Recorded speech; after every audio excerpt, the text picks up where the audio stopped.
ran to the internet to share their experience, understandably. Some of them were running to the United States Food and Drug Administration, which I think is even more understandable. So Inc. reports that they reached out to the Food and Drug Administration, and the FDA said, "We're continuing to evaluate incoming complaints and adverse reports of illnesses related to Lunchly products. As of October 24th, there have been more than 10 complaints reported to the FDA, including one complaint citing an illness potentially linked to Lunchly products. As part of the FDA's continued mission, we'll strive to provide timely and accurate information as soon as it becomes available. This includes issuing advisories if or when necessary." Now, you may have seen rumors of an FDA recall, but those are actually not true. This image was making the rounds of a store allegedly saying the FDA had recalled Lunchly, but you can very easily go to the FDA's website and see that it's not on their recall list yet. But that doesn't change the fact that people are complaining to the government that Mr. Beast and co. are making them sick. This is an insane level of oversight to have your name attached to, frankly. But by far, the most viral expose of the Lunchly mold situation came from Rosanna Pansino. She got over 100,000 likes on Twitter and 1 million views on YouTube from posting the same video, and this is what she had to say. These are molded. Okay, so these ones are supposed to be good until December. That's mold. This is not safe. I saw a picture circulating about mold, but I didn't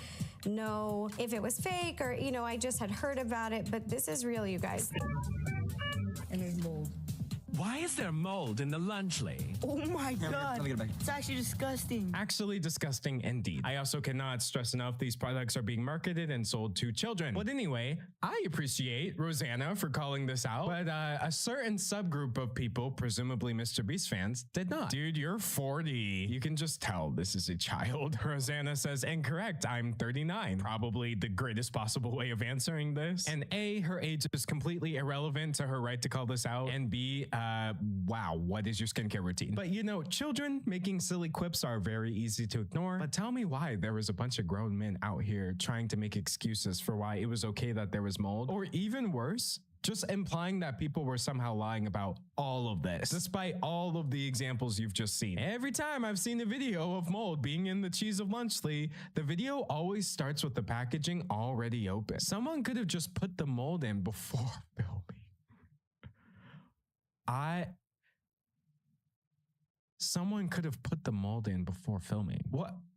Hold on, y'all. I'm trying to unpack this. I think a more reasonable take would be like, maybe you guys let it get moldy on purpose by opening it, but does this person think we just have mold? Hey, yo, go get the mold right quick. I'm about to mess up Mr. Beast's whole day. Like, what do you mean someone could have just put the mold in before filming? This is the psychic damage I was referring to. I think years just got knocked off my lifespan. I'm never gonna make it to 39 at this rate. We got another one. Rosanna, a single incident doesn't define a brand. Moldy cheese can happen with any product if there's an issue in one batch. Blowing this up as unsafe for kids feels a bit unreasonable. If you've got a personal vendetta against Lunchly, fine. But let's keep it real and not turn one small incident into a massive problem. Criticism is fine. No, but just shut up. Why am I reading this? This is the level of delusion it takes to defend this. Yes, you've got delusional people like this barely getting any likes, saying people are exaggerating the problem, calling people attention seekers, etc. But I really want to point out, this wasn't just like an isolated incident. Rosanna started replying to people on another post because they were getting thousands of likes trying to dunk on her, saying, cheese is mold, idiot. And Rosanna was like, how often are you eating cheese that has mold on it? Bro, blue cheese is literally moldy. This is mozzarella. Rosanna says, I feel like I can feel those all caps spoke to my soul. It seems like she got fed up at one point. Maybe they did the expired date wrong. No. You opened it and let it sit outside for content. No. Cap.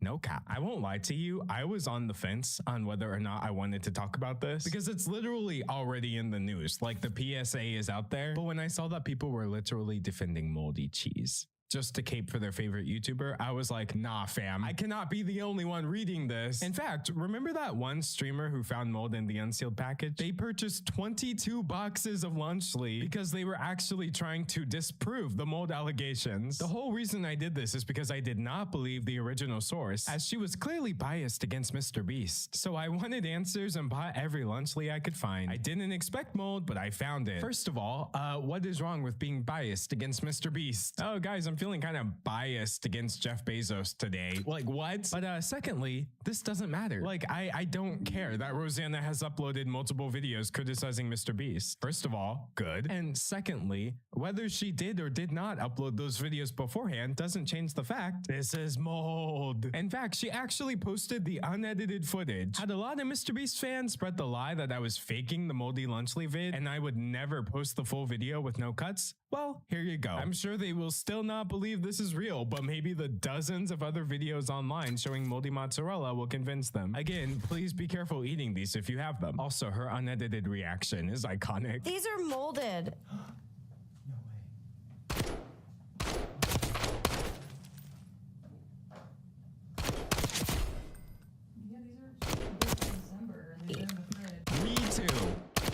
Me too. Moment of silence for my brain cells as well. I was genuinely in shock, she says. As that other person said, nobody expects to find mold in these. I'm obviously aware of the fact that criticizing Mr. Beast gets you views. We all know this at this point. But there's a difference between wanting to criticize Mr. Beast and expecting to find mold in your food products. Nobody came into this wanting to paint this picture. So Rosanna and a few other people actually were able to identify the source of this issue. So this is the one that was not moldy. And then this is the one that was moldy, but you can see the kind of like adhesive, like the glue is not here. This one Twitter user did a breakdown and saw, first of all, why did they have so many examples to work with? But anyway, they saw that the same issue was present in pretty much all the examples. So, you brag about how your stuff has real cheese, but then you skimp out on the adhesive that seals it. So the thing that everybody was accusing Rosanna of doing, of just leaving it out, Mr. Beast was doing. His product was just open air. They were left out from the moment they got shipped to the stores. Not airtight at all. And it seems so very avoidable. Lunchly is officially a complete failure. Like, even if a kid is like, oh, I want Lunchly, and the parent just Googles it by itself, Mr. Beast Lunchly mold controversy. That is the very first result under news. In fact, it's right there under Lunchly's website right now on Google. This is truly atrocious. And what makes it all worse is the fact that none of the three YouTubers are even bothering to say anything about it. Or at least they weren't. So just a couple days ago, Rosanna called them out. Every day that Logan Paul, KSI, Mr. Beast, and Lunchly refuse to make a statement about mold in their food is another day their fans are potentially eating mold. But actually, this has gone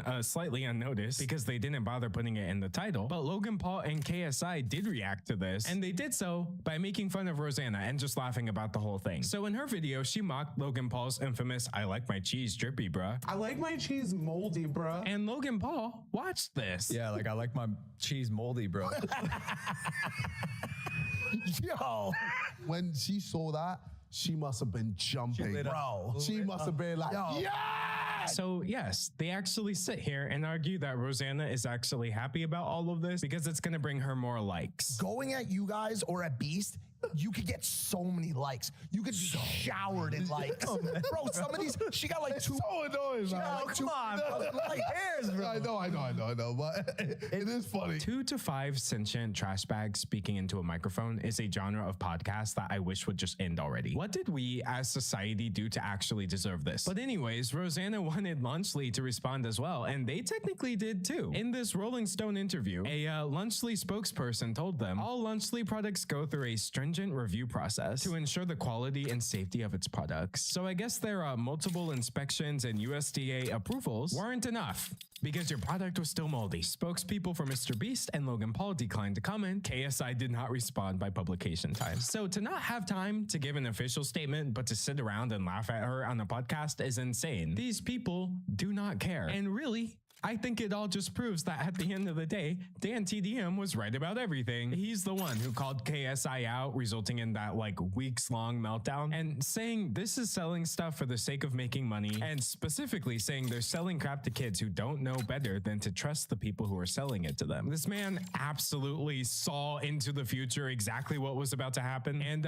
if only they had listened to his simple advice of do better. But yeah, in conclusion, brother, But that's my take on the situation. Dave's take is that clearly some of the mold has made it to the brains of the fan base if they're defending this. But anyway, I'm of course excited to hear your take. I mean, this is the part of the video where a layman would ask you to subscribe, like the video, and leave a comment. But I will ask you to enroll, evaluate the video, and submit your feedback. Because I'm of course running a 100% completely, totally, all the way, okay, maybe not really, somewhat unaccredited university. Probably. Just ask anybody in the student body and they'll confirm it for you. We're totally legit. And as for me, whether you'll see me in 24 hours or 24 months is honestly anyone's guess. But until then, thanks for watching. Your homework for today is to eat something healthier than lunchly, aka literally anything.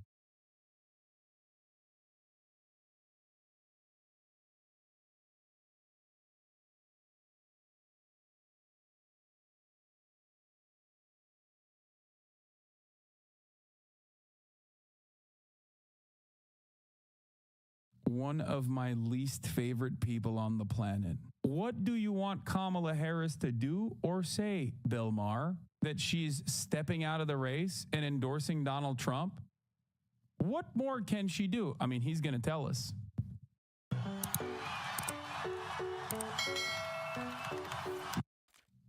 Bill Maher still thinks Kamala isn't right-wing enough? A new rule with only a couple of weeks to go. It's not too late for Kamala Harris to do what many have been calling for her to do. Have a sister soldier moment. And if you weren't around in 1992, let me tell you what a sister soldier moment means. It's when you earn cred with the middle-of-the-road voters by standing up to an extremist in your own coalition.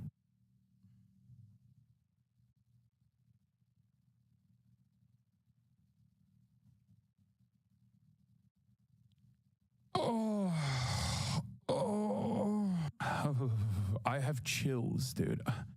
The disdain that I have, the hatred that I have in my heart for this man is incredible. You do not understand. One of my least favorite people on the planet. What do you want Kamala Harris to do or say, Bill Maher? That she's stepping out of the race and endorsing Donald Trump? What more can she do? I mean, he's going to tell us. For Bill Clinton in 1992, that was a notorious rapper. No, not him. No, Sister Souljah, whose music is not much remembered, but her words are. After the LA riots in 92, she said, "If there are any good white people, I haven't met them." Now, in fairness, she had just come out of Williams-Sonoma. But she also said, if black people kill black people every day, why not have a week and kill white people? And Bill Clinton, looking for an easy target and also well aware that killing white people would decimate our Olympic snowboard team, rebuked Souljah and came out against taking a week to kill whitey. And yes, that... Like, dude, when stuff like this happens, okay, here's what a normal person should do. And I'll give you an example from my experience, which is obviously not the same as like a president, okay? When people that are like technically associated with you or seen as like on your side say things that you don't agree with or say things that people want to associate with you in an effort to attack you, the smart move in that circumstance is to just be like, this is irrelevant. Because it is, okay? Because it is. Like, ain't nobody is going to think that a man from Arkansas is like, yeah, actually, I do believe that we should kill Whitey. Like, no one thinks this, okay?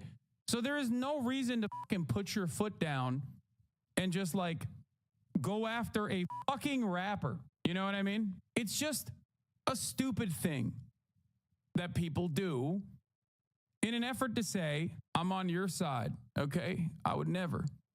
And they do it in a way where obviously it's like wow, brave decision, Bill Clinton. Thank you for saying you don't want, attacks on random white people, okay? Like, no shit. I hate this very cynical, I hate this incredibly cynical thing that people do all the fucking time. It's been going on for decades, going on for generations. It still happens today, okay? It's just like, you're not brave for saying this. Actually, I would go so far as to say it's cowardly. No one is expecting you to defend the rapper, but if you're, if you are even speaking on this matter, you are offering it more attention than it deserves. It's very frustrating. It was seen as courageous. It was an easy win. Clinton won over independent whites, and it didn't hurt him with black voters who went for him overwhelmingly and even used to refer to him as the first black president, which so went to his head that he later dated a white girl with a fat ass. But that's a different... Like, this is something that I've been very frustrated with the Democrats time and time again. Republicans will find like one random BLM protester or something to point to and say, this guy hates white people. They signal that like they signal racist tropes like, oh, black people are angry and violent and they want to kill all white people, yada, yada, yada. Okay, it has no bearing on institutional racism and the systems that are designed a certain way. And then Democrats will just sit there and be like, oh yeah, you're right. This is not us, actually. I'm so sorry. This is not us. It's like the same own goal of like signing a messaging bill that says that you are not a socialist. Okay? Democrats love doing this dumb shit where they'll go out and sign a messaging bill that says like America will never be socialist and we are not socialist. And it's a stupid fucking thing to do because Republicans are still going to say you're a socialist anyway, you idiot. No one is looking at that and going, well, they signed a messaging bill that says you're not socialist. They don't even understand what it means. And I'm not expecting the Democrats to be like, we are socialists, we love socialism, or defend socialism. Just don't do dumb shit for no reason. Don't capitulate to cynical right-wing framing for no fucking reason.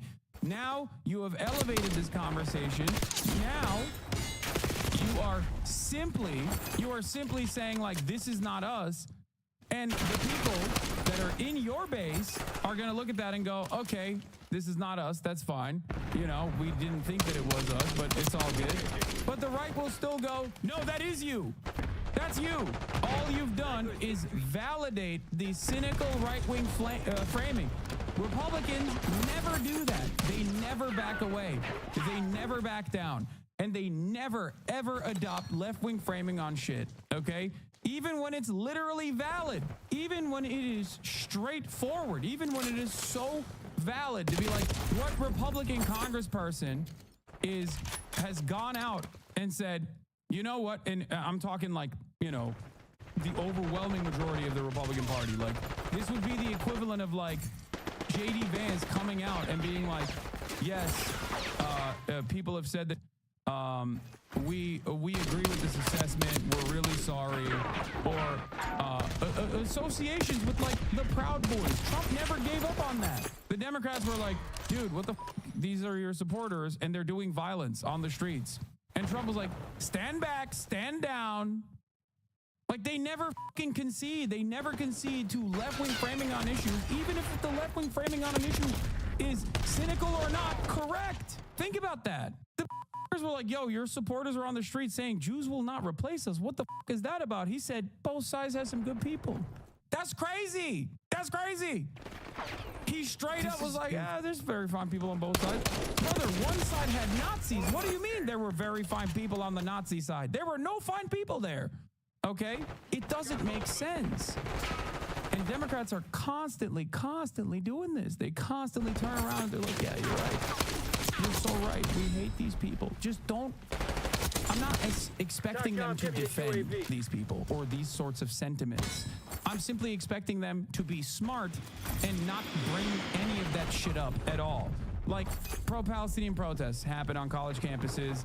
There's a couple dummies that will be like, oh yeah, inshallah, Hamas will kill all Zionists in America. Okay, someone says some shit like that.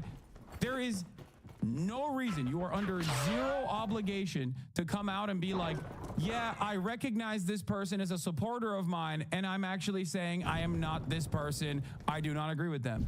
Because people will never read it as that. Okay? There's no one that thought you were that person, okay? No real serious human being had thought that you were that person. That's why I laugh when people are like, I'm a single issue voter and my issue is anti-Semitism on college campuses and whether you are sufficiently pro-Israel or not.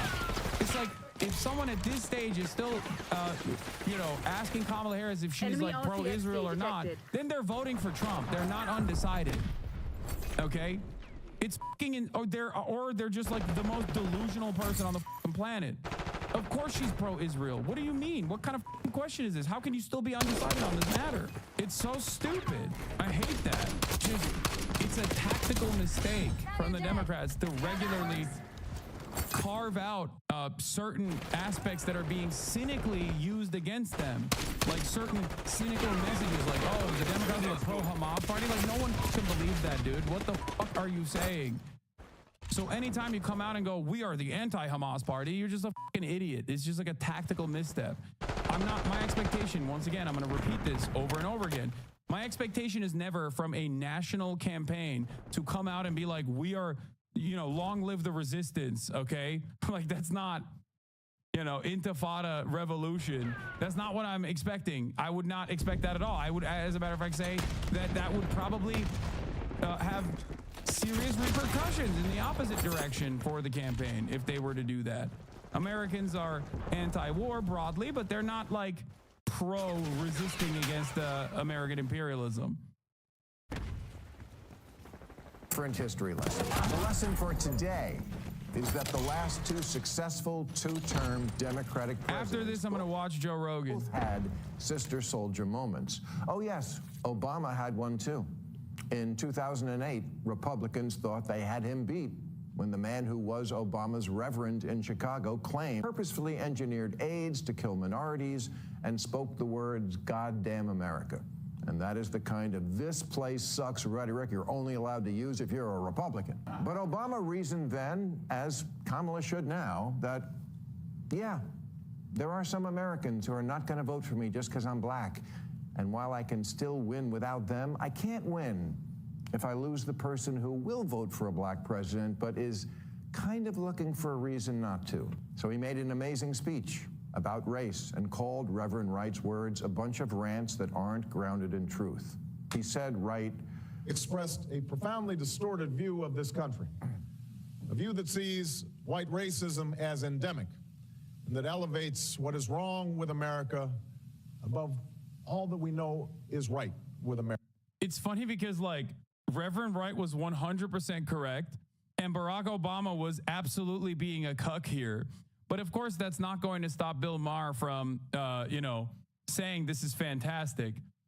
Wait, what was the Reverend Wright moment? Hold on, which one was it? There was a bunch of things about race and called Reverend. Yeah, the government lied about injecting the HIV virus as a means of genocide against people of color. Goddamn America. First of all, that wasn't the entirety of the fucking speech. I can't believe this motherfucker's clip chimping Reverend Wright from like literally multiple decades ago at this point. That's crazy.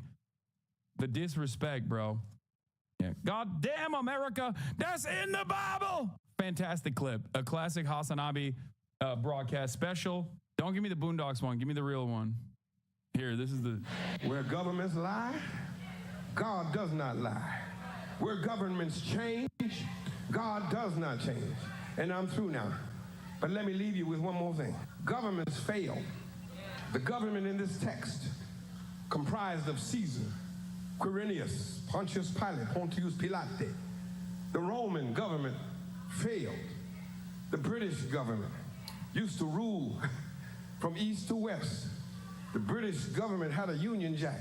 She colonized Kenya, Ghana, Nigeria, Jamaica, Barbados, Trinidad, and Hong Kong.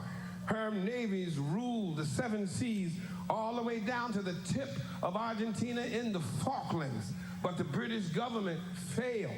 The Russian government failed. The Japanese government failed. The German government failed. And the United States of America government, when it came to treating her citizens of Indian descent fairly, she failed. She put them on reservations. When it came to treating her citizens, as long as she tries to act like she is God and she is supreme. That's my fucking goat right there. That's in the Bible. I love that. Anyway, isn't that great? That like an objectively true, objectively correct rant multiple decades later can be abused like this, can be just fucking, and yeah, and not only is it being abused, but then also this cynical, racist fucking weirdo is presenting that as a positive thing.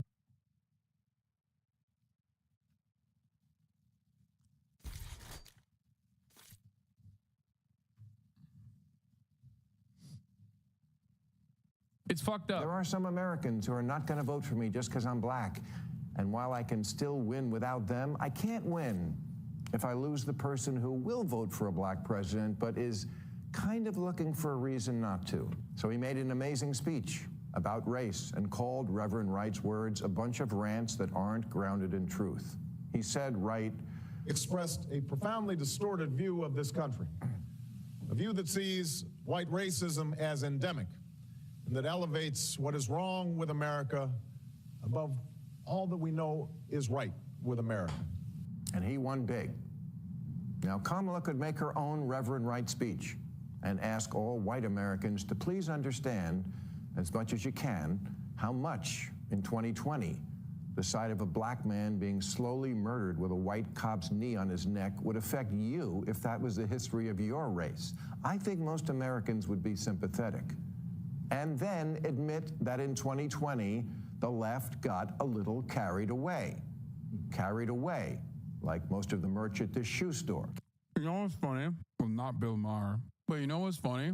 Bill Maher is the racist white man who's like, I'm looking for reasons not to vote for the black woman. Like, dog, what the fuck are you saying? You're hallucinating. There has never been a moment where Kamala Harris or Joe Biden has ever in a million fucking years not done exactly what you're talking about in terms of the left got carried away. As a matter of fact, that's all they fucking talked about leading up to the 2020 election and far beyond the 2020 election. As a matter of fact, that kind of capitulation of right-wing framing on the issue of crime literally almost cost them massive fucking losses in blue enclaves like New York.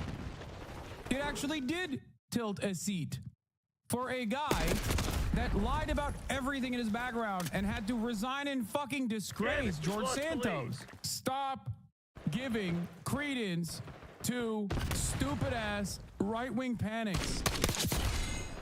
I fucking hate this shit. Carried away. Why are you laughing at this, Van Jones? Once in a while, they need a lift. Looting was rebranded as justice shopping. We stopped arresting shoplifters. Anti-racist baby was a bestseller. Corporation.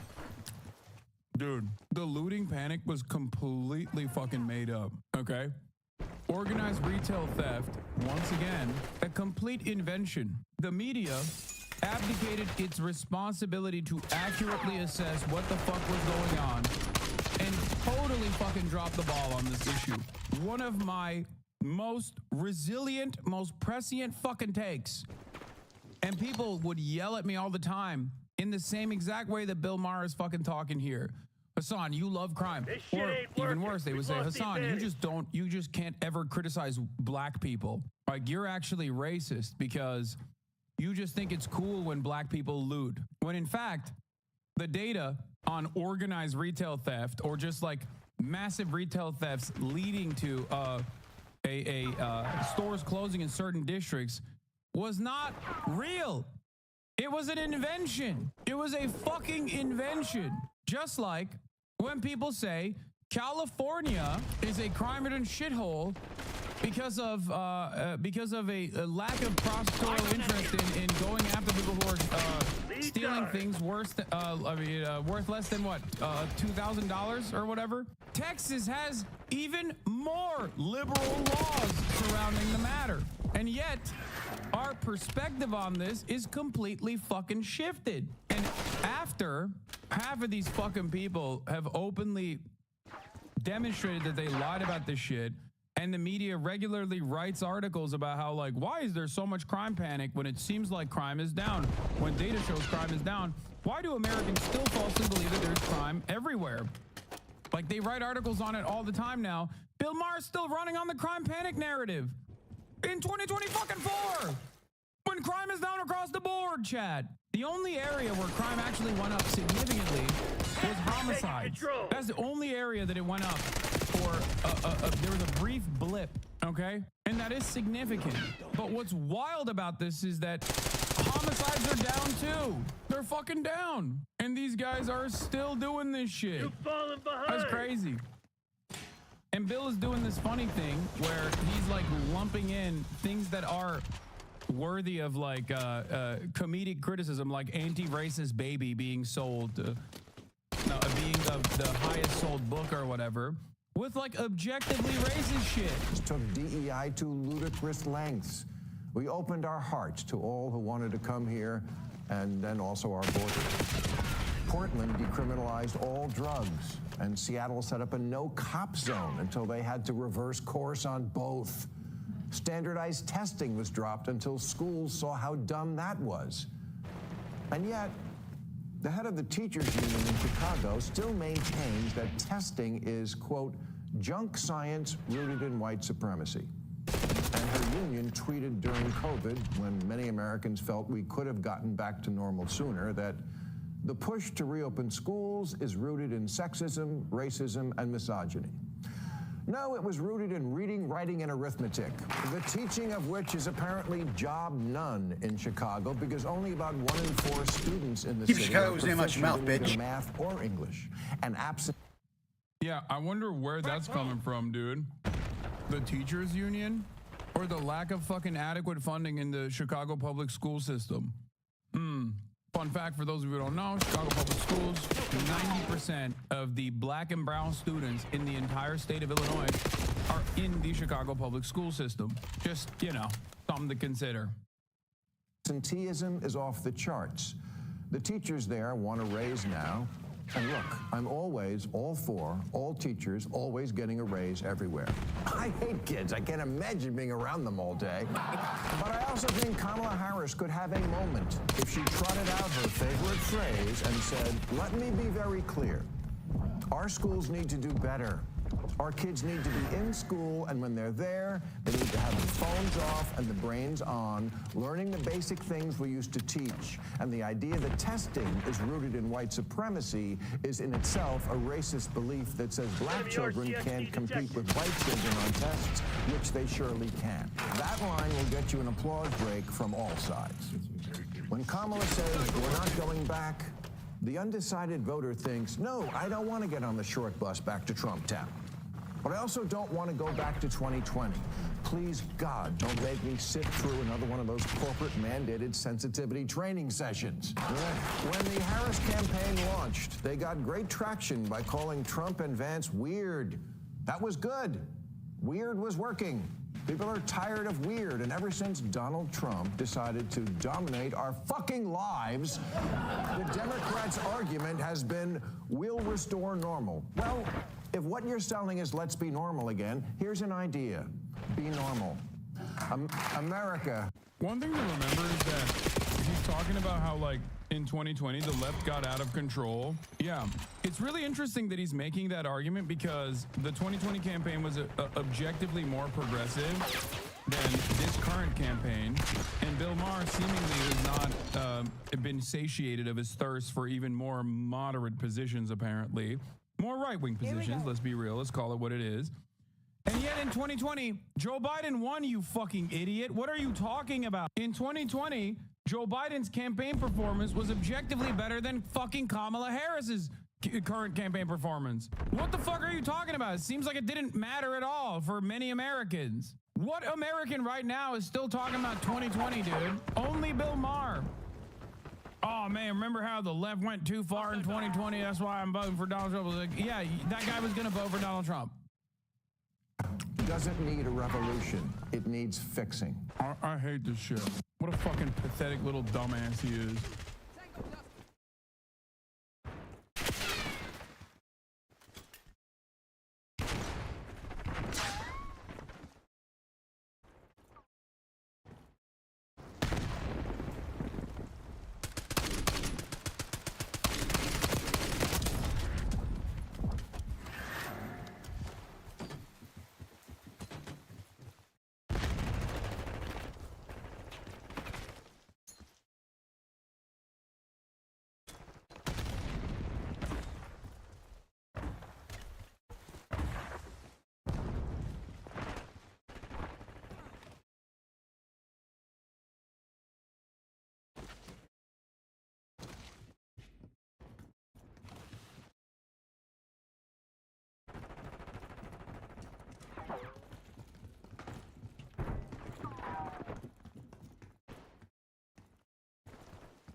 Oh, Lord Jesus Christ, please give us just one single day without Elon Musk and Donald Trump and this hellish election.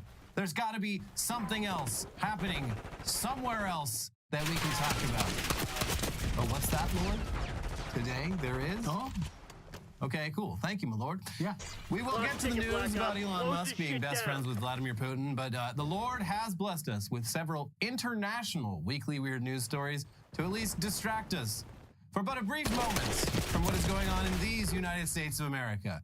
And let's start by checking in on a country that is in many ways a sort of bizarro America. Yeah. Australia. Like us, they're the product of the British Empire. Unlike us, they didn't fight a war with Britain for their independence. While Australia is very much its own country today, it's still technically a realm of the Commonwealth. And whoever's the king or queen of the UK is technically their monarch and head of state, which is very silly, very dumb, especially at this point, but it's mostly just a ceremonial thing, so who cares? Well, actually, some people do care, including an Australian senator who used King Charles's recent visit to Australia as an opportunity to publicly yell at him and tell him that he is not their king.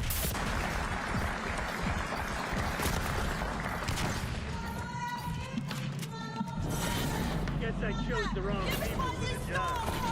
Okay, so yeah, she's yelling, "You are not our king. You are not our sovereign." And on the one hand, hell yeah. Yeah.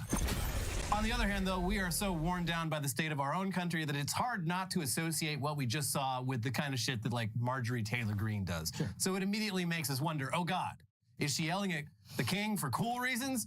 Or is she yelling at him because he's an Illuminati reptilian controlling the weather with 5G transgender furry litterbox vaccines? At this point, it could be either one. Thankfully, it's none of that. Here's the New York Times. Shortly after King Charles III had finished making remarks in Australia's parliament on Monday, a voice rang out from the back of the hall. "You are not our king," shouted Lydia Thorpe, an Indigenous senator and activist for Aboriginal rights. "Give us our land back. Give us what you stole from us." As security guards hustled Ms. Thorpe out of the chamber, she continued to heckle the king, demanding that Britain enter a treaty with Australia's Indigenous population and accusing British colonizers of genocide. "Our bones, our skulls, our babies, our people," said Miss Thorpe, wearing a traditional possum skin cloak and shaking her fist at Charles as the guards backed her toward the door. "You destroyed our land." In 2022, when Miss Thorpe was swearing her oath after having been re-elected to the federal Senate, she raised her fist in a Black Power salute and referred to the then Queen as the colonizing Her Majesty Queen Elizabeth II. She was instructed to repeat the oath and did so in a tone of open mockery. "Okay, yeah, I'll do it. Yeah, I pledge allegiance to the Queen. I also respect our tradition of getting out the giant boot and giving the king and or queen a swift kick." Give him the boot. Mm-hmm. So, okay, I mean, we don't know much about this lady, but so far, so good. Yeah. The systematic genocide of Indigenous Australians from the initial colonization all the way up through the 20th century, which included massacres and mass poisonings, seizures of land, looting of cultural artifacts, and state-sanctioned kidnapping of mixed-race children, is a very good reason to yell at the king if you ever have the opportunity. Few of us do, but if you do, I say take it. Yeah. And it comes at a time when, following the death of Queen Elizabeth, more and more Australians are questioning whether this Commonwealth shit is worth continuing. It was fun when she was around, but like... Yeah. She was around for so long, we kind of just put up with it and said, you know what? I like seeing her face on the money. I don't like his face as much. And those fingers. My God. Dude, those little sausage fingers. But still, what about decorum? What about Australia's precious norms?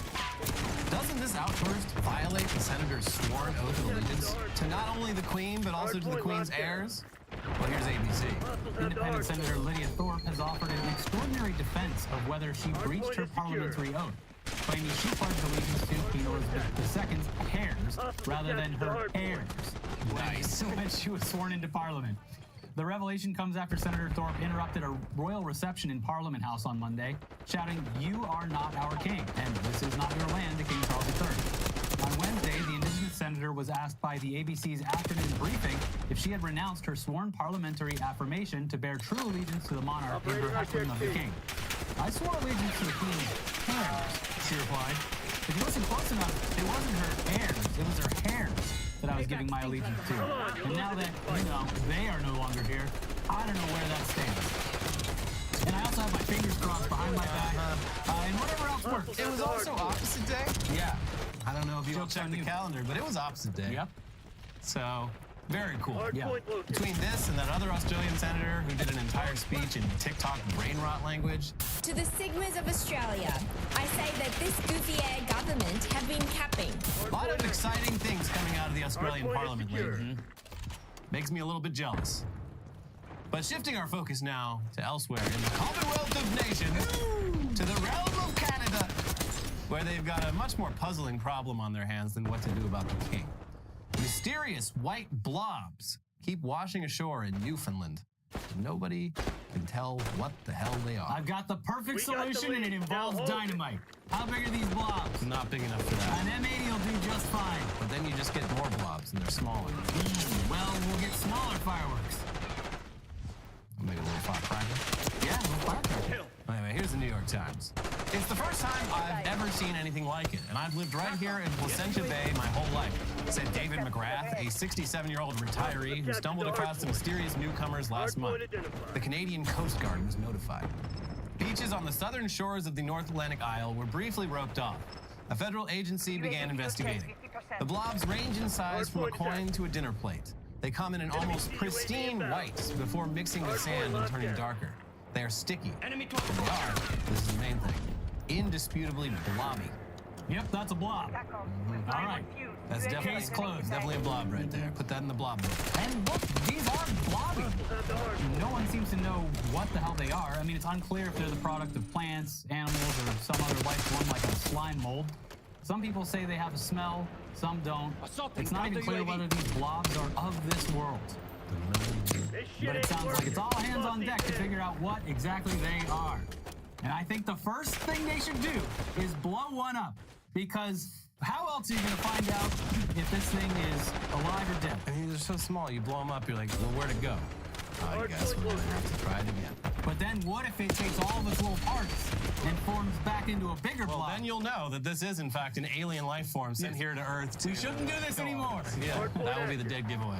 A federal agency, Environment and Climate Change Canada, said that in the days and weeks after it was notified about the wash-ups on September 7th, it sent environmental officers and scientists to collect samples and assess the effects on the shore. The agency said it had also conducted several aerial, underwater, and manual surveys of the beaches and shorelines to try to ascertain the extent of the spread and its source. But mystery still reigns. At this time, neither the substance nor its source has been identified, the agency said this week. It did say that early tests indicated the blobs might be plant-based. Oh, vegans, get your fork and knife out. Yummy, yummy, yum. Dinner is on the table. So yeah, that's pretty creepy. RCXD maneuver. Mysterious blobs? No thanks. You can keep them, Canada. I think I like the beach to table. Put it right on my dinner plate. Plant-based, you say? Well, I'm getting hungry. You take the first bite. But one Canadian man, thinks he may have cracked the case. Here's the Weather Network. Stephen Carr, a Memorial University biology professor, believes he may have cracked the case. He told the Weather Network about a phone call he received from a beach cleanup crew on the Bay of Fundy in Nova Scotia. He was sent a photo of a bag of Bisquick that was recently discovered. A washed-up bag of Bisquick, instant biscuit mix, was intact. The powder inside was dry as far as they could tell, said Carr. So, how would Bisquick have traveled to the shores of Nova Scotia and Newfoundland? I would guess that this is a container full of Bisquick mix that fell off a transport ship, broke up in the water, and since September has been showing up on the shoreline as blobs and is now the smoking gun, Carr postulates. To prove his theory, he's currently conducting an experiment of his own in St. John's, NL. I went down to our waterfront with several bags of the Bisquick, and I anchored them so they will be under cold seawater, and I'll check in a couple days just to see how they're faring. But if I can artificially make a blob, that will prove it, says Carr. Carr said he has also contacted General Mills. I'm on the phone with the general. Get me the general, not the one from the car insurance, the general of the Mills. Yes. So Ask them like it.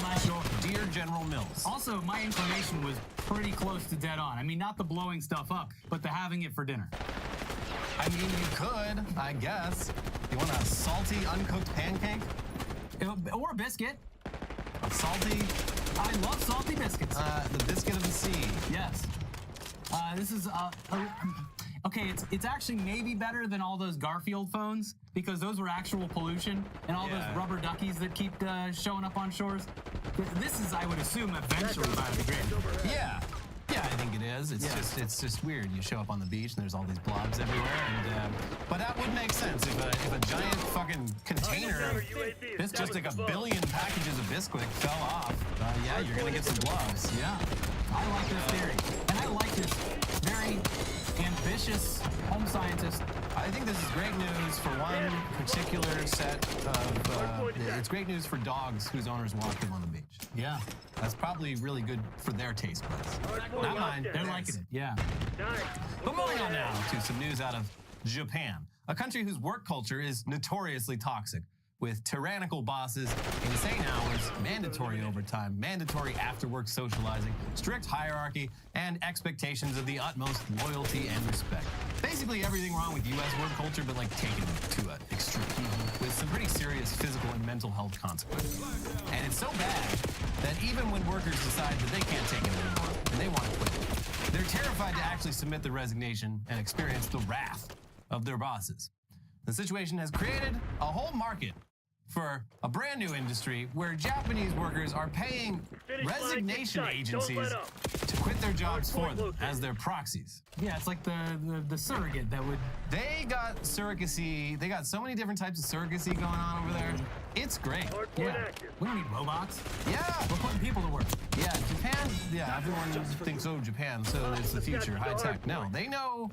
They've seen the future and they said, no thanks. No thanks. This is not a job for a robot. This is a job for a company where you can hire people to resign for you and take the brunt of that. Yeah, if this was in America, they would maybe just like ChatGPT quitting a job for you. And that's I don't know how would risk it. It would have resulted in entire companies going under because they've been like, I guess everyone quit all at once. Anyway, here's The Guardian. Mary was just 2 months into her new job when she decided she'd had enough. The position at an online bank in Tokyo, found through a staffing agency, had looked like a perfect fit for the 25-year-old, a member of Japan's legions of temporary workers. But she quickly became despondent. On my first day, they gave me a thick manual to read, and when I went to my boss with questions, he said, "What the hell are you asking me for?" Mary, who asked that her real name not be used, was regularly forced to work late, and her boss's behavior became more threatening. He would ask me why I was taking so much time to finish a task, and pretended to punch me when he thought I'd made a mistake.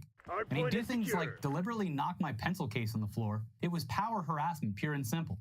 Unable to summon the courage to tell her boss that she wanted to quit, she sought help from a company offering proxy resignations, a rapidly growing service for Japanese workers who can't bring themselves to hand in their notice in person. So the company she turned to is called Romuri, which is Japanese for enough already. And all you got to do is fill out an online questionnaire and send them roughly $150, and they will call up your boss and quit your job for you. Most of their clientele are people in their 20s, so it sounds like Japan has its own Gen Z, nobody wants to work anymore situation. Nobody wants to deal with abuse and overwork. Yeah. With the added complication that quitting is a lot scarier over there. See, here in America, we do things the cheap way. We call up our local drive time radio DJs. The zoo in the morning, and they'll call up your boss and quit for you for contact. Yeah, and they'll play like sound effects. Yeah. Anyway, here's a CNN article from last month illustrating how hard it is to quit. Asking to leave work on time or taking some time off can be tricky enough. Even trickier is tendering a resignation, which can be seen as the ultimate form of disrespect in the world's fourth biggest economy, where workers traditionally stick with one employer for decades, if not for a lifetime. In the most extreme cases, grumpy bosses rip up resignation letters and harass employees to force them to stay. Some workers complain that bosses harass them if they try to resign, she said, including stopping by their apartments to ring their doorbell repeatedly, refusing to leave. For another quitter, what would have been a straightforward business took a bizarre turn. The person was dragged to a temple in Kyoto by their boss. The worker was told to go to Onmyoji Temple because they were cursed, Umaru's operations manager said. Wow. No, you can't quit. I'm tearing up your resignation. I don't see any resignation notice. I just see a pile of scraps. Get back to your desk. Scary stuff. But I guess I still work here then. Yeah, I guess. I guess I got to go to the temple. One frag kill. Exercise the demons that are making me want to quit. Mm-hmm. I'm sorry. Well, now that that's settled, it's going to be a very wonderful working environment for all of us. But let's move over to some news out of Germany, where some drug dealers were recently discovered to be operating in a pretty unorthodox manner that seems like it would be definitely doomed to fail. And it definitely was. Generally, when you're moving large quantities of narcotics, you're going to want some sort of front business to launder all that money through. I mean, maybe a cash business that handles a lot of transactions, like a pizza joint. Yeah. But in this case, the pizzeria was literally selling the drugs to customers who placed a specific order. This is a classic. Good to see Germany coming around to it. It always works out. Here's the AP. German police busted a pizzeria in the western city of Dusseldorf that also delivered a side order of cocaine when customers asked for item number 40 on the menu. That was one of the best-selling pizzas. Criminal director Michael Graf von Moltke told reporters in Dusseldorf. He said police were first tipped off by suspicious food inspectors in March. When drug squad officers began observing the restaurant, they soon discovered why pizza number 40 was so popular. Moltke told reporters on Monday. German news agency DPA reported. When police buzzed the apartment of the pizzeria manager, the 36-year-old allegedly threw a bag of drugs out the window, which, quote, fell right into the arms of the police officers, Dusseldorf police said. Damn it! That was the worst thing that could have happened. The bounty included 1.6 kilograms of cocaine, 400 grams of cannabis, and $289,000 in cash. Police said the restaurant manager, who was released from detention after a few days, soon reopened his business and started selling pizza number 40 with the cocaine side order again. We would be way too stupid to do this again. Certainly, they would never come back looking. No. That gave investigators an opportunity to look into the supply chain, and after several weeks, some 150 officers busted an entire drug ring in Western Germany, arrested 3 suspects, including the 22-year-old head of the drug operation, and raided the homes and businesses of another 12 suspects. A hell of a deal, though, that number 40. Yeah. I wonder how much it costs. I'm sure it was outrageously expensive. No, it's a gag gift. It's only cost that much because it's a big joke. They were sticking the bag under the pizza. So you open it up, it's like, yes, it's just pizza. Wow, perfect crime. They're putting it on that little ottoman that goes in the middle of the pizza. You're losing this fight. That's the Coke table. This is wild because I lived in Dusseldorf for a little while.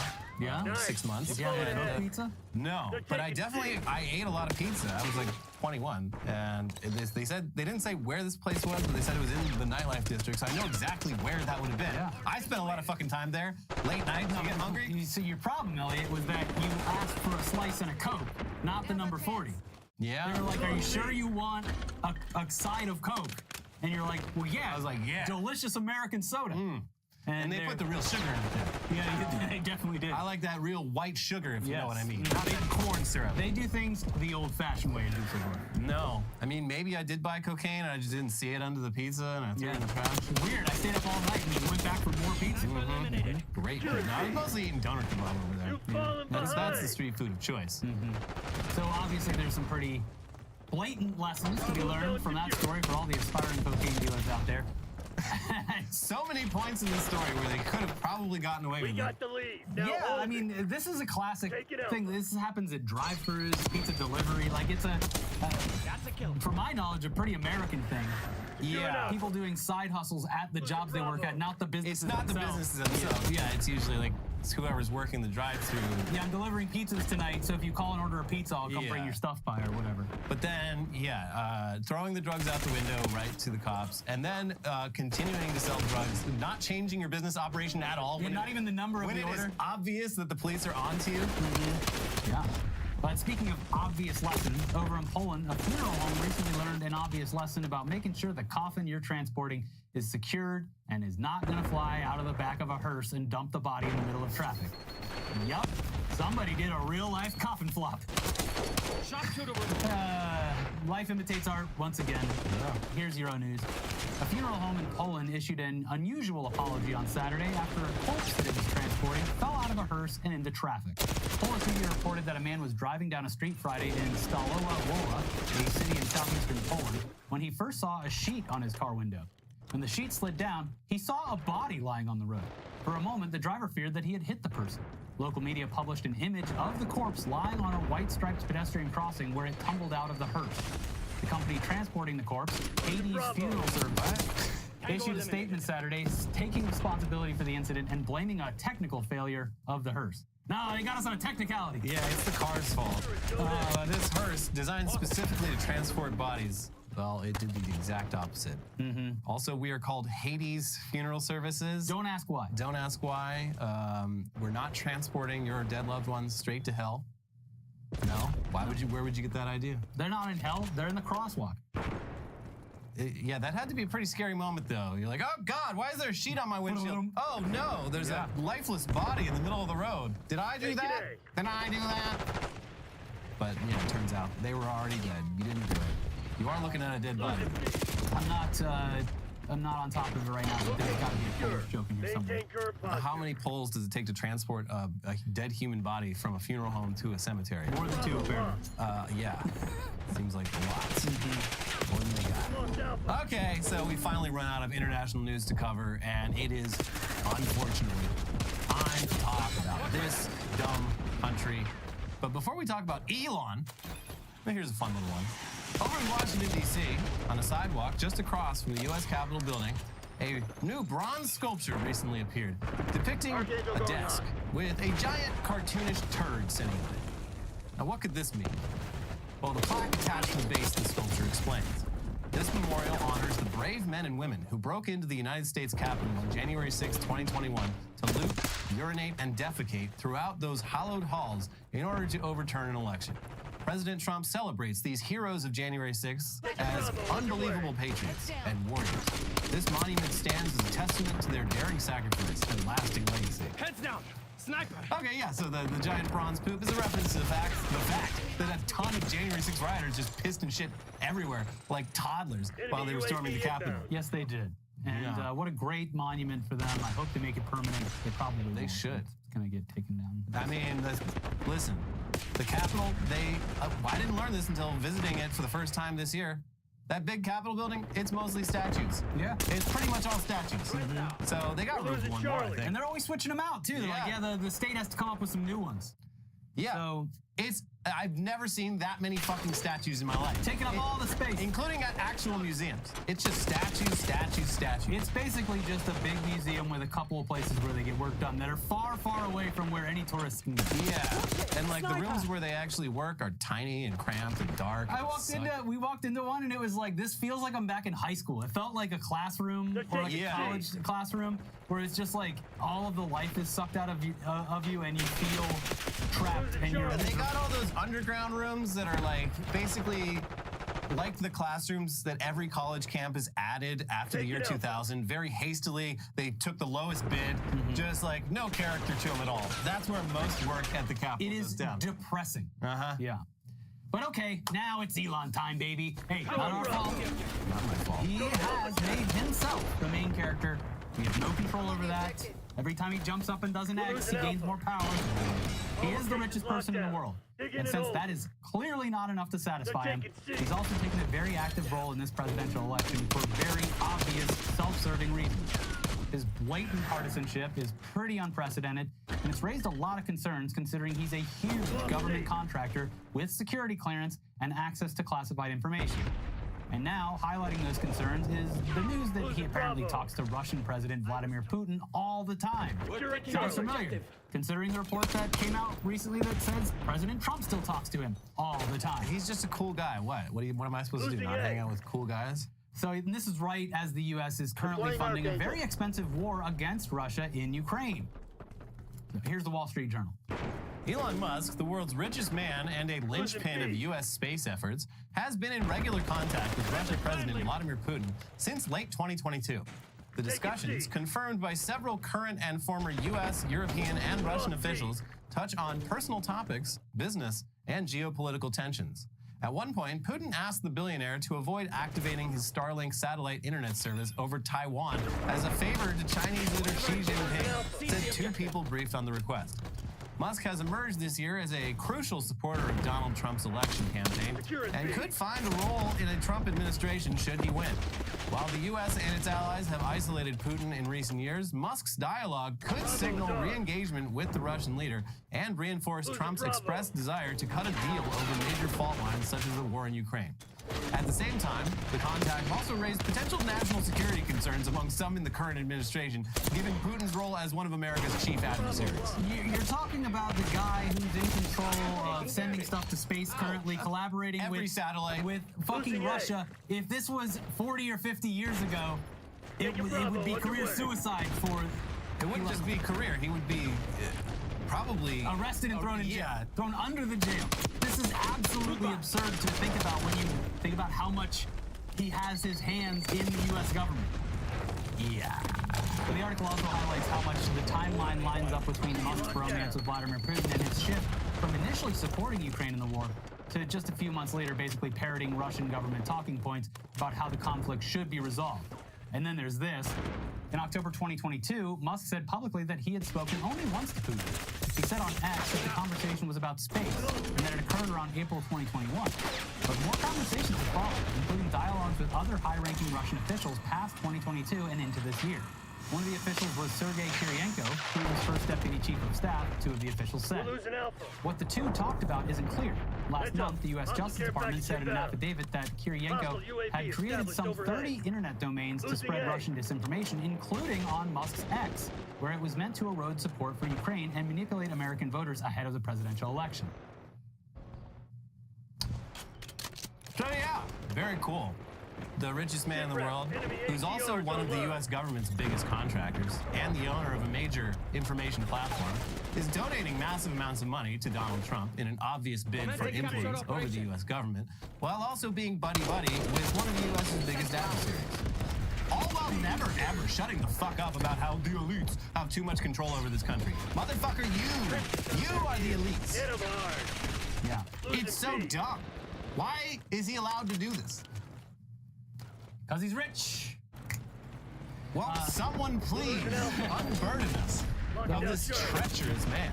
We've got the headlines half of the episode coming right up, but first we gotta let you know this episode is sponsored by ZocDoc. There are some things in life that are okay if it's just a total crapshoot, like trying out a new type of milk for your coffee, or impulse buying something you saw on an Instagram ad, or rolling the dice on a new workout class. But finding the right doctor shouldn't be a total crapshoot. And with ZocDoc, it's not. Because you've actually got more options than you think. ZocDoc is a free app and website where you can search and compare high-quality in-network doctors, choose the right one for your needs, and click to instantly book an appointment. We're talking about in-network appointments with more than 100,000 healthcare providers across every specialty, from mental health to dental health, eye care to skin care, and much more. You can filter for doctors who take your insurance, who are located nearby, who are a good fit for any medical need you may have, and who are highly rated by verified patients. You can also see their actual appointment openings, choose a time that works for you, and click to instantly book a visit. Plus, ZocDoc appointments happen fast, typically within 24 to 72 hours of booking. You can even score same-day appointments. After all of our years of navigating this country's very dysfunctional healthcare and insurance system, we can say with full confidence that something like this would have saved us so much time over the years. But it's finally here. Stop putting off those doctor's appointments and go to ZocDoc.com/weeklyweird to find and instantly book a top-rated doctor today. That is ZocDoc.com/weeklyweird. ZocDoc.com/weeklyweird. All right, now into the wildest, craziest, weirdest headlines from around the world this week, starting with an update to one of last week's most scandalous stories. Yeah. King Conker cleared of cheating at World Conker Championships. We did it, everyone! We did it! It was just a gag gift. Yeah, so it was just a good luck charm. They were not able to find any evidence that the metal Conker in his pocket had been used in the game of Conkers. If you didn't watch this last week, I'm not going to explain what Conkers is again. Sir. But they thought he cheated. And there's also, like, he's been competing for 50 years. He's old as shit. Like, oh, suddenly he wins. Suddenly he wins handily. I thought he was due. But no, it turns out he did earn that. And I'm glad. I'm happy for him. I'm happy for the Conker community because this veil of it's been lifted. Yeah. They can conk again free of stress. Until someone invents a Conker butt plug. There's nothing to invent. You just stick that thing up it. But I maintain. It's got the string. I maintain my defense here for this guy. You can just say that it was a good luck charm, and that maybe is what it was. Yeah. I think he keeps on him. It's something he keeps on him because when he's playing Conker for funsies, he can use it and instantly just annihilate his opponent's Conker, and they're like, "What?" And he's like, "Yeah, it's a bar trick. Everyone's always wanted me to break their Conker." Yeah. So good for you. Missouri Attorney General argues abortion pill will hurt the state by lowering teen pregnancies. Yeah, we wouldn't want to lower teen pregnancies. That would be bad because all of our soldiers. We need extremely young women to get pregnant and then essentially spend decades to the rest of their lives in a state of economic insecurity, where they are more willing to work shitty jobs, more willing to accept terrible situations just to survive. And their children, those babies, are more willing to sign up for the U.S. military. That's right. And put their We will lives do on the line. everything to make sure that those babies make it to term and then completely give up on them. Yeah, we can't have young women aborting their fetuses and then going on to lead happy, fulfilling lives where they actually follow the dreams. Yeah. That is not what Missouri is all about. Choices are a burden in Missouri. Yeah. No For choice you and the state. Yeah, that's right.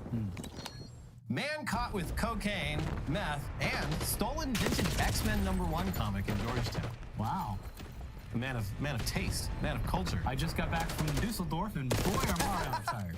Yeah, they shut down my little pizza operation. But I found a comic book in the shop. old country. But I mean, so I'm assuming he did the drugs and then he got the bright, cocaine and meth brained idea First to do of the like, drugs. man. Oh, fuck, I miss comic books. I used to fucking love comic books. Oh, I wish I had some comic books. You know, right I now. bet that's my copy that I used to have. Oh, where's the nearest comic store? Fuck, it's 4 o'clock in the morning. They're closed. What do they got back there? Oh, man, they got X-Men #1. You know what? I should just take it. I'll be back. I'll pay. Thing is, those, I think the comic was fine, because those super old ones, you can't even read them. They're they're in that, hard plastic sleeve. Yeah.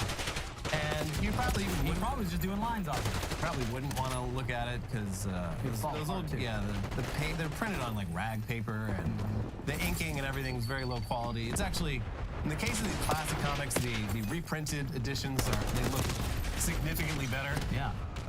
Omnibus or whatever it's called. Yes, the omnibus.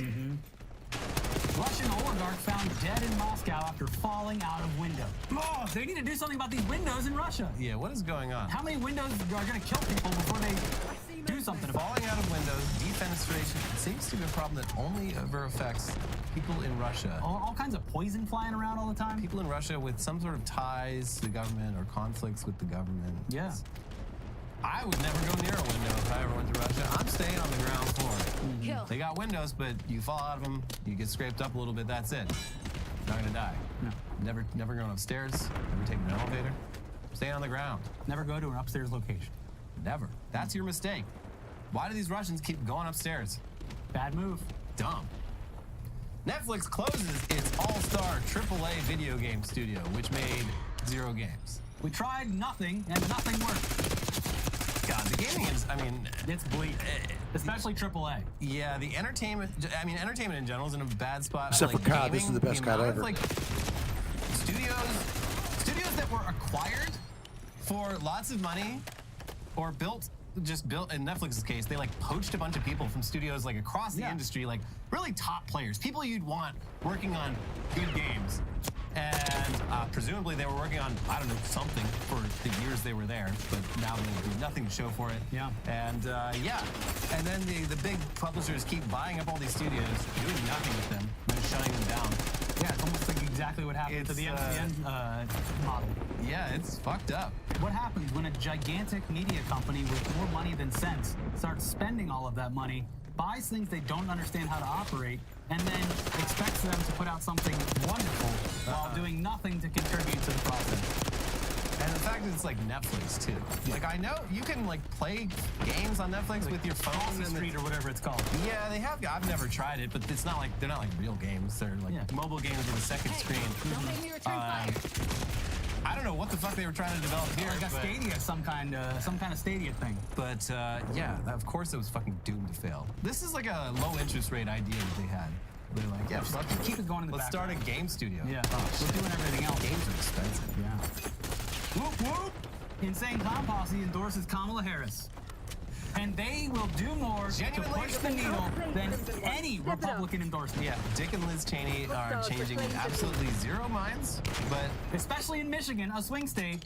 Yeah, the ICP, now to be clear, they're reporting this as ICP endorses Harris, but I believe so far it's only been Violent J, and Shaggy 2 Dope has kept his political views to himself.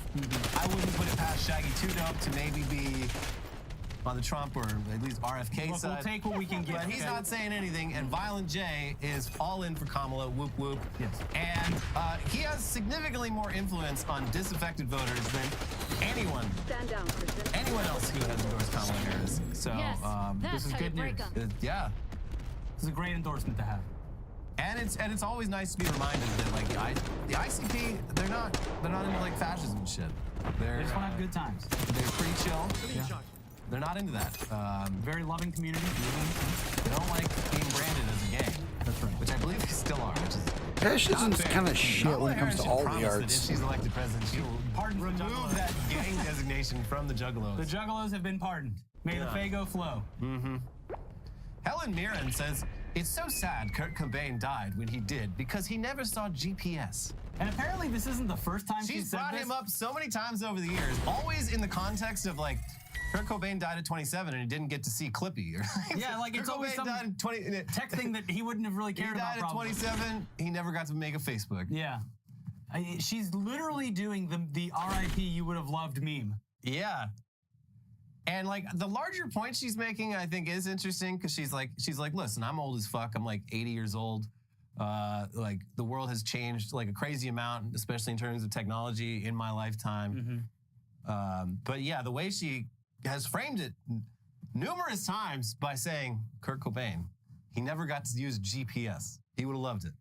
R.I.P. Kurt Cobain, you would have loved GPS. Yeah. Why Kurt Cobain, though? Make it interesting. Why Kurt Cobain? Cobain had problems, man. We don't know if he, except for heroin. A hundo.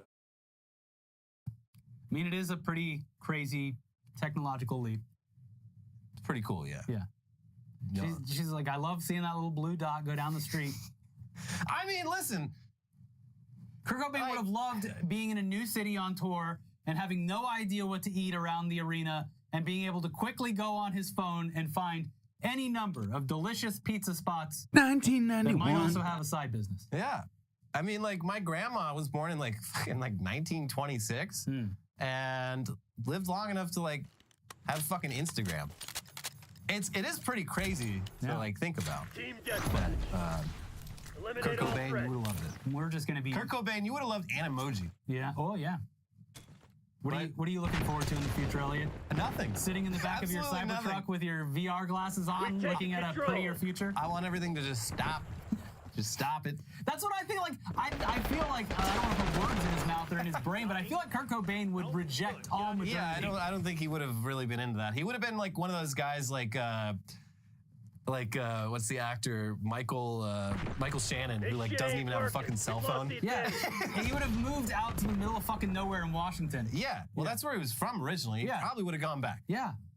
So I don't know, Helen Mirren. I don't think he would have loved GPS. I think you might be wrong about that. I think he might have hated it, actually. Well, she didn't say that he would have loved it. She said he never saw it, and that's disappointing. He could have written some good songs about how much he hated GPS. We got the lead. Now, anyways, anti-trafficking activist Tim Ballard hit with human trafficking allegations in federal lawsuit. What? So this is the Sound of Freedom guy. I mean, I've lost all track of all sense of time at this point, so I was like, wait, when did Sound of Freedom come out? 2023. It came out a year. Anyways, anti-trafficking activist Tim Ballard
hit with human trafficking allegations in federal lawsuit. What?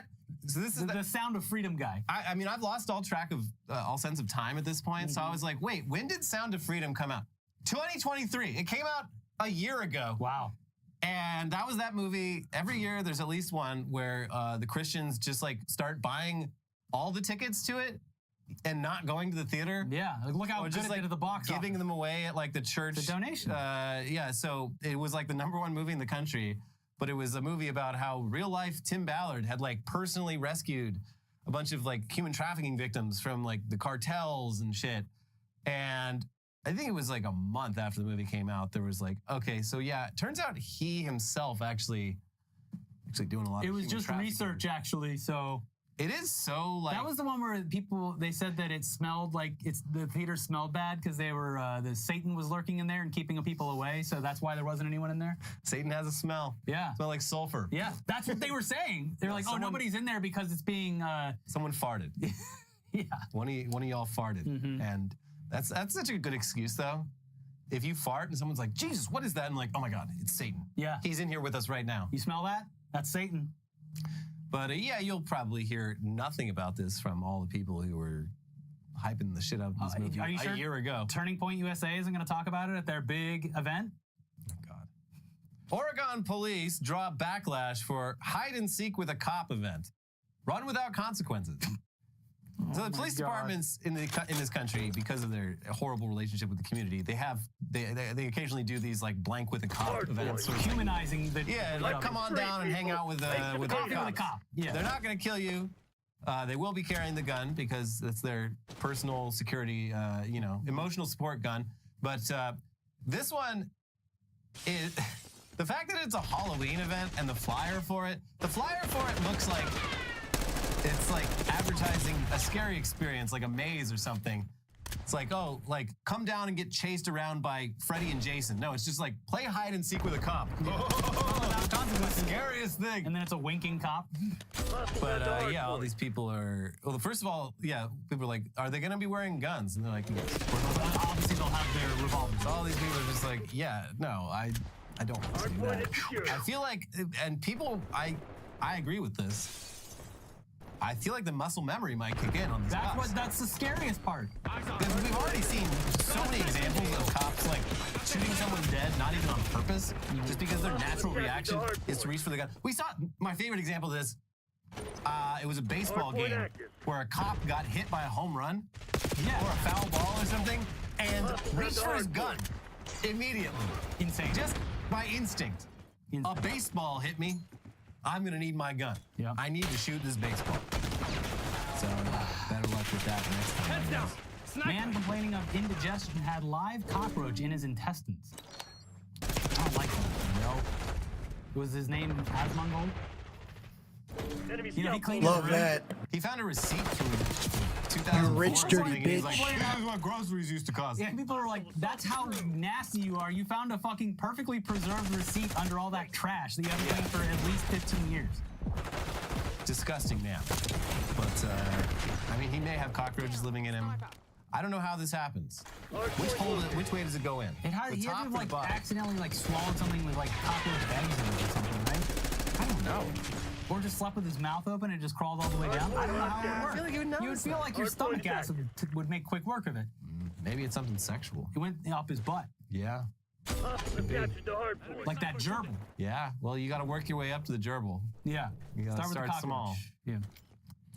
Anyway, that's our headlines and that's our show.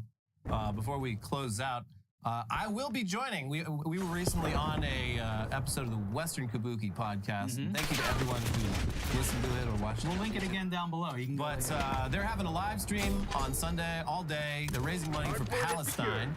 It's going to be at twitch.tv/Western Kabuki from like noon to 8 p.m. Pacific. And I will be popping in around 2:30 Pacific Standard Time. I know you'll be...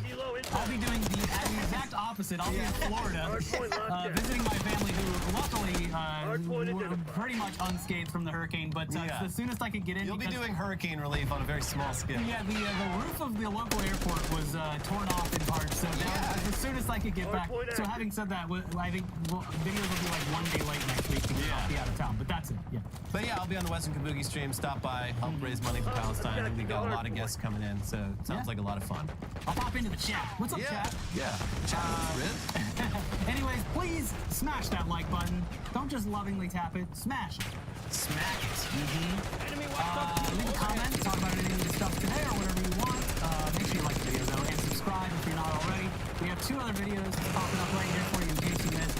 Elon Musk doesn't look like even after the video aired, I don't think he's still announced another winner. I think that might be at least temporarily on hold. So it's all Elon and Trump news. I'm so sick of everything, but that's the world. Yeah. Not my world. Well, it is. The election is less than 2 weeks away, and with polling still pretty much neck and neck, it feels like watching a slow-motion car crash. We could be in for 4 more years of Trump, and that feels insane. We've had nearly a decade to really get to know what this dude's all about, and there's still roughly half the voting populace who thinks he's the ideal person to be running the country. Now, Kamala Harris, Joe Biden, and the Democratic Party certainly deserve a lot of the blame for that, especially with their inexplicable bottom-of-the-ninth strategy of embracing the likes of Dick Cheney in a pointless effort to appeal to Republicans. They're not coming. They will not love you no matter how much you want them to. In fact, it's driving Democrats away from you.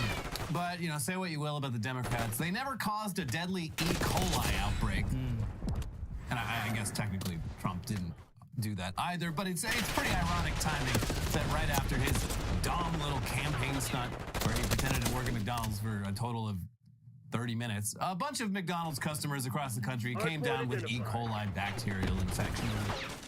But to be clear, the affected McDonald's locations are all in totally different parts of the country from where Trump was working driving, allegedly.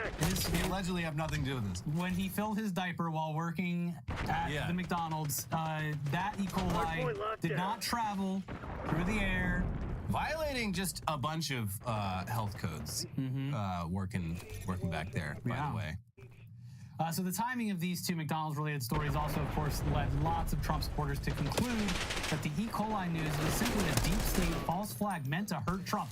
Oh, of course. It's so funny that both sides are like, the timing is really suspect. Everyone's a fucking idiot. Everyone is just the wolf hitting themselves in the head with a mallet constantly.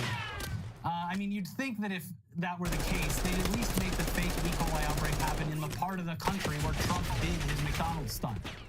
But a key aspect of fascism is characterizing your enemies as simultaneously frighteningly powerful and also weak and incompetent. That's one of the 14 core elements of fascism that Umberto Eco famously listed in his essay Fascism, based on his own experiences living under Mussolini. It's a great essay that's pretty shockingly relevant to our current situation. We'll leave a link down below. But the reason we bring up fascism is General John Kelly, Trump's longest-serving chief of staff in his term as president.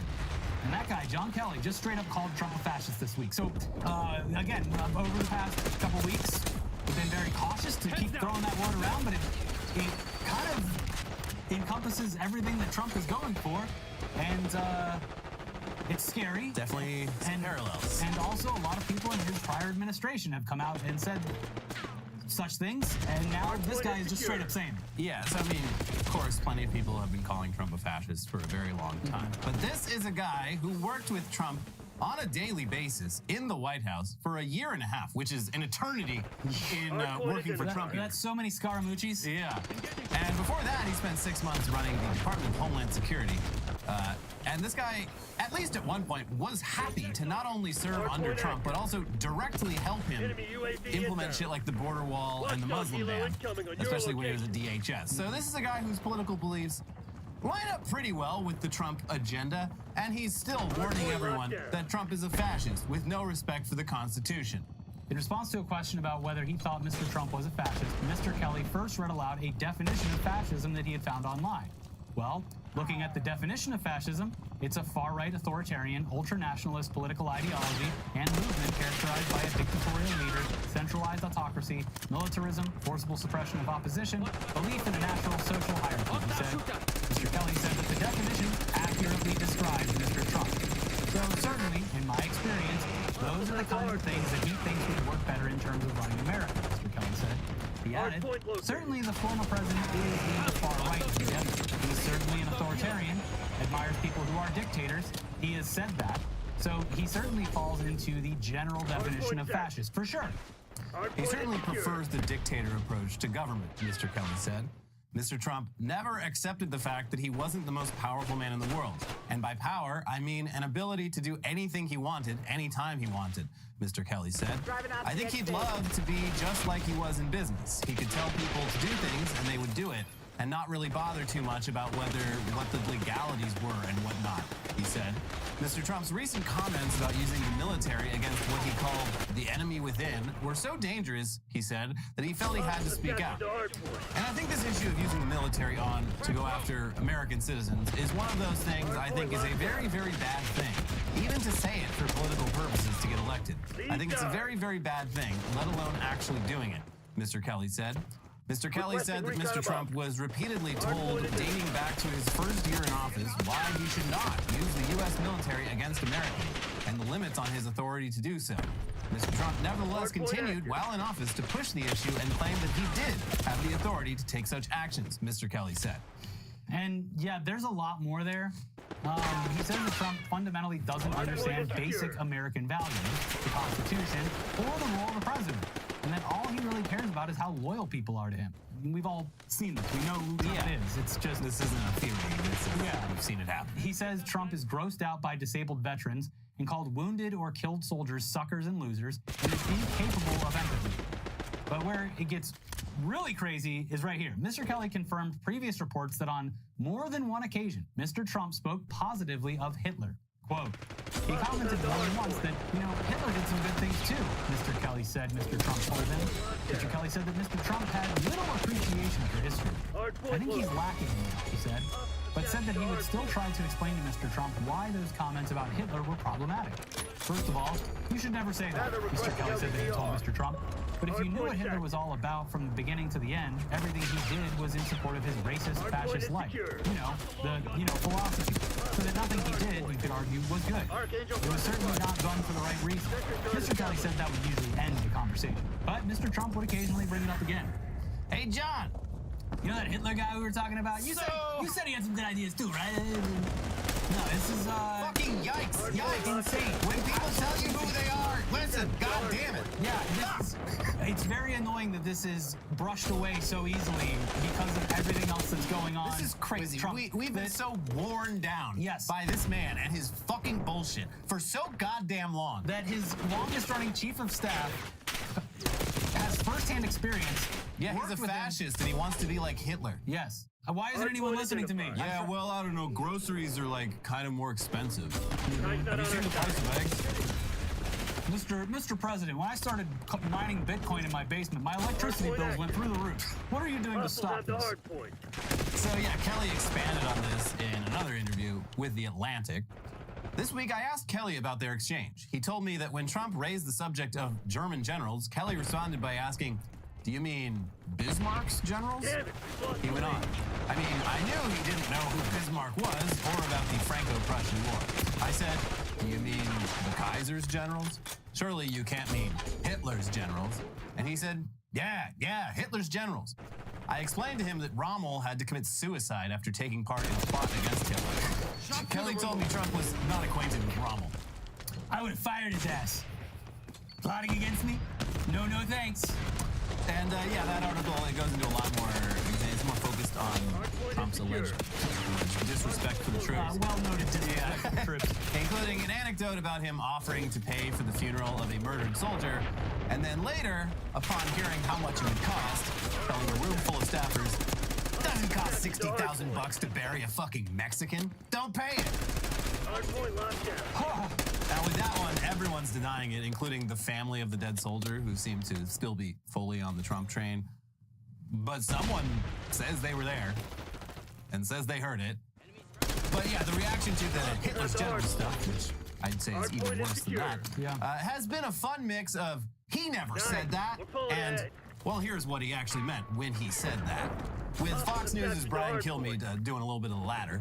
And I could absolutely see him go, now, you know what? It would be great to have German generals that actually do what we asked them to do. knowing that's a third, maybe not fully being cognizant of the third rail of German generals were Nazis or whatever, but he was frustrated with the slowdown of. It wasn't just a slowdown; it was the insubordination. Why does he have to invoke Hitler? Why can't he just say something like, I wish my generals were more, you know, loyal or whatever? Why does he have to say, I want them like Hitler's fucking... It's insane. When you're on your Republican-sided... Like, there's no reason to invoke those generals unless, like, you're invoking Nazism. Because there's a lot of different generals that were loyal, that were Nazis. So why invoke the Nazis? Holy shit. Defending a presidential candidate who talked positively of Hitler, I think you've kind of lost. And also, like, there's rumors now, as we film this, of like some career-ending thing that's going to come out about Trump, and it's like, this is already out there. This should be career-ending for Trump. Well, that John Kelly, he's just trying to become famous. He did devote like 40 years of his life to military service. Yeah, he's trying to. This is he's clout chasing. It is absurd that, based on the polls, that this is so close. Like, it makes me feel very, very bad about the country that I live in. Yeah, you know, that people are willing to turn a blind eye to this just obvious fascist grab, and not even turn a blind eye to it, support it. I don't want it to happen, but if it happens, we fucking deserve it. Is kind of where I'm at right now. I'm in a dark place. It is. It is not a good feeling right now. I'm very hopeful in the sense that I think that it's going to be a landslide for Kamala. Not that I think that she's not that I think that she's the perfect candidate, but I feel like the polls are wildly. But have you seen the poly market? Exactly. These people have money on the line. That's exactly what I'm talking about. They wouldn't place the money on the bets if they didn't think that there was a chance that Trump would win. Surely it's not. It's very bizarre that a gambling website has become like a data point at all in how people talk about this election. It is. I'm hopeful. Anything could happen, but I'm trying to stay on the positive side of things and stay hopeful that this will not happen. And despite his best efforts to try and claim that he won, despite it not being true, that doesn't happen and everything gets sorted out in January. But the funniest possible outcome is Trump winning the popular vote and losing the Electoral College vote. That would be funny. And, it'd be funny until he used as a pretext to seize power. Yes. Yeah, and then it wouldn't be funny anymore. But it would be a quick and easy way to get rid of the Electoral College. Yeah, that shit's got to go. I hate that shit. It's a dumb idea. The founders are fucking dumb for that shit. What the fuck were they thinking? Why, that's one of the reasons, like, this election, but, like, every presidential. So what's going on, everybody? Should I start? I'm gonna start. I'm gonna get on the mic. We're gonna turn off the YouTube. Oh, that's kind of cool. I don't have to. Ooh! I just discovered something. Oh, that's fun. That's all I got. Oh, dude. Oh, wow. Okay. I just discovered something amazing, and I'm very happy about it. Oh, holy shit. The fact that I can just do this. Oh my god. Oh my god. Oh my god. Peace and love.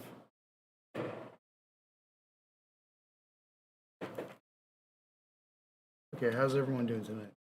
All 0 of you. It's okay, I'm gonna pretend there's like 1,000 people here and that the chat's going so quickly that I can't keep up with it, so I can't really read it anyway. All right, let's see if my headphones work tonight. Hey, they're working, baby. So I've got an Xbox Elite. see shit. You know what? I'm gonna go turn the lights on a little bit more so we can see just at least a little better. I'm doing the BlackOps like shadowed face. You can't see me thing right now, but I can't show you anything. So I'll be right back.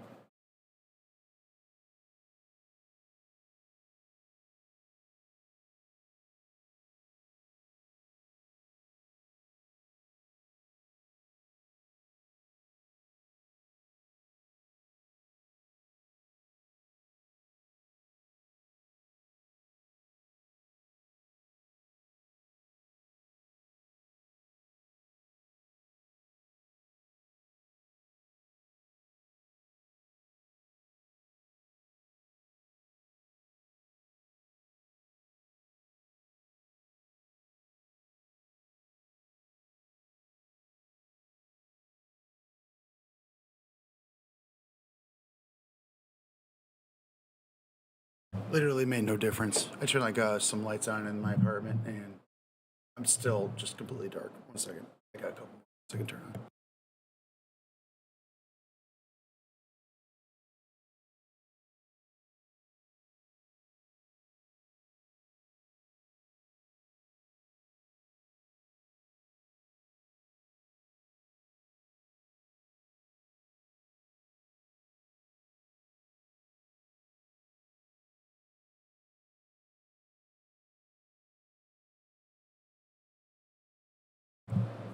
Oh boy, I had the I had the mic. Dude, love that. I love when I say stuff. Shit. Love it.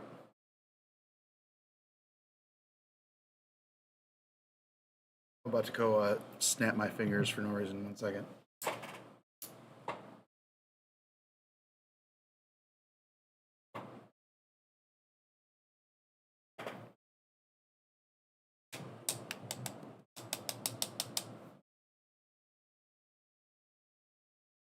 Yeah, it's like just like staring at me. Oh no, actually, they're staring at these. They're greenies, so green.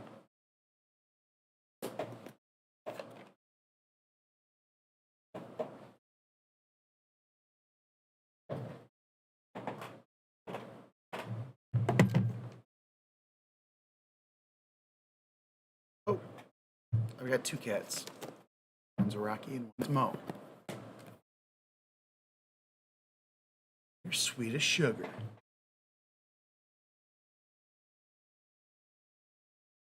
All right, let's get in here. Let's rock some shit. Rock some BO6. Honestly, this is, I mean, but this is like day 2. But honestly, this game feels like it's the best feeling Call of Duty I've ever played. And like the options they have for you are just magnificent. Like I hate hitting the thumb to sprint, do any kind of sprinting, tactical or not. I hate it. But you can set it up where it's like you don't ever have to tap the left thumbstick for any kind of sprinting. You just forward should be sprint. That's where I want to go. Why would I ever want to like just walk slow? Like never. I never want to walk slowly in Call of Duty. Makes no sense. But it's perfect that like you can have it set where it's just like everything is just like automatic, and that you can keep sprinting after you slide, which is delicious. Like seriously, the movement is so fucking buttery in this game. Literally butter with like some garlic. I'm vegan, so no butter. So I'm gonna say like vegan butter with some garlic, like really warm bread. Oh my! Soft, like crust, like hard crust. Oh, get the hell out of here, yo! Yum. This map is like super small. I just noticed that. It doesn't feel that small. Domination. Or just very square. I don't know. Windows open. Go, go, go! Taking C. Control Objective's vulnerable. Let's I've make it been ours. I've been playing without headphones on lately. I like to watch the videos without you know while I play. And so like I don't know, whatever. I feel like I do fine without like the help with the audio help with the headphones and such. But it is definitely easier with tracker, and I haven't unlocked tracker yet. But once I do that, tracker definitely gives you an extra visual element that can compensate for the lack of audio. In my opinion. Oh, sorry. I literally just keep shooting my own things. I feel like I'm the only person who like wants this shit open.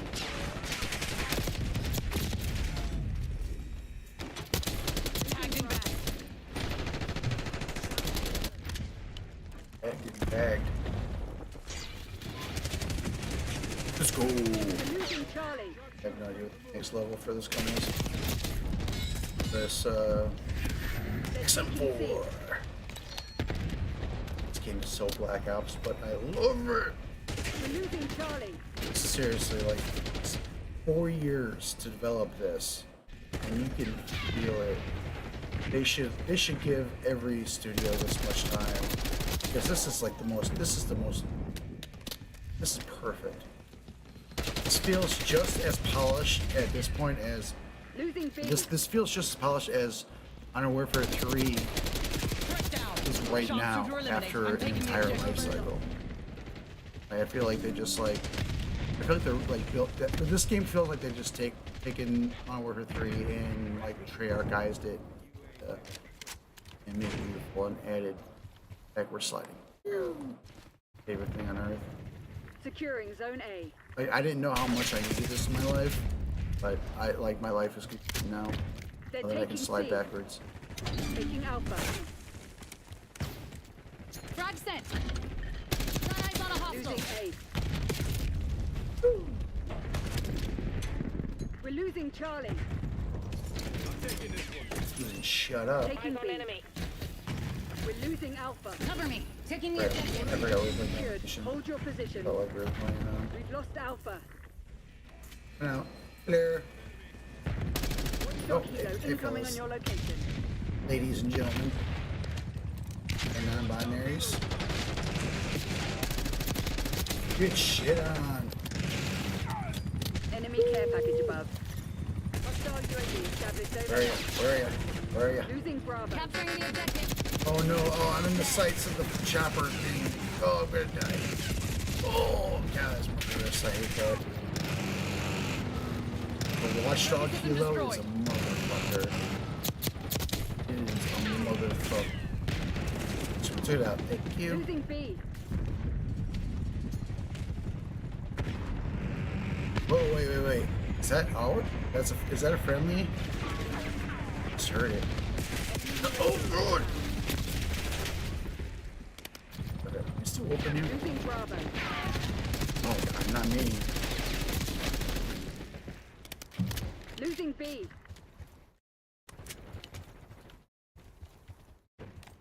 We lost B. I mean, I'm starting to kind of have weird feelings about SBMM. Like, I'm definitely not one of those, like, elite players that, like, my shit's so sweaty. I mean, I'm a sweaty player and so good, so I'm only put up against the best. Best of the best.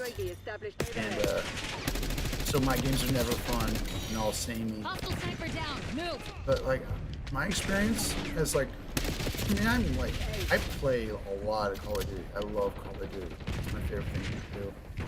It's the only thing really worth doing, in my opinion. Because life is pointless. It's. Whoa! Target down. Yeah, what else? Beginning capture. I had a point and I wanted to make her. UAV established overhead. Oh, SBMM. Yeah, that's what I was talking about. Like, I love X Defiant. I think X Defiant is an excellent game. And I will continue to grind X Defiant. Down. Move up. But it's definitely, since this game came out, it's going to take a new role. That's fine. It's like, I've got enough, like, time to grind 2 games. And I'm going to be honest, for like, ever since I finished the camel grind in Modern Warfare 3, which was pretty early on, to be honest. Like, I finished the camel grind, I don't even remember how long it took, but it wasn't long into the cycle. So once I was done with that, I was just kind of like, I got time for another game, I guess. And then X Defiant came out.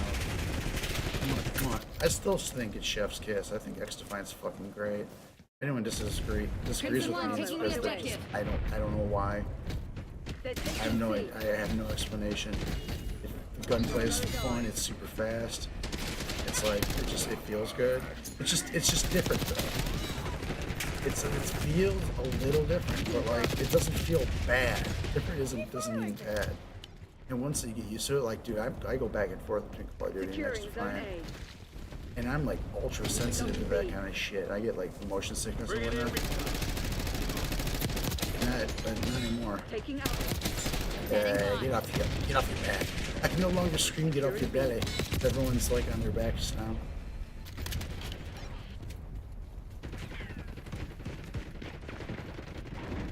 That's the difference between BlackOps 6 and every other Call of Duty. Everyone's laying on their belly in every other Call of Duty. This one, lounging on the bed. Oh, shit. Hostile UAV established overhead. Taking B. Hey, don't make me return fire. Don't make me. See, I like to point. But sometimes when I point, get shot.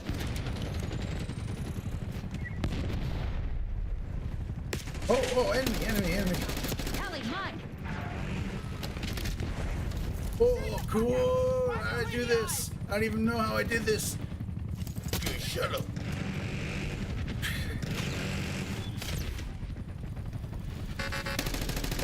Oh, no. Watch out, Kilo engaged. Oh, someone beat the shit out of that thing. Good on ya. Good on ya.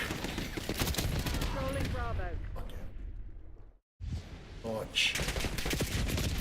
Bravo underway. But not me. Not muted, right? Alright, cool. Imagine not like been muted for like the last half hour. Just talking bullshit, wasting my voice into the ether. Losing B. My dog shit that just goes into the ether. My mouth doesn't produce words, it produces dog shit. God, I'm so happy I have a stim. I've got like 3 stims because of mine. I've got like one perk that gives me like 1 trillion stims. Or 1 trillion tacticals, whatever it is.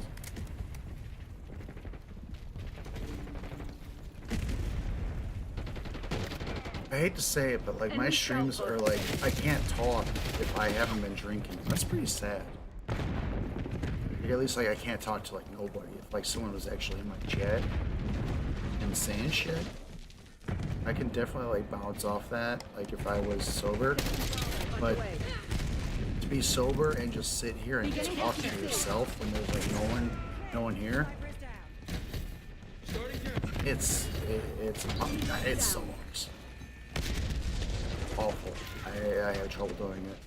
If I'm gonna talk to myself and not just like watch videos while I play Call of Duty, taking A. I'm not gonna. I have to have some White Claws in me. White Claw Surge. Which I got one left. White Claw Surge is, dude. It's like the best thing I've ever had. It is White Claw, which is low, because like I'm a fatty, been a fatty all my life, and I'm trying to like not be a fatty, so like the calorie intake isn't hard. And anyway, oh yeah, by the way, if anyone tries to tell you that you can like lose weight, or there's like a secret to lose weight besides like exercise and calorie counting, they're full of dog shit. It's like the only way to lose weight. But anyway, and drugs. new ones in particular.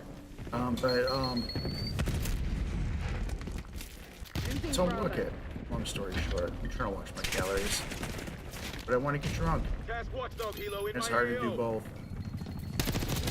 Terminated. So these, I was just doing the regular White Claws, Plan was which are like, they're foolproof. fine. Execution was perfect. They're pretty weak, man, but then they released White Claw Surge, which has 8% alcohol per volume. 8% is pretty good. I prefer 9 to 10. No one stands in my way. And then that means I can just like kind of stick to like 2 of them and like, have a good time. I can just limit it at 2. If I drink 2, anything that has like 8 or over alcohol per volume, like it's good enough for me for the night. And some marijuana. If I have those things, man, forget about it. Maybe I should change my reticle. Why not?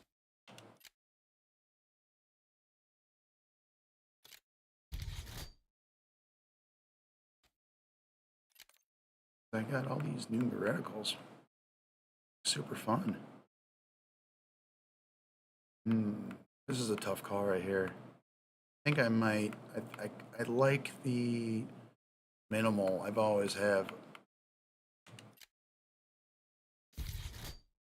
That's pretty good. My camo situation. Is this the same kind of camo grind that was? Dude, so much of this game, like they went back to Black Ops 4, and I love it because Black Ops 4 was so good. I mean, despite the fact they didn't have a campaign, and I still need to play the campaign.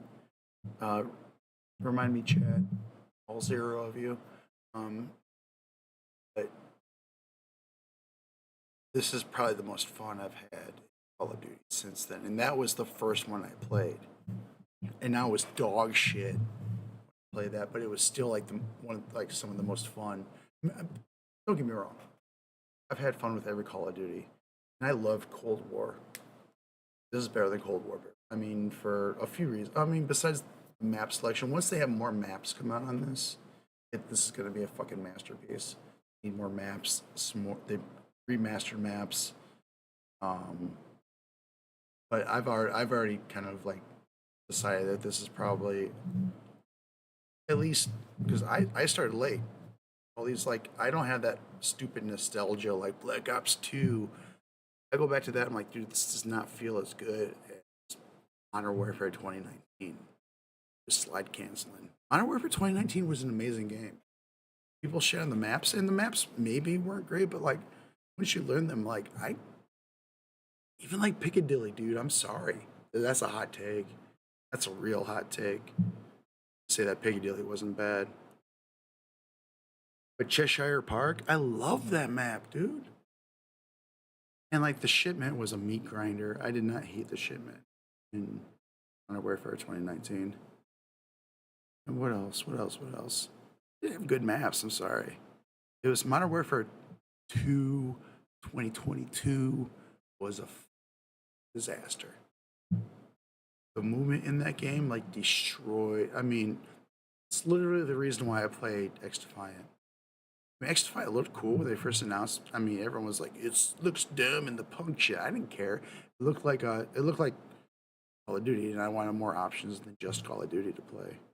It was like, take on it with like hero powers and stuff, which is like I don't hate that either. Like if this game had like specialist abilities instead of field upgrades, like I would love that. I don't hate that shit. People are like, I've never played fucking Overwatch. I don't give a fuck about that shit. I don't play Valorant. I don't give a fuck about that shit. Black Ops 4 is a great game. And the fact that this is kind of like, is starting to remind me of that a little bit. Just like, the movement's better than in any Call of Duty game I've ever played. Like this is probably the best movement or innovation of movement since Modern Warfare 2019. People want to tell me that the movement is not good. Modern Warfare 2019, you can eat my shit because it's Modern Warfare 2019 has better movement than Black Ops 4. 100%. Like, tag sprint is good. If you don't like tag sprint, you're an idiot. And like slide canceling, amazing. Like I don't even think this game really has slide canceling, but it doesn't matter. Treyarch doesn't need like Cold War. They took out the slide canceling because it was like insane. But it's like their Treyarch sliding is so snappy, and now that like they have the omnidirectional sliding in any direction you want. Perfect. Movement in this game is perfect. I'm still going to grind X-Defy because I think that's a great game too. The game feels great to me too, but this game is probably the best game. Grind it as long as there's a grind. I gotta get my other White Claw Surge. Give me a second, I'll be back.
This controller disconnection thing is unique to my Elite controller, which is fortunate.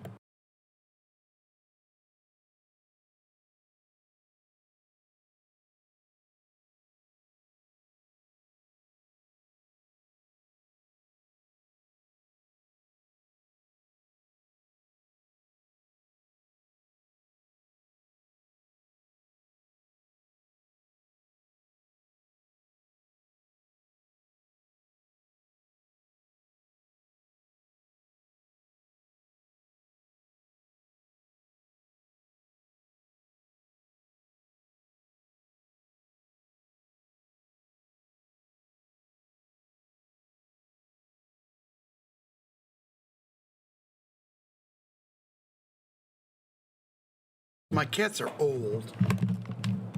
Like honestly, I've known these cats since shit, like 2007. God damn.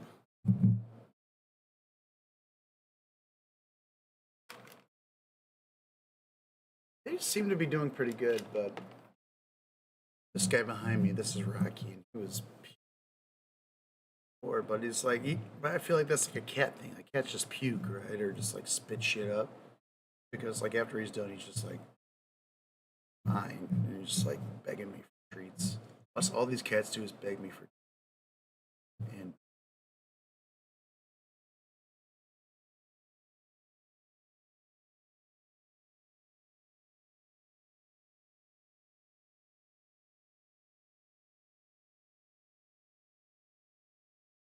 I got Black Ops 4 here on my PC. I'm looking at it right now. I got the shortcut and I want to play it, but this is scratching that itch. I want Summit. Nuketown's coming soon. All right, I'm about to open the Surge. Nuketown's coming in days, I think. What? It's supposed to come on the 1st, right? There's like 4 days from now. How about that? Classic. See, it's like I never played the original Nuketown. Was that Black Ops 2? I was trying to get through the campaigns on YouTube. I never played the original campaigns. The first Call of Duty I played was Black Ops 4 because I wanted to play Blackout. I was interested in Battle Royales because Battle Royales at the time, that was 2019, that was 2018. Like, PUBG was the shit. It had just come out on Xbox. I'm a console plebe. And PUBG and Xbox at the time, I should go back to it because like it's been a while, and like I have an S now instead of just the Xbox One. But it ran like PUBG ran like dog shit when it was released on Xbox One. Like real bad, like rubber banding, like just it was Puke City. And like, but I wanted to play Battle Royale, but that pretty soon after that, when Call of Duty released Black Ops 4, they had Blackout. Compared to how PUBG was running on the Xbox, like a trillion times better running the optimization of that game in Blackout. And Blackout wasn't bad. It was tough, but like, and I don't think I've never gotten a victory. Dog shit. But it was fun, and it was optimized, and it wasn't busted like PUBG was, and it was first person. Even though PUBG eventually brought first person around, but still, but I was really bad at the Battle Royale. Never won. But I tried out the multiplayer, and in that game, that's where I fell in love with the multiplayer. And I was dog shit, but I played it. Black Ops 4. If you can believe it, my second Call of Duty game was Warfare 2019, which is, I'm sure if you're an old school player, that's nuts.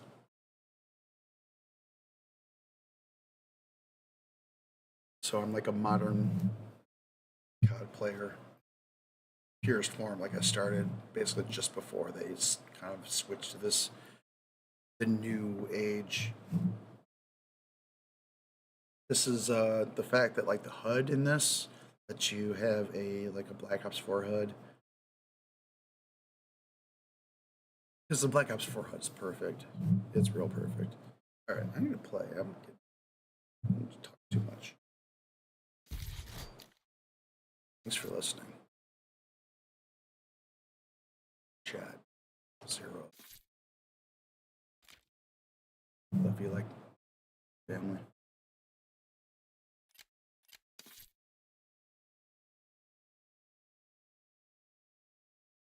Woo! I've been going for like 2 hours. Going, baby. I went for like 4. I went for a long time yesterday, but I'm gonna try to go first. We'll see. It's still early. I haven't even been up for 12 hours yet. That's not the way I slip in.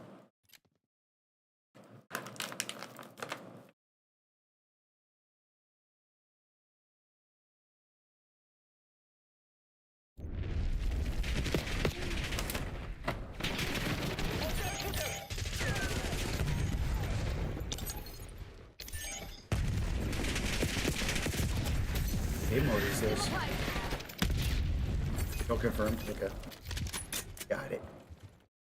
So we're in Iraq. Unlike most people, I actually remember this time alive, but I was a baby. Not a baby, I was like 11. Is this 1991? I don't know what to say. I don't know. Whatever. I think this game takes place in 1991. It was utterly happening. So yeah, I guess I'm a baby.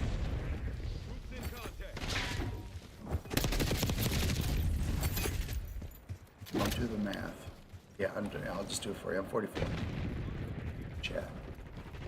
You all heard that. I like being number 2 with matching numbers. Love it. Oh, it should be 44 forever.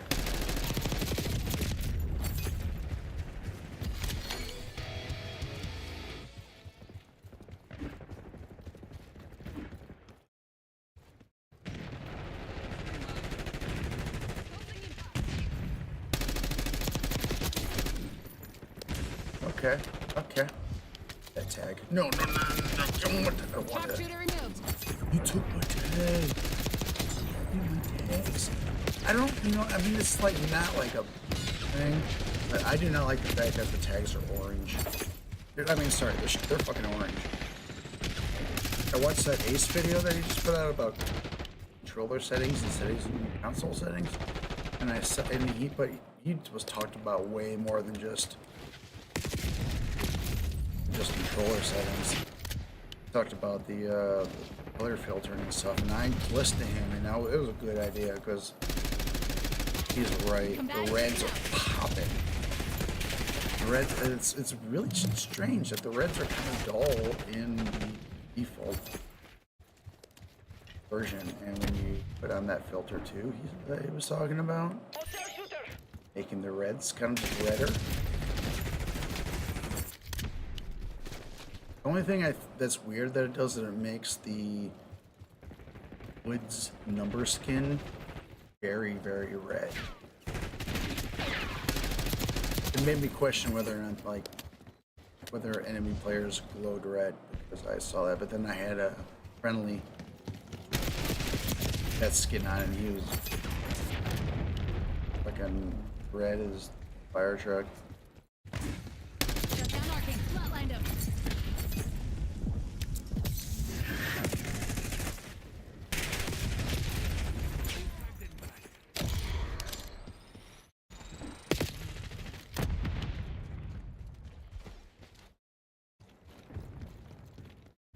I'm proud to be an American.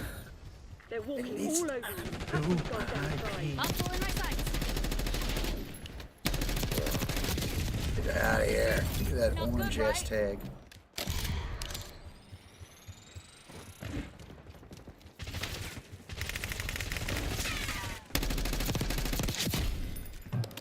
Get out of here. Get out of here. Any in the trenches? Not anymore. Shit out of here, man. Good God. Fucking kids, you suck.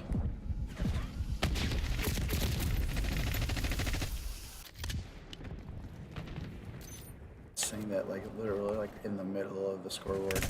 Woo! Should not shit. It's fun. It's just fun. I don't really mean it. Like, I'll do some fun shit talking once I find someone to shit on.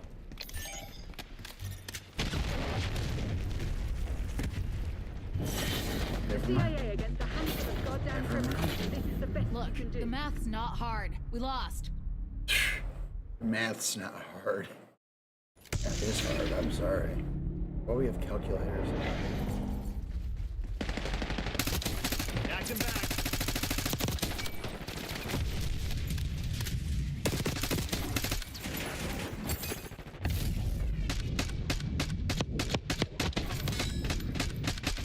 Here we go. Here we go. I'm not on here because I'm on the losers.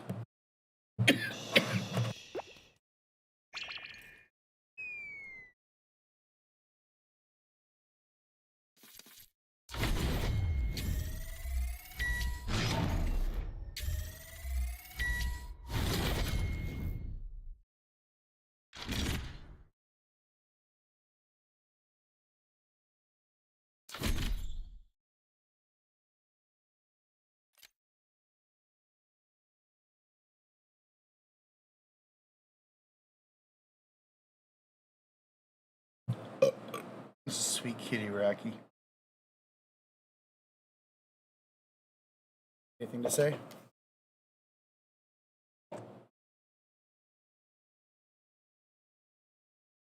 Anything to say? Say something? Give me meow meow.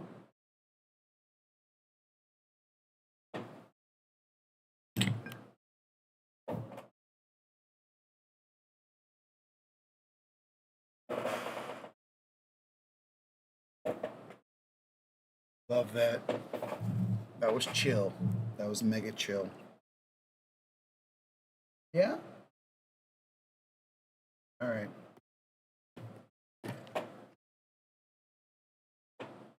Up now.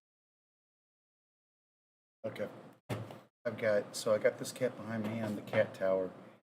My bed's just like probably about 3 feet away from me. No, it's like from my hand. If I probably like about good 4 feet away from me. My other cat's on that. It's Momo. Sleeping. But if his head would have popped up when I give this one something to munch on, I'd hook him up. I feel rude. Pressure.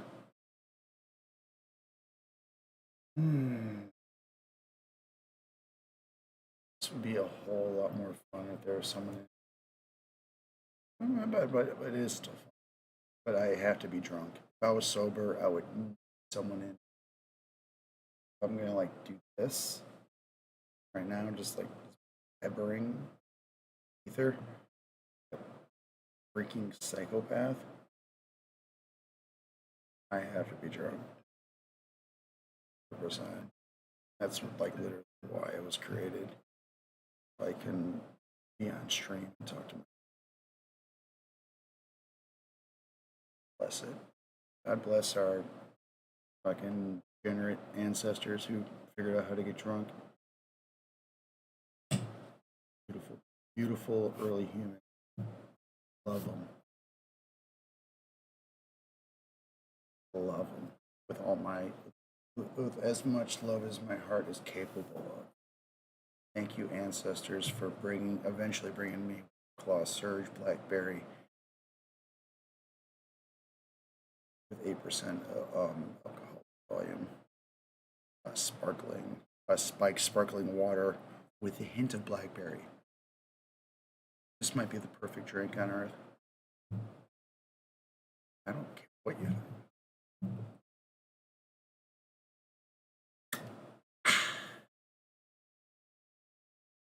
Here you go to the bathroom.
And we are back. Okay, so.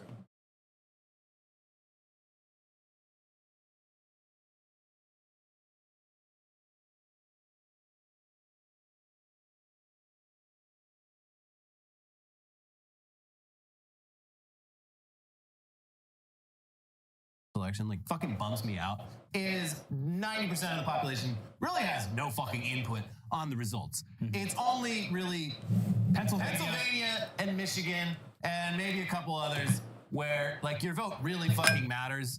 But it's like, I mean, like if you're voting for Trump in California, you're throwing it away. If you're voting for Kamala Harris in Alabama, you're throwing your vote away. It's like, it's stupid. I wish our votes mattered. Your votes do matter a lot more in the down ballot. Yes. It's important to vote. Yes, it but is. the Electoral College sucks. It's bullshit. It's got to go. But anyways, this fascism stuff really isn't news if you've been paying attention and know your history. Fascism isn't just authoritarianism or right wing or everything I don't like is fascism. It's a pretty specific thing. And we would recommend reading that Umberto Eco essay or maybe Robert O. Paxton's book, The Anatomy of Fascism, for a fleshed out definition. Or Richard J. Evans' Third Reich trilogy if you really like reading thousands of pages about this. But for a while now, it's applied to Trump and the culture around him. The obsession with and scapegoating of illegal immigrants and trans people, who together make up maybe 1% of the total population, definitely has parallels to the Nazis' obsession with and scapegoating of Jews, who in 1933 made up less than 1% of the German population, as just one example out of many. The conspiratorial thinking, the hostility to academia and expertise, the dismissal of any and all criticism, the rejection of modernity in favor of an idealized rose-tinted version of the past when things were great, it just checks a lot of boxes here. Yeah, and this is a lot of these have been hallmarks of American culture going back to at least World War II, maybe even sooner. We've been primed for fascism for a while, but things have been kept mostly chill. Mostly. Yeah. But it's coming out now. It's happening. People are no longer scared to just straight up say what they want to happen. Where half the population is giving the thumbs up to rounding up and deporting immigrants, not even just illegal immigrants, but just everyone. Yeah. It's completely fucked. Hello?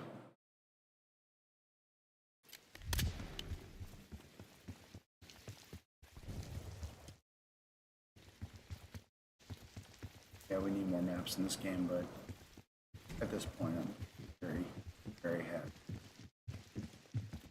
6.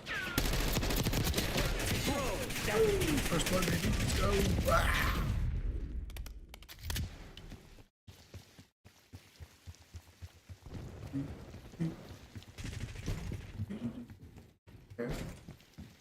Oh man, what's that? I'm trying to remember like some of the maps from BlackOps 4 that I would love bring this game, and maybe even some of the maps from the Cold War. Like Satellite would be fun to bring back one time, or like Apocalypse. Apocalypse was really good. And Moscow, we brought Moscow back. I would love that. I love Moscow. It's such a good. I love the Cold War. Everyone shed on Cold War. I love it, but you know, whatever. People hated Vanguard for some god awful reason that had like a movement feel. It's like a super fast like one of the fastest Call of Duties of all time. People not like fast Call of Duties.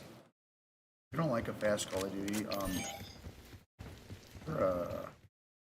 shit. Things would be slower. It's because we're slow.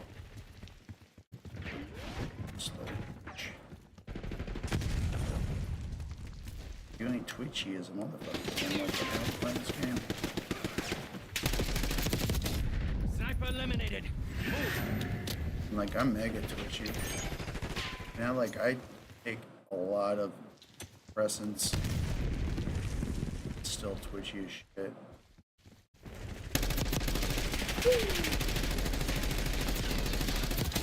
Sharpshooter removed. I'm not wrong. Look at that. I feel like I come in a million miles away. It's insane.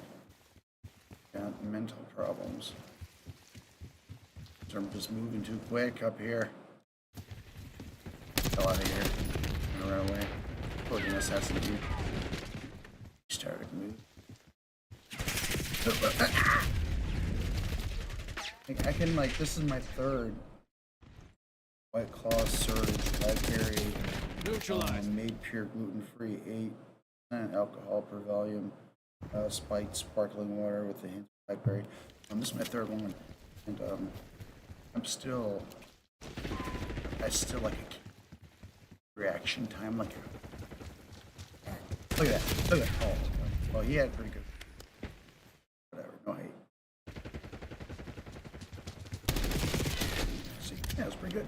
It was good. I like this kid.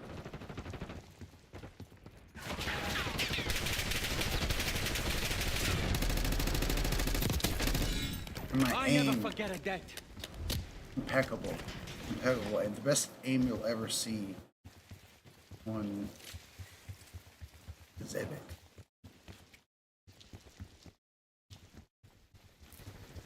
Big old chopper. You getting this bitch? Oh, you can't though. You can't fly it. Oh, hey, snipes. Shit, I'm Back not up doing further. good. I'll do it again. Odd. Ooh, I saw that. Good job. Oof. Get with the program. I see jumping around.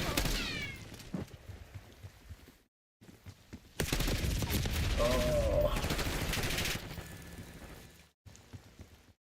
Oh, that shit talking out.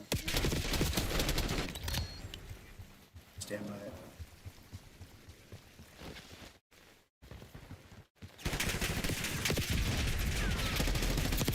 Shit.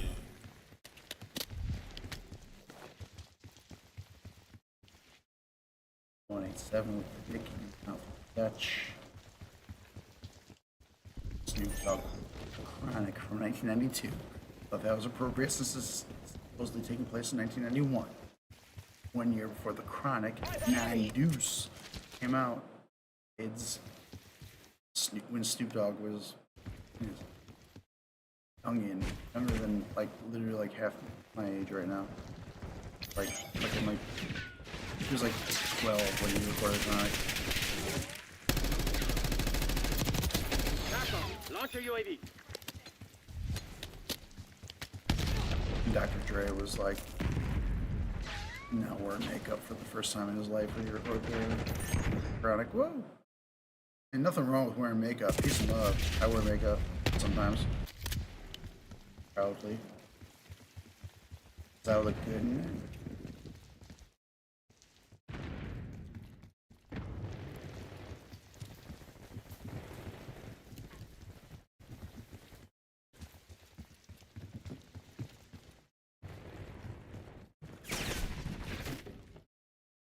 Are you? Hello. Fun Jeff. Told you. You see that slide backwards? That was silky smooth. That was, I don't even care that I died right then, because that backwards slide I literally did was like magical. It lubricated me, I'm not gonna lie. Let's go digital. Let's go headshots all around.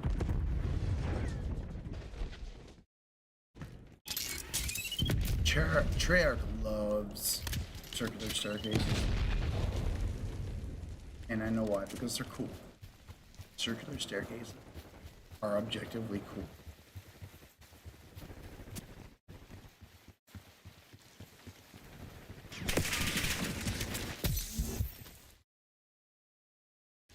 Where are you? Thank you for the 10 trillion subs, dick licker. EKIA. Peace to your family. May they prosper.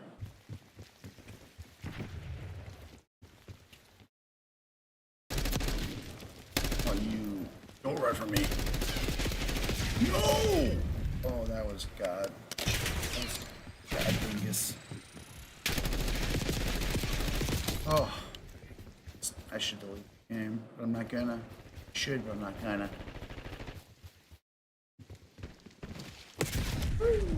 Oh, I'm obviously.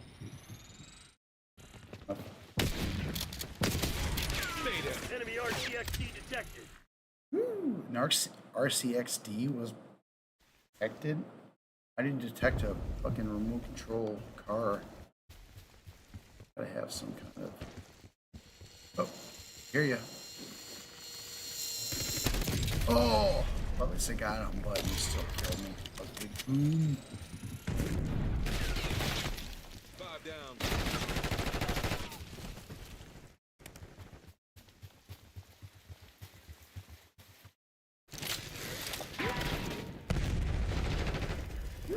Oh, so this is where everyone's chilling, huh? I mean, I push. Push, push, push. You don't push, what else wrong with you? Get killed! You don't push, what are you living for?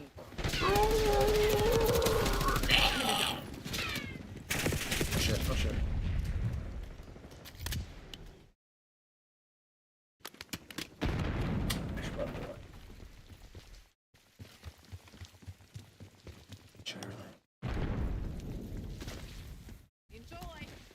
What?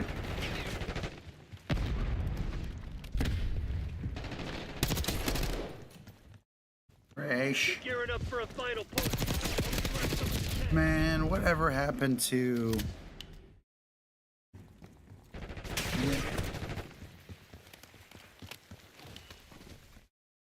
GG Reloaded.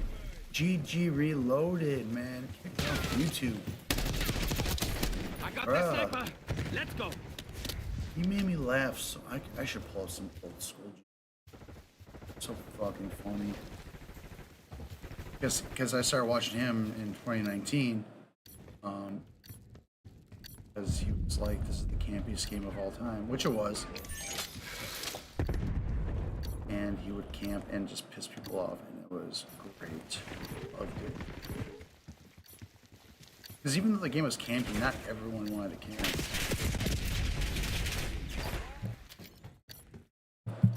I should pull some out. You reloaded. I miss you, baby. That's right, you shithead. It's right, Good work, Woods. Your squad can do some damage. Wait, what mode was this? Team, we didn't make it. Closing through. Got their marksman. Let's push.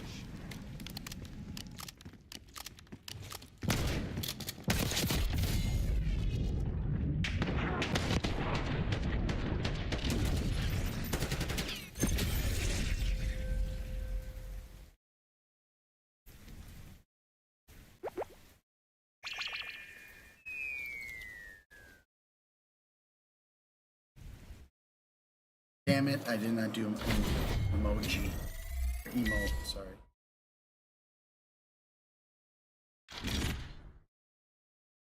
Millennial.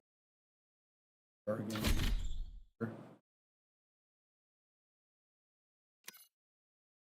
No.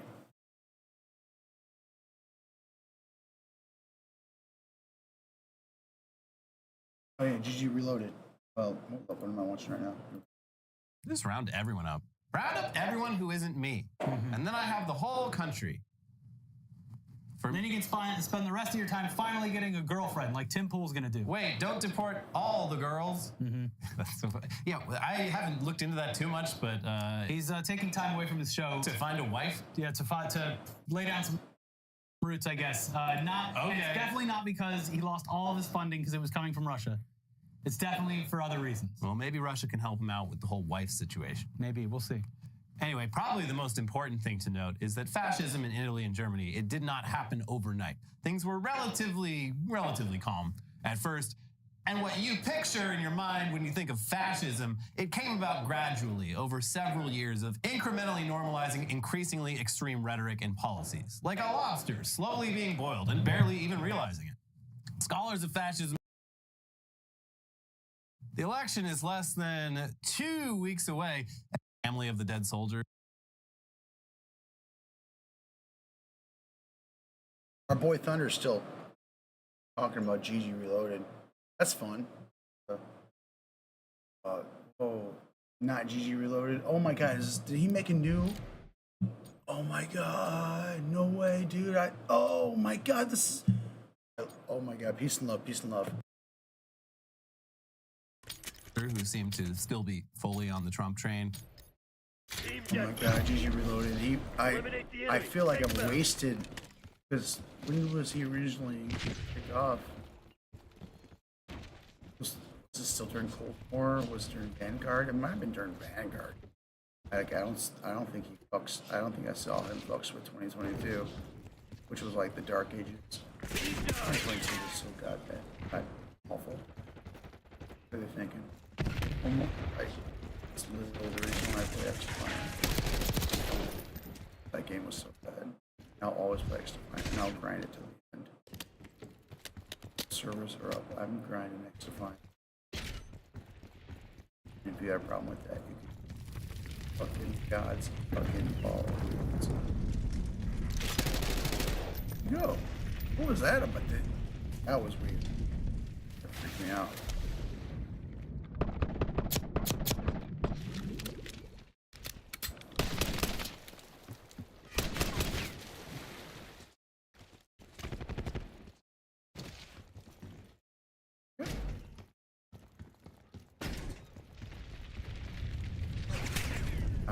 I'm about to sub to not GG Loaded right now.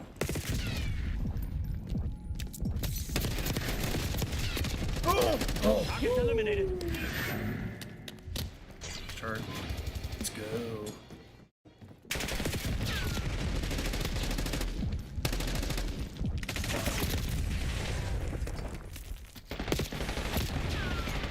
Frag thrown.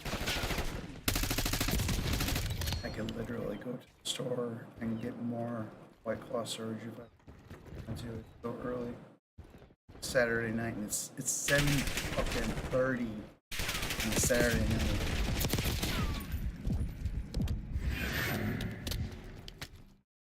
And I'm playing BlackOps 6. Down.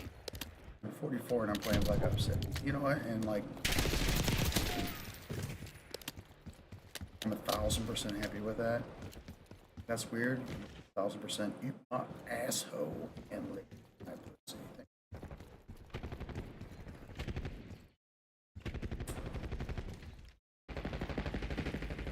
Kids, no wife, no problems. Second round. 5 kills. Getting loose. No stress. Well, I mean, I've got stress, but God, if I had wife and kids, straight up, just I was just straight up Minecraft myself.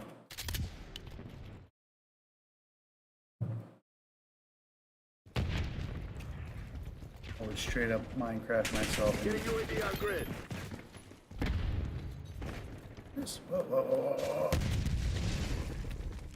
What's happening? Where are they? Gotcha. There's another one nearby. What are you doing? Where'd you go? There. Gotcha. Avoid the inevitable. Oh, very friendly.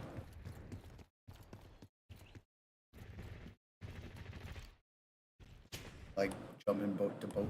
Woo. The movement in this game is top notch. It's but the movement in Modern Warfare 3 2023 was amazing. It was great. It's what 2022 should have been in the beginning. And 2022 would have been fantastic if it had the same kind of movement that Sledgehammer implemented in 2023. That's 5.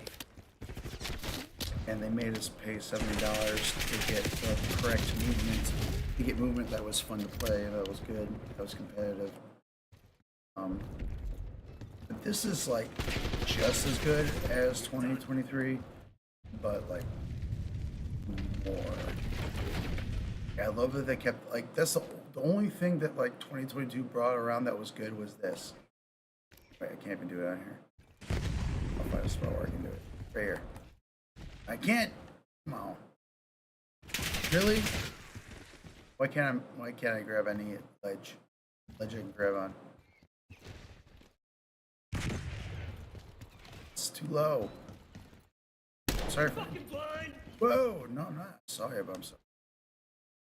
That quick off. friend.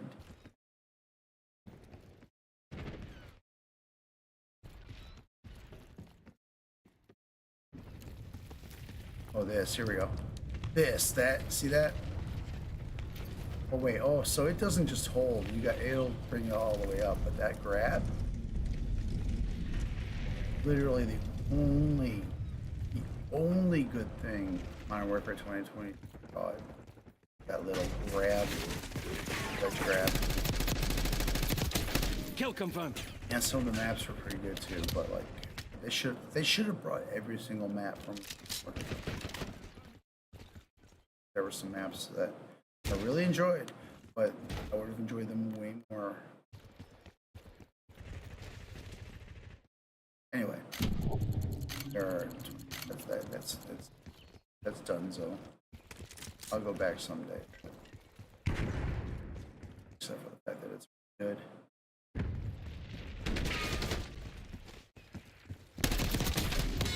SATCOM, requesting recon overhead. The only reason why I would go back to 2022 maps that didn't get the 2023.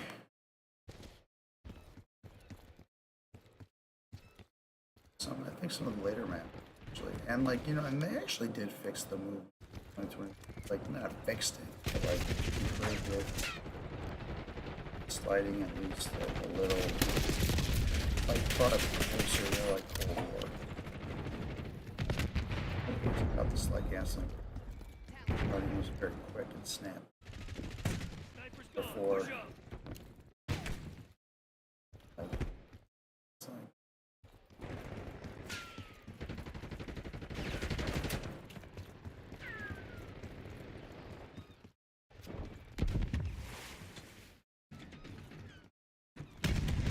Oh, I've been. Been a minute. How you going? God damn. God damn. I'm just okay. Why am I? Enemy marksman eliminated. Dog shit at everything.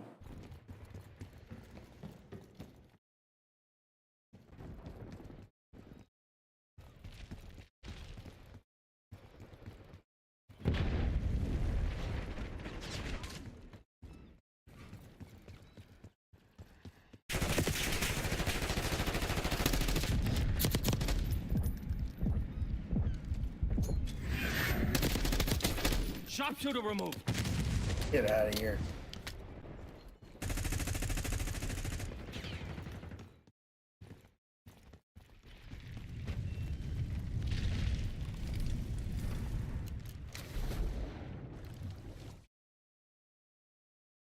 You've fallen behind.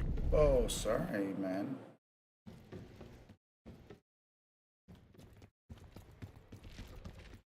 We got the lead. Now hold That's it. right. Oh. Oh my.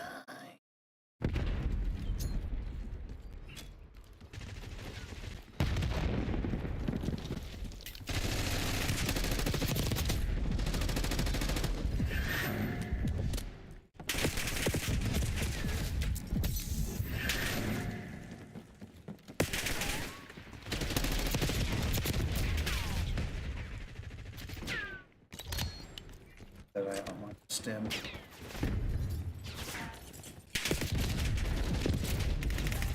MTC's in the red.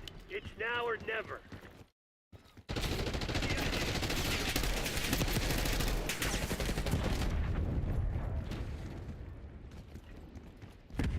Enemy UAV inbound. Hostile RCXD in your AO.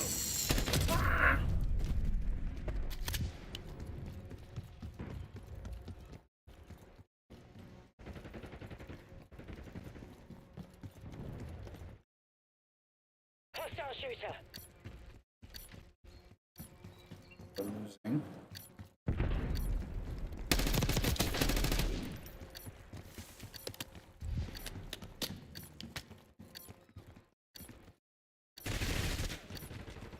Hostile UAV established overhead.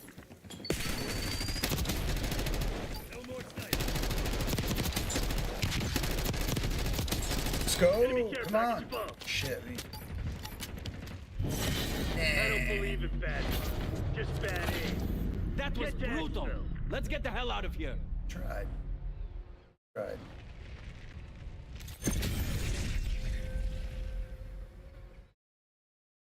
Watch the new, I think. Oh.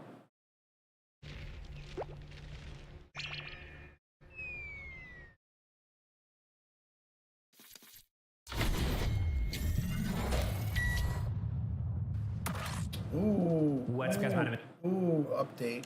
What they update?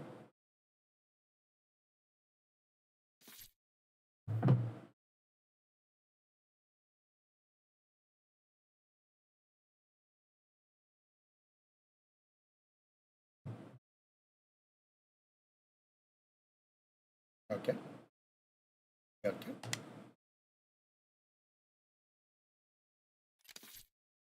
Is there any playlist update?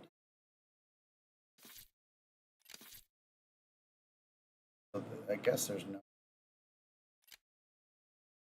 Oh, there are some people for.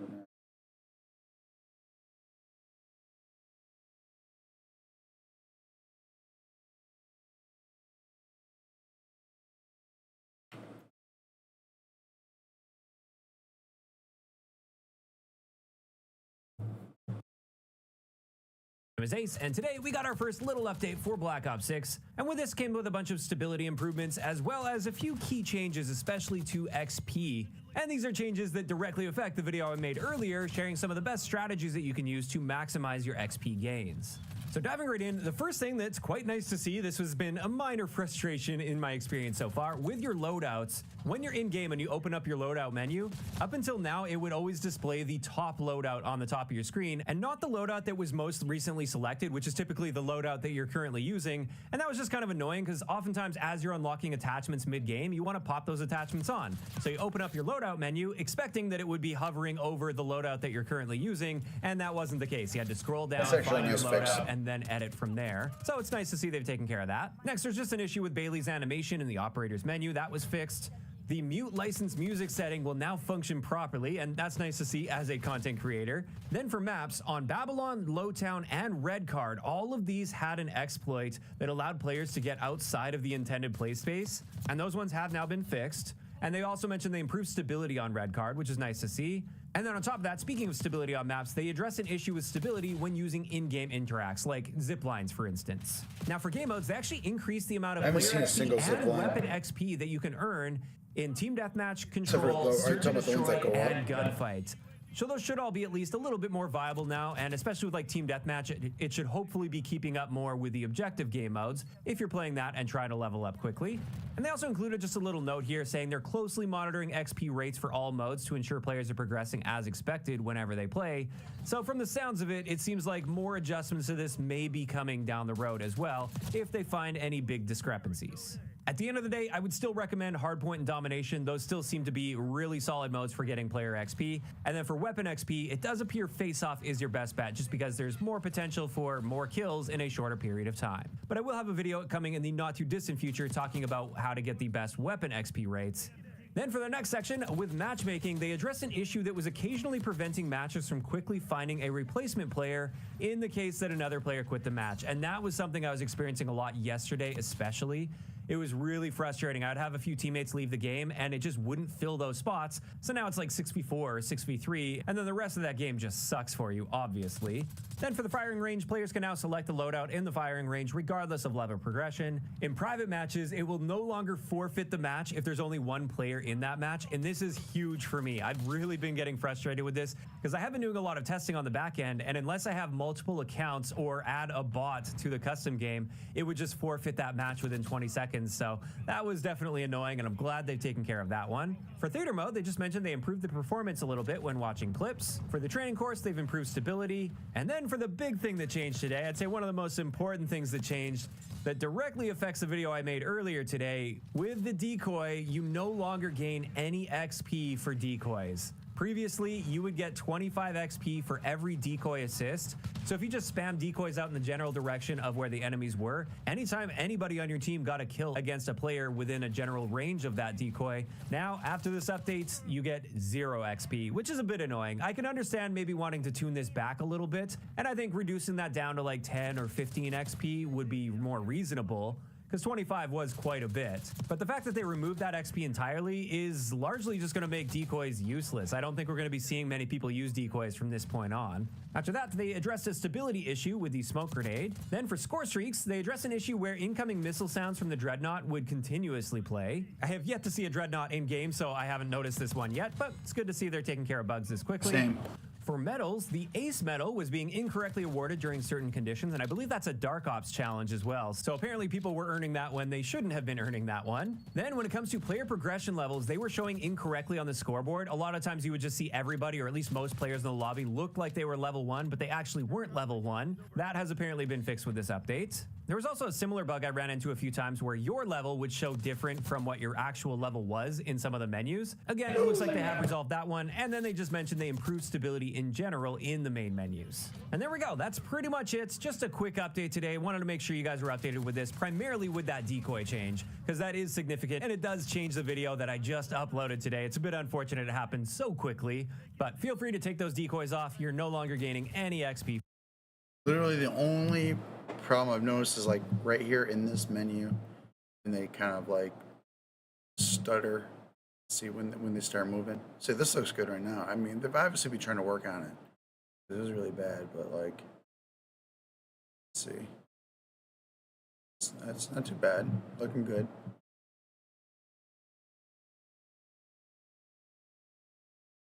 Okay, that's lived. Actually, it's not bad. It's not bad. Doing good, finally. This dude, there's wow. I mean, I already missed Bandahar.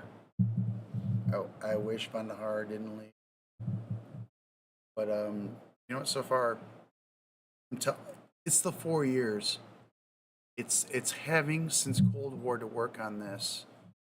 I really hope Activision sees that, because this game's getting pretty universal praise right now. They should allow their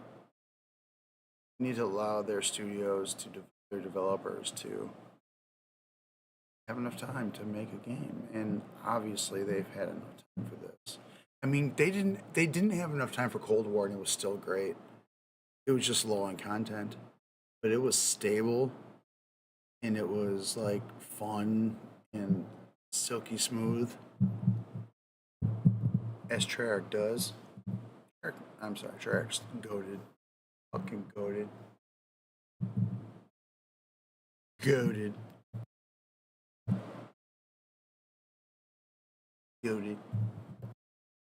From them. And with that, I'm just curious to hear from you guys in those comments down below. How are you guys feeling about these adjustments that they're making with this first little update?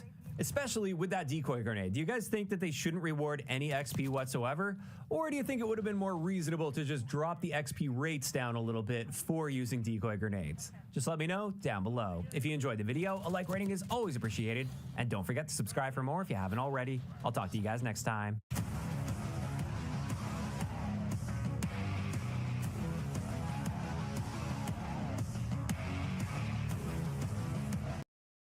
Okay, let's see what's going on with GG Reloaded.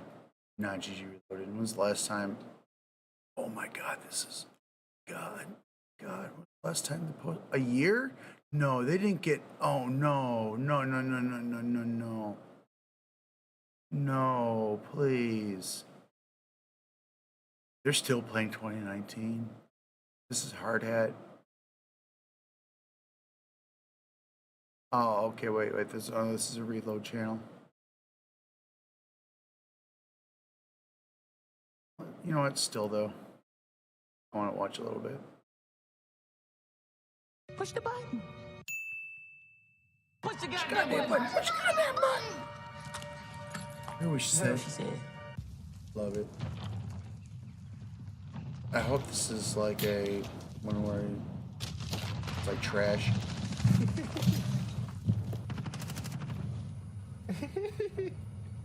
Trash. After one death?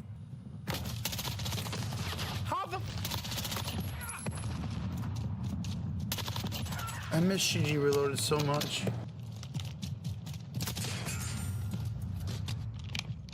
Right. Kill the guy and it spawns him in front of me. Of course it does.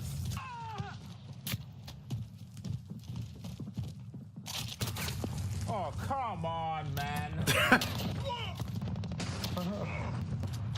With peace and love. I mean, he's like super, super, super toxic, but this was fun to watch. It's camping shenanigans. Easy wins. Easy. Bro, I joined halfway through and made it to 15 already. Shut your ass up. I joined it. Y'all were at 20. Oh my god, the sound, Get 15 kills, bro. sound bites. Yeah, get good. You lost the game. Soundboard. Sorry. Yeah, make your excuses garbage. Oh my god. Your ass, bro. Shut up. Yeah, garbage. Garbage. You're trash. You lost fourth place. You suck. Oh my god, this makes me want to. This makes me want to turn on voice chat. Nigga, you barely won. Bitch, I joined the game 17 kills down. You're all garbage. I don't want to hear nothing. You're all garbage. I don't want to hear nothing. Imagine That's why having you a died more 17 times kill than me. lead. You're all garbage. Imagine You're below dying. me. You're lost. Shut your ass up.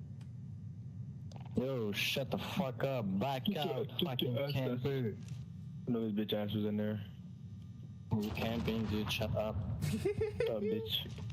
Shut up, dude. You're so bad. So bad. Oh my god, look at this camper. So Look at this camper. Look at this camper. I kill you 2 times. I kill you 2 times, dumbass. You're so bad, dude. So bad. Dumb as fuck, bro.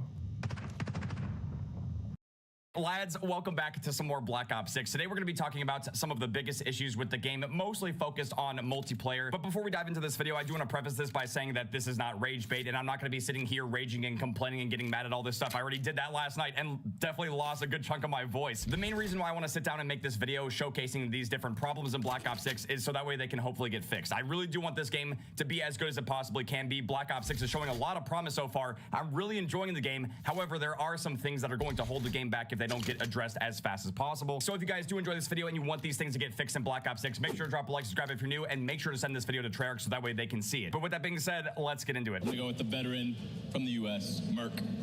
All right, welcome, Merc.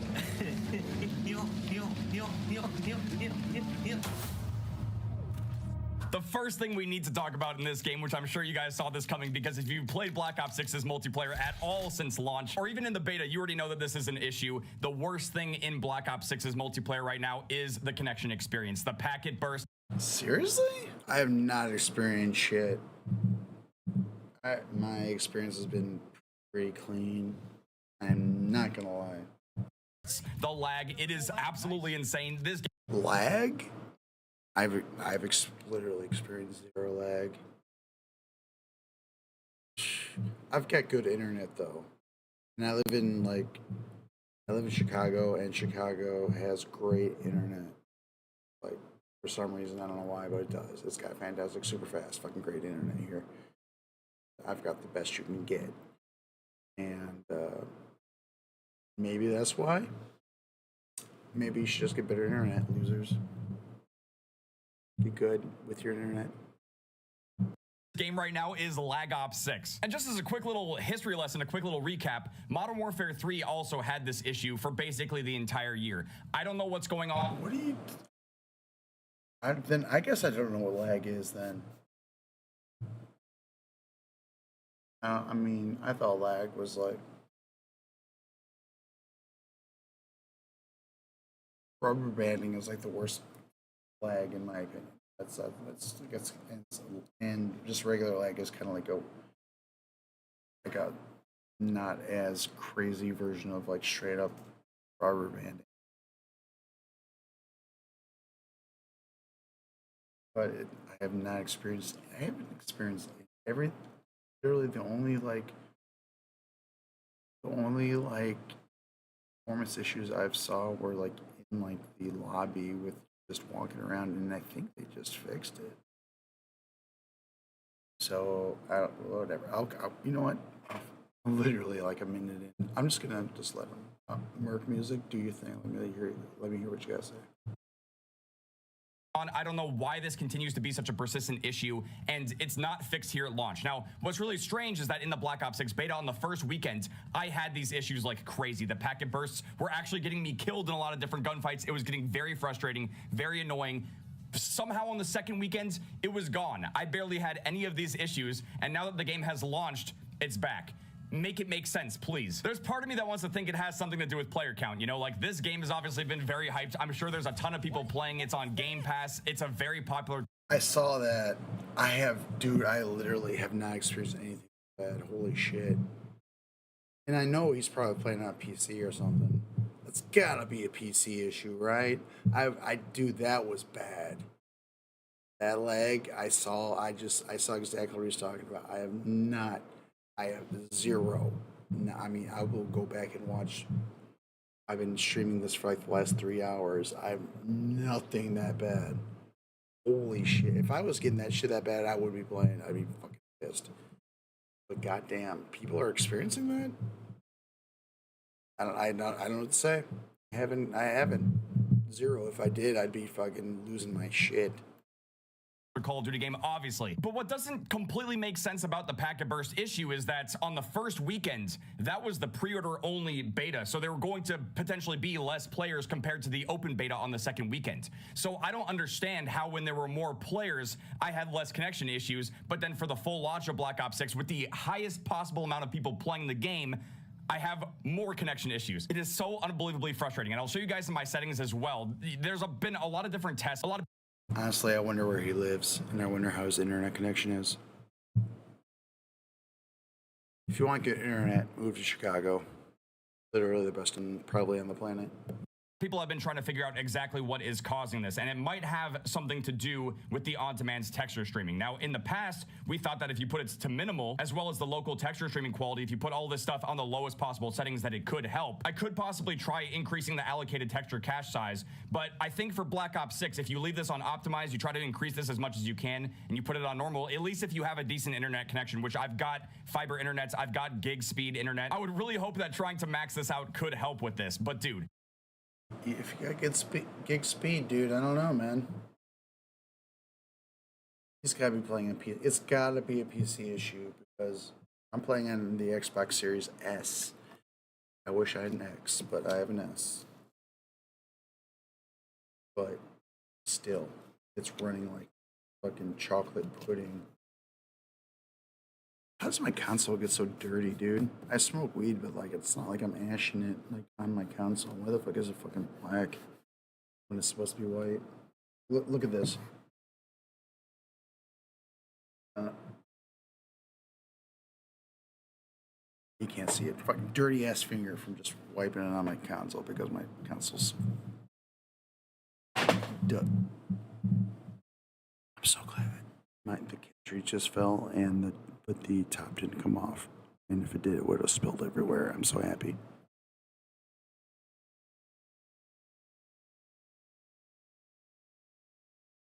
The packet bursts, these connection issues, they really do have to fix it. And the reason I'm mentioning this first is because I'm pretty sure this is something we can all agree on. We need the connection experience to be good in Black Ops. I mean, I agree it should be good, but like I'm not having that problem.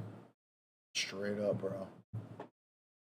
Merc, I know you're watching this because like there's literally zero people watching. There's basically like negative people watching. There's probably like a non-person, like an alien watching this, like wondering like why is this human doing this? And it basically like counts as like negative people because it's like non-human intelligence watching this, wondering why, just why. But I know Merc will see this, and hey buddy. I just want to be straight up. I'm not having a problem. Love you. 6. I'm pretty sure everyone that's played this game has experienced the packet burst at some point. So yeah, I wanted to start off this video with a universal issue that I think we can all agree on and that we're all probably experiencing. I haven't seen any tweets or updates from Treyarch or Call of Duty saying that they've been looking into this or that they're aware of this issue, but they really need to be made aware of it because this is something that does affect everyone and it's going to degrade the quality of the game over time if it doesn't get fixed. Now, I'm not sure if you guys have seen this issue, but I've gotten this one quite a bit too, which has been pretty frustrating. You'll go to queue for face-off mosh pits. Yeah, this is okay. So it's like from 4 hours ago, and they had like an update just a little bit. So maybe it's just better. You should put it. It's from 4 hours ago. You should not be watching this. There's been an update. So hopefully.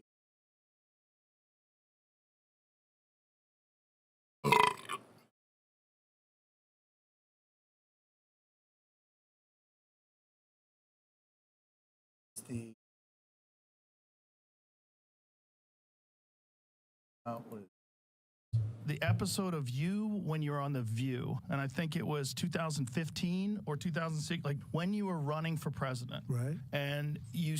God, no. Oh, God. Joe Rogan so much for multiple reasons. You don't even know why. Basically, like, Joe Rogan, like, if I had one of the oldest friendships, friends with someone since like 2001, 2002. Yeah, Joe Rogan brain rot. No. Afraid to talk to them because like been gone more Republican since the last time we even talked to Joe fucking butthole Rogan, HRT, fucking dumb as shit. He's like, I'm an idiot. Don't listen to me. So okay, let me pontificate fucking everything. And then when he ends up being wrong, but I'm stupid. It's like, then why don't you should just shut up all the fucking. Shut up. Shut up. You got introduced as our friend Donald Trump. That's right. Whoopi Goldberg gives you a big hug and a kiss. Joy Behar gives you a big hug. Barbara Walters gives you a big hug. They all loved you. They were all talking about how you're you might be conservative in your financial positions, but you're very liberal socially. They were talking about you. Yeah, I wonder what happened after that. Gee, I wonder what happened. I don't know, maybe 4 years of his presidency happened where people were like, oh my God, this motherfucker is not even remotely moderate. You remember, the reason why they were saying that back then is because he's a media guy, they're media people, and they're stupid. But also because he did have a lot of moderate positions overall in comparison to the rest of the boring ass Republican Party where he would present himself as a moderate. Dude, what are you saying? That shit started day one? No, you are all remembering Donald Trump's craziest moments when he was running for president in terms of immigration. He was always insane on immigration. But on a lot of social issues,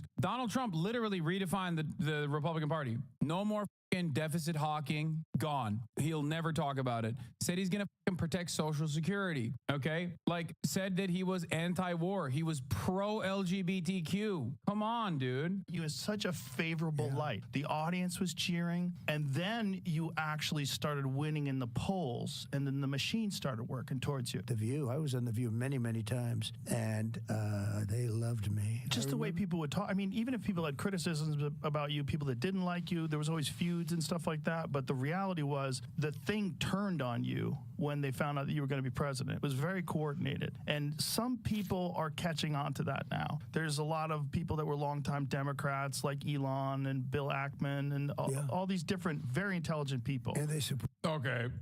Yeah, dude. They only now realized it. And not because they became openly right-wing radicalized dumbasses after COVID and realized that if they get on the Trump train, Trump will give them benefits. I mean, Bill Ackman supports me. He's been very supportive too. This is what I wanted to ask you. What was it like when you actually got in? Because nobody really can prepare you for that. When you're running for president, you don't really know what it's going to be like when you actually get into office. Well, first of all, it was very surreal because I was never first of all, even if you were a politician, but I was never a politician.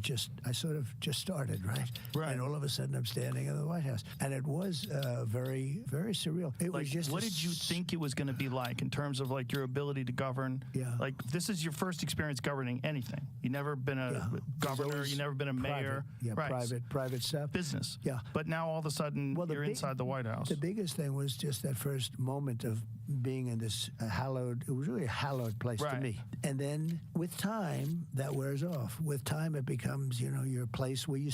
Got tracker on. Let's go. This is so weird, dude. I do not like this.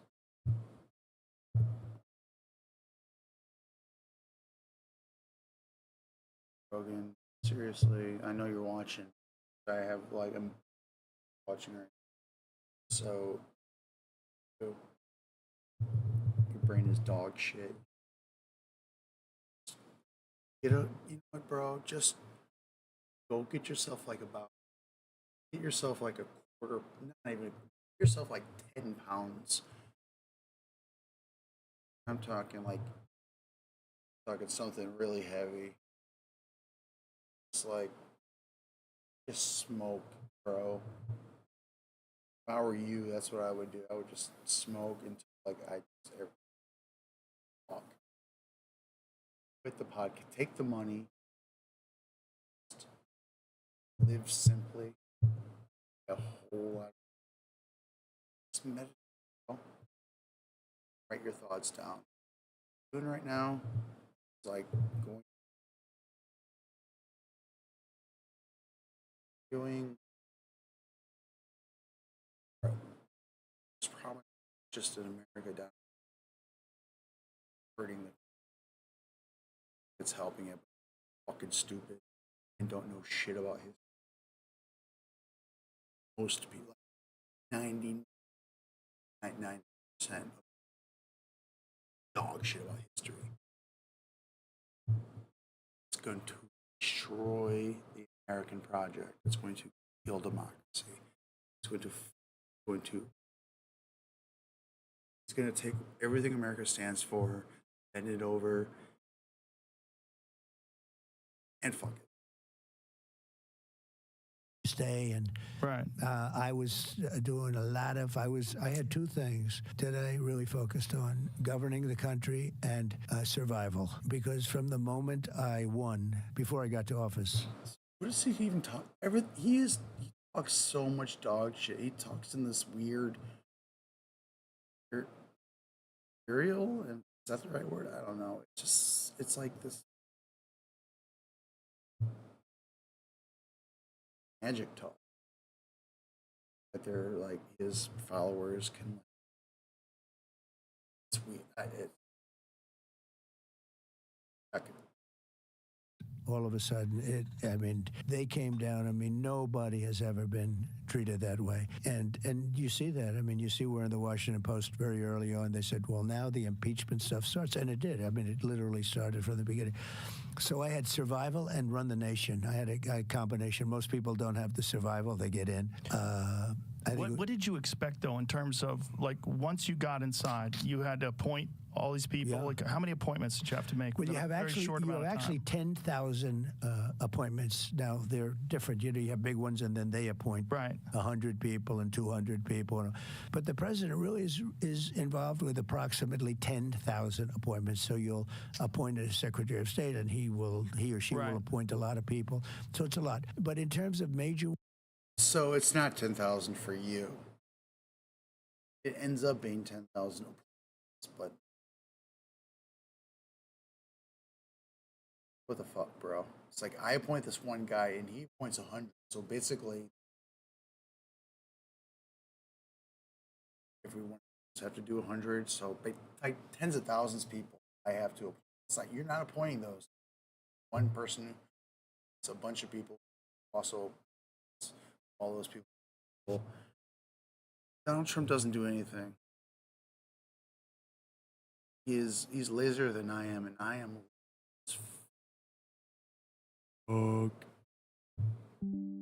President is bigger than me, and it's insane.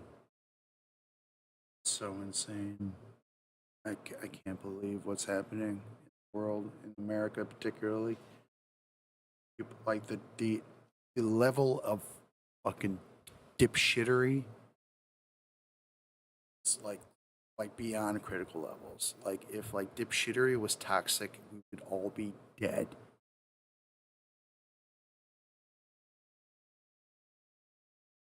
I'm gonna watch some Breaking Bake.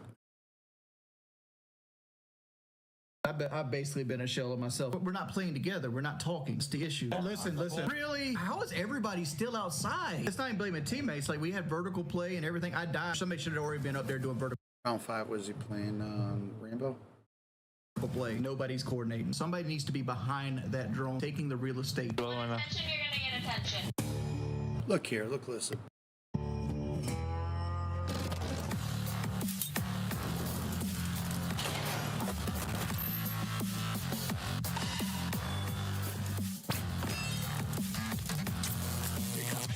Pikachu is my favorite character on this channel. By like far. Say my name. Breaking Banquet. You're goddamn right. I'm gonna wear a shirt that says "Best Cat Dad" when I've killed multiple cats because my cats love me. Just the one you trapped under the bucket, right? I was 5. He's playing I Rainbow. thought you were a teenager. No, that story. I was 5. I thought you were like 15. Cat probably deserved to die. Being that stupid stuck in there. Yeah, I actually don't even remember what the cat looked like. What kind of bucket was it? It was like a 5-gallon bucket. Wings, if you're watching, I know you are because I have like infinity amount of people watching right now. Yo, like hit me up. Let's play some COD. I don't play Rainbow. I just don't because I don't want to. It's too slow. And sorry, but like if you like slow games, people I love Big Fry, but he likes slow games. And in my opinion that means you're slow. You're slow in the head. Boring game. That's just my opinion, please. With peace and love. There are people who like games that require 0 motor skills. All RPGs, especially particularly like turn-based RPGs, take no motor skills to play. Some people do not want to test their motor skills while playing video games. I think like to play slow shooters and realistic. They're just a step above turn-based RPG as far as the amount of motor skills they want to use. In my opinion, I like games that make you have to challenge you. That's why I grew up on the NES. NES hard is the best. First game I've ever beat was Mike Tyson's Punch-Out in like 1986, when I was barely even alive yet, 6, 7 years. Like they games were tough. I mean, I played Atari too, even younger than that, Atari. But like the thing about Atari games, you couldn't beat them. They were just like infinite, like score games. Like there wasn't an end. They would just loop and loop and loop. But Nintendo, when that came out, games that you can beat the game, like Mario, you could beat shit. And I beat Punch-Out.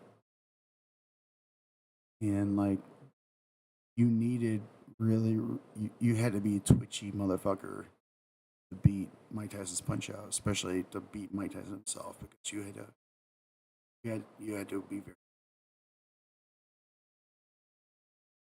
And that's how I like to rock. That's how I play. And I think I get pretty bored in any other situation except for a game where I have to twitchy, or I have to like react quickly. Mike Tyson's Punch Out was what made, and like I love like side scrolling shooters. Contra and everything after. Cuphead is like one of the greatest games on earth. I love that shit. I like you having to dodge, jump. I like challenge, man. I play video games for the challenge. I don't play it for. I don't know. I want games to be easy. I feel like easy games are boring games. The story is like.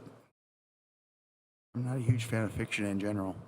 The real world is much more interesting than fiction, but I do appreciate it. You know, and like, as an art form, I should shut up. I should play more story games. Games I've been wanting to play that I just haven't. I need to play Elden Ring. I started it like a trillion years ago. I should just start that game over from the top because that game will test you too, and it's got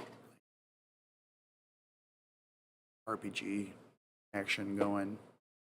So I don't know what's gonna take for me to play Elden Ring to like main it. No idea. All right, love you, man. I love cats too, except Grayson. We don't like Grayson. Like Grayson is lately like I only can lay on my left hip when I lay in bed, and Grayson wants to make fucking biscuits. So like he wants to jump right on top of where like I have this tube running into my side, and I have to like keep my arm blocking it the entire time because he's so dumb. Because all he wants to do is come and headbutt. The tube is super painful. I keep the drain until Tuesday. I get the drain taken out Tuesday. It was a kitten. Michael Merchant. Like it was one, like my grandfather was kind of a hoarder, and he had this old like 70s Chevy truck and had all this trash in the back of it. And then one day when I was outside playing, there's just this bunch of kittens just wandering around the backyard, just like doing their thing. What rank you got to be to join up? Anything over gold 1. Gold 1 and willing to listen. Dog, I miss being that happy right there. That's when life is good. When all you can, like, I've never had that gave me in my soul, that kid laughing. Like, that's just happiness, pure and utter bliss. I haven't had that in decades.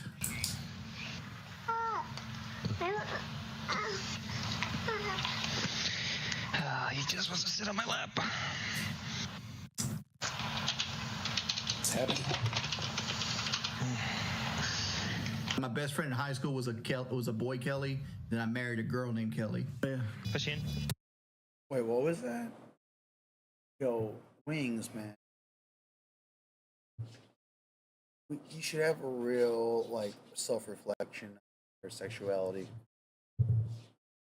Are you pan?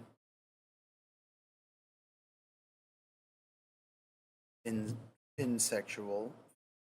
Or I like feminine people. I don't care.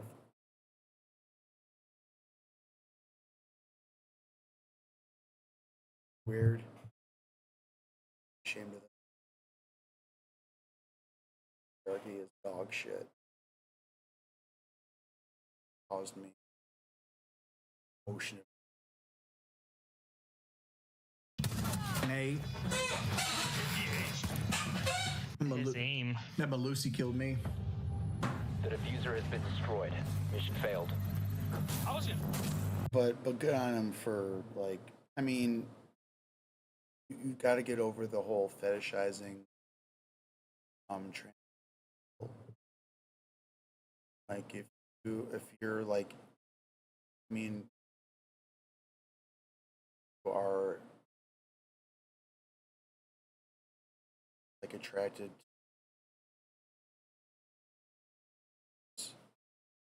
Work that out with yourself. Like, it out. Because like, because you have a penis, plus like someone might be surgery, or they're not gonna. Who knows? It's a very personal choice, obviously. But if you're looking for someone with says you gotta work that out with yourself. You gotta work on your own quality. Because like if a straight person dates someone who's trans but like is going to I mean it might not even transition, but if it's basically whole woman 100%, that and not that that dude's not gay. That's a woman. But if you're into something, or if you're into people might not identify as a completely, or don't plan on becoming a biological sense. I don't know. I do not. It's like, but for a dude, like in one way or another, face that.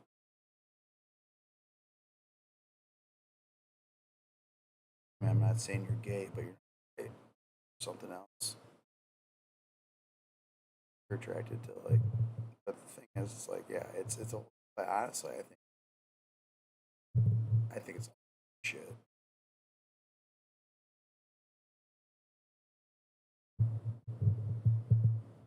Straight men don't really have a problem. It's like a social. It's like you have to. Gay. It's like proof gay is that.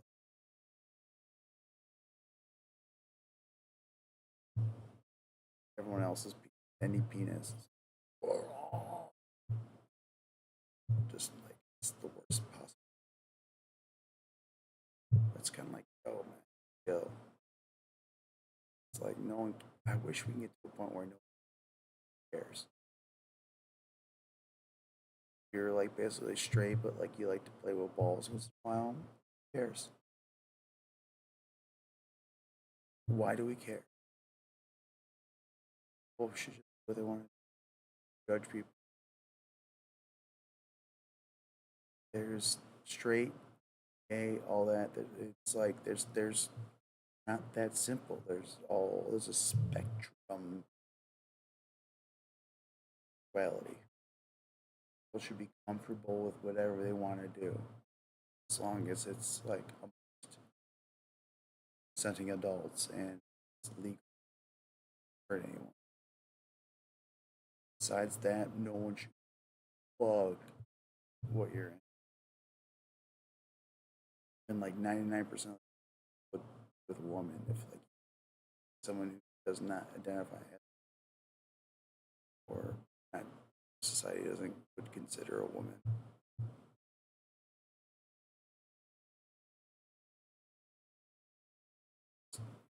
You judge.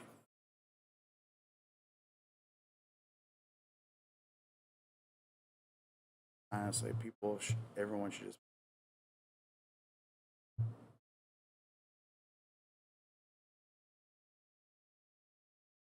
idea of gender.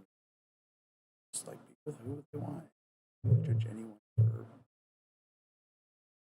And there should be legal. You should just have civil. Like have a not just even if you have more than one person, you should be able to have like a combined. If you're in a polycule, you should have a like civil. Why not? Who is that hurting? Nobody.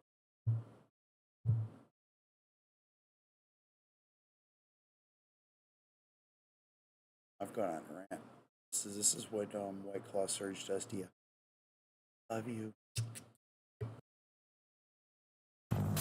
Last one's VIP. Last one's VIP. Last one's VIP. Oh, where?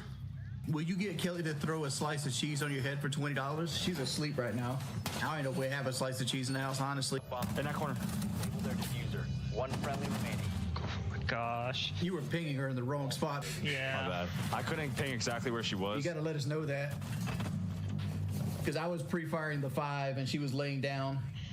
No, when you were pre-firing, that's where she was standing. Like, I could see her vividly on my camera.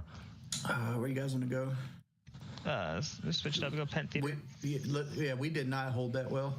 Unused. I've basically been a shell of myself the last 2 or 3 days, man. Secure the bomb. Last operator standing. Fuck it, bro. Mission failed. All friendlies were eliminated. Why we not have anyone on 90 cam? I was cycling through. I was on lobby cam at the time. I died last. I just hate games like this where it feels like this should be an easy win. That's the call I heard. They go, he's on 90 now, and then like he was in hookah. He literally was in hookah. I don't think he played. Did you not see his thing? Yeah, only Damos can see the mark. But is that the call? Like, did somebody say, oh, he's in 90 now? Last time we went penthouse. I think last might be Hall of Fame actually laying in there. Oh, he's up.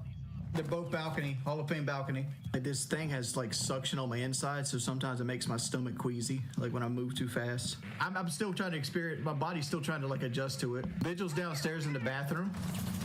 Dude, one's on bookshelf. I killed him. Friendly operator remaining. We have been eliminated. All right. I forgot to ask you something. What happened to the eyebrows during the surgery? Maybe it's just me. You look a bit different than usual. I had to shave my eyebrows off for Locale Live as a punishment. One guy in astronomy. 10 seconds. It's Master bedroom. Master door. Did you try to get the mirrors at all? I got one mirror. I didn't know where the second was. On Astro. The diffuser is now. Whoa, there's another guy behind kitchen counter. Oh, I couldn't see his head. Oh my god. Bomb chassis. Bomb chassis. I mean, I just can't do anything, man. Like, these is the type of games that makes me want to delete this shit. Like there's every round I've brought shit and like nobody has been in position. Like our buck pretty much wasted 45 seconds on vertical play that round because he was on the other side of the map. First round we had no Thatcher. Like, I had to pick up Hydro. Right, but like we're not playing together. We're not talking. That's the issue. I wasn't on the other side. I was right outside the door. But I had to make sure it's clear because if Vigil jumped out, we were both right.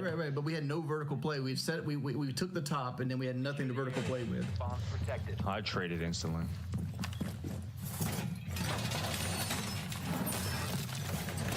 Like, this is the reason we lose games. Ever consider weight loss? Nah. You guys still bottom mud. Diffuser's down in bathroom. Montaigne in front of me here. Ash is in 90. 15 seconds left. Oh, Ash is in aviator. 10 seconds. Trophy head holes. They have bomb now. Congratulations on beating the surgery. How'd I beat the surgery? He didn't come all the way up yet. Oh, I didn't even hear him throw that nitro. Where'd that nitro come from? Bombs outside on 90. People can want me to say I'm like this terrible rainbow teammate when like you've never played with terrible rainbow teammates if you think I'm one of them. I mean, I can get toxic at times, but like I used to play with some dudes in like rank 1.0. Shit, if shit didn't go their way one time, just a bevy of slurs and curses and DDoSing. How do I feel about Tammy Slayton from 1,000 Mile Sisters weighs less than you now? It's easy to lose weight when you're in a hospital and you have no access to food. I'm gonna put it out there. Like, Tammy Slayton never loses that weight without severe help. Tammy's not the cross-eyed. She's the one with the forehead fat. I can't stand right there. Oh, you got Thatcher or somebody. By Yellow Hole? Yeah. One Wow, he's one shot. You don't have bomb. Lay down. Electrical walls open now. They got no drones. We got man advantage. Jumping on camera. You got one in piano, one in game and skee ball. One. What the fuck? One picnic. That breach was open. One picnic, one skee ball. Listen. You got two guys coming behind us. Got a minute left. We ain't got to fight them. Come on. Can we get a castle in the bathroom? Hitting upstairs already. Someone's shameless timing on TV Glitch. Hey, one's down above, by the way. All friendly. Really? Fucking hell, dude. All friendlies have been eliminated. I thought, oh well, we didn't clear it. Why don't you just go across the roof? Like put the air down on the window from the roof and then run all the way down the roof. These guys love to run out, so don't sprint, recklessly here. They have a castle and a mirror set up. They're doing an open wall setup here for the mirror.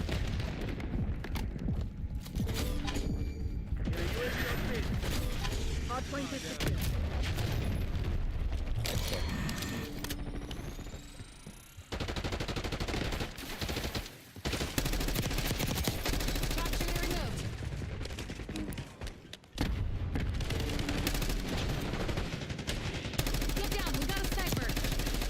Requesting recon overhead. Sniper working.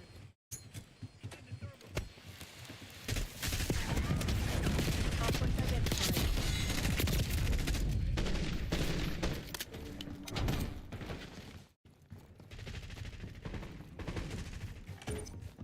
Hardpoint is active. Listen, this is a message. Hardpoint locked down.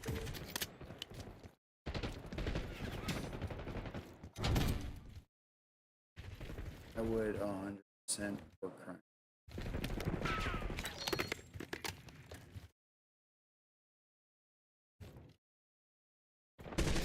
We claim the advantage. Now hold it.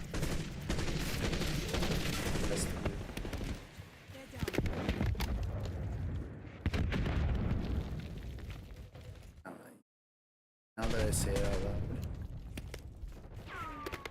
loud, I probably shouldn't. That's fine. Hardpoint located. Never mind. Hostile shooter. Gray authorizing UAV mission. Cast watchdog, in my area. Hostile marksman. Hardpoint active. Anyway, they do me. Hardpoint is secure. See this, that's what I'm saying. Asked at what you asked? Great question. Everything.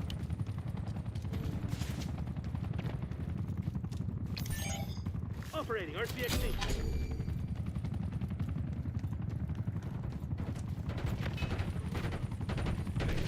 Rest with your dick. Guess who's back, asshole? Oh. I feel like that bullet went right. Hostiles have the hardpoint.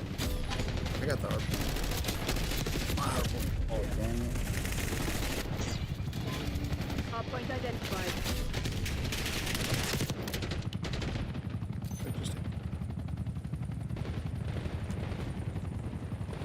Why is my... Is that... That's not my... Hostiles have captured the hardpoint. Hardpoint locked down. That's all. That's gotta be it.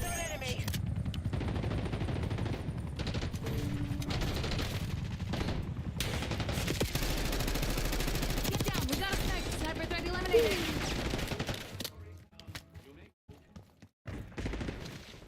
Driving RCXD.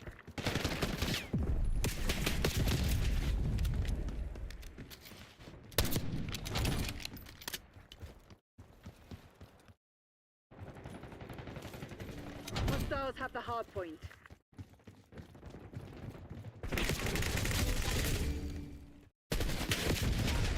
I'm not proud to be an American. Hard point located. Literally nothing here is free.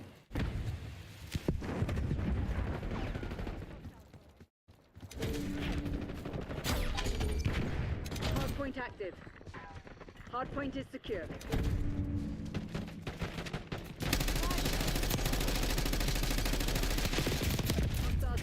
Oh, that sucked. Oh, that hurt. Get me eyes in the sky. RCXD active.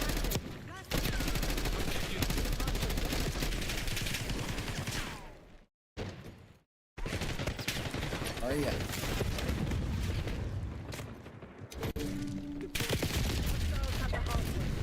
Hang it. All done. Hardpoint is secure. Hostiles have captured the hardpoint. Hardpoint identified. Hurry up, hurry. Other way. What goes there? Upstairs. Hardpoint is active. Hardpoint locked down. I'm gonna go ahead and Hold shut the this. line, Crimson. It's Shut it. ours to lose. Close this.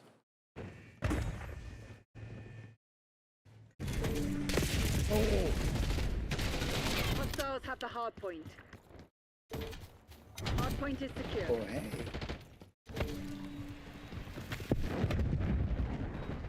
I'm kicking the balls out of it. RCXD moving out.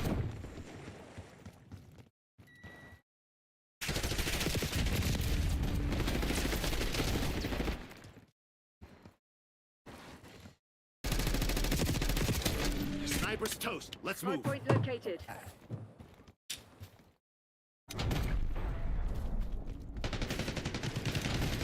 you following me? Hardpoint active. Hardpoint locked down. Hostile marksman. Hostiles have captured the hardpoint. Here we go.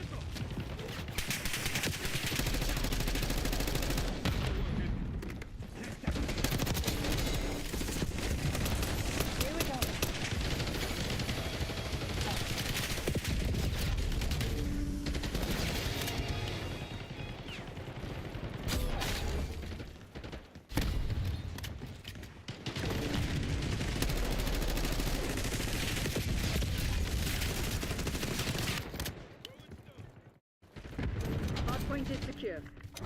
Hostiles have the hardpoint. Hardpoint identified.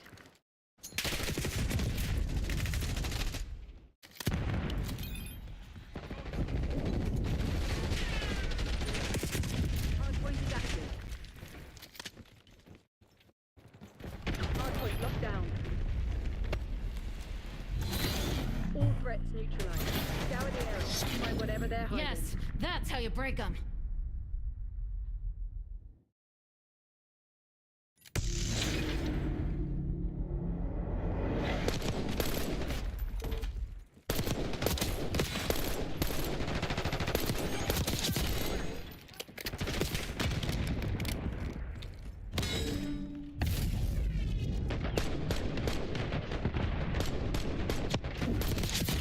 Someone's got to start the party.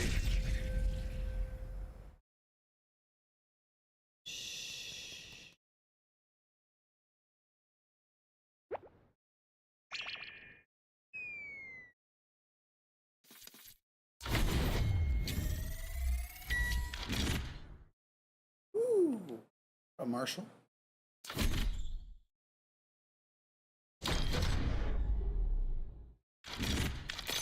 Oof. Oof. Oh, I didn't even finish talking about what I want about. I love X Defiant. The fact that it isn't skill based or engagement based. Feels really good. And when I play that game, sometimes at the top, sometimes at the bottom, a lot of times I'm right in the middle. And I have to say, it's insane.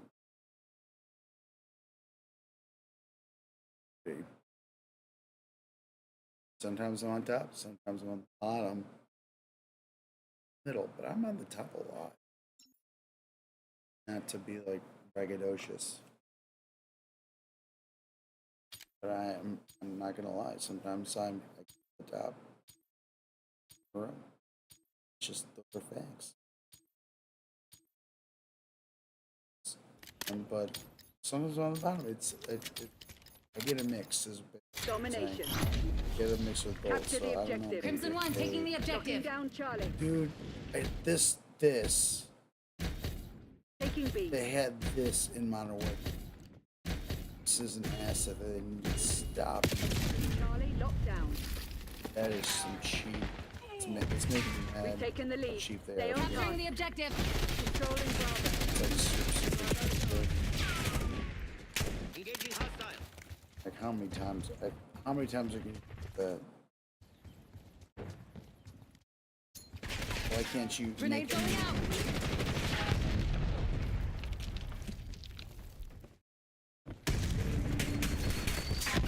Losing Bravo.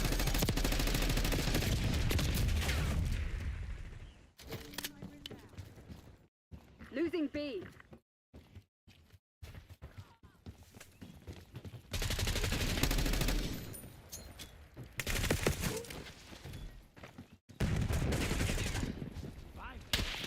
Taking C.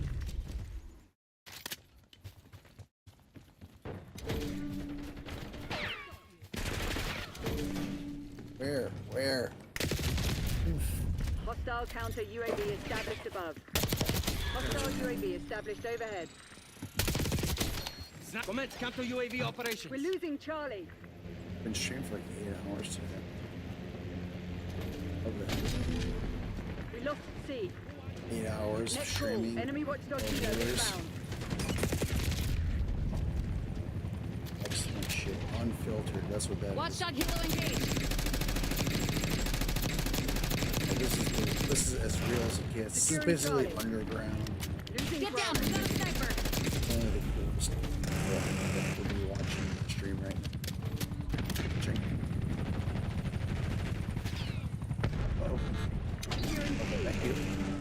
Charlie secured. They're taking C.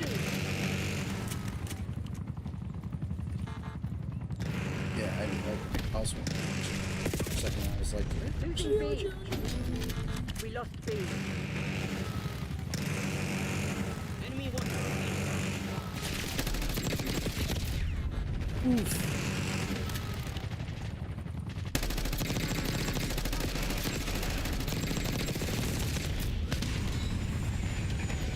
all right, down.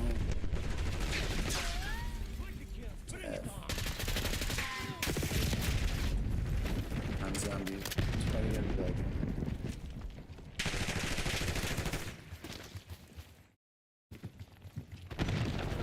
We're losing Charlie.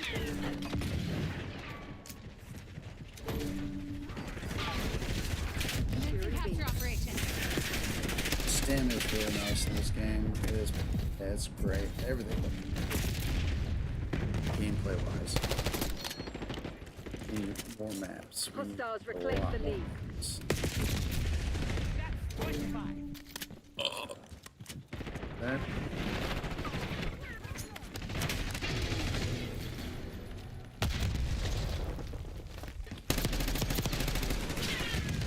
He did. Taking Bravo underway. He got me. Button. Secure.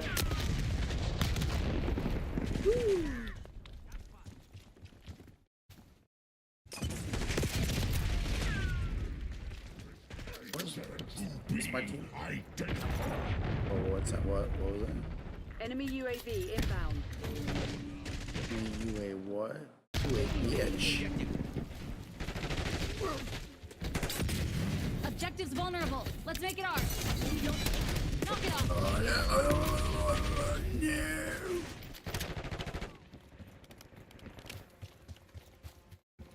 Enemy CUAV inbound.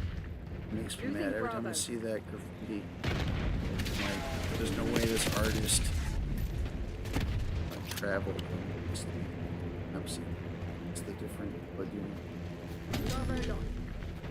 need the same word over and over again. Like graffiti. like graffiti is literally the one part in the real world that you'll never see the same place.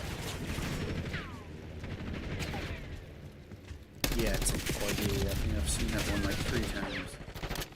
No one, Hostile UAV established overhead. no tagger is gonna Hostile make counter this UAV one right here, established dude. See it? No tagger on Earth is gonna make this thing multiple times. And this was on, what is that, Cursic? I think it was in Modern Warfare 2. This goes back, Jack. Incoming on your location. Like, for real. Like, who is the artist? Why can't they make it in applying all these different maps in different parts of the world? It's like, where is this at? I don't know if this is Iraq. I don't know where this is at, but like, I know that like where I've seen that art before was not in Iraq or in the 90s. Cover me. Taking the objective. Hey, finger off the trigger. Right, apparently that piece of art and that graffiti artist, that the guy who tags or lady who tags, makes the same one across decades.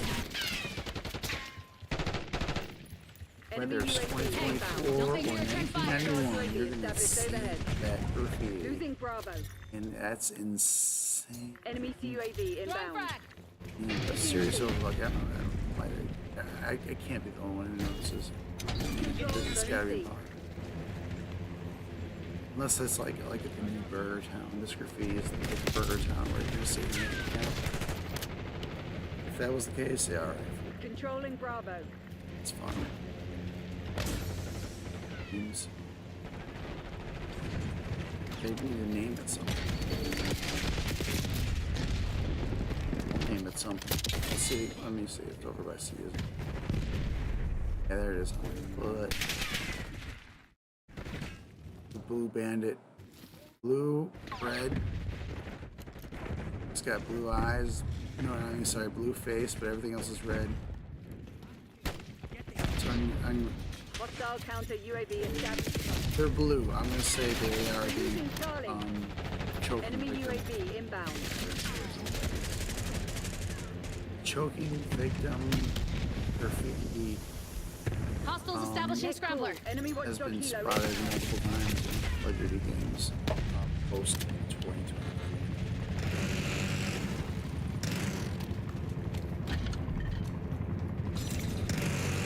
I feel a lot better now that I know what choking victim graffiti. They're taking C.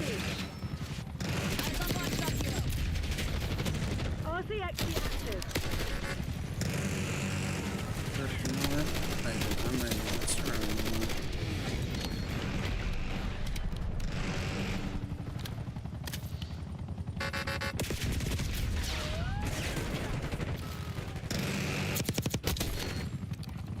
Eyes on watchdog helo. Hostile marksman. Let's go. Launchers are out. Those helos are pissing me off. Oof. You're supposed to be the CIA's best. Active.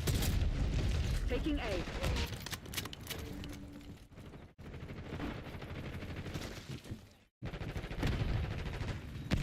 Securing Charlie. Basic team. You were better than you today. We got our ass kicked. This one's all theirs. Yeah, we did get our ass kicked. NGL.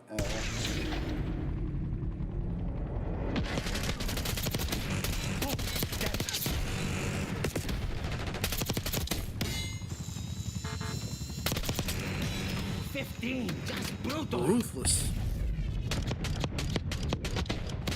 Ruthless indeed. Chill.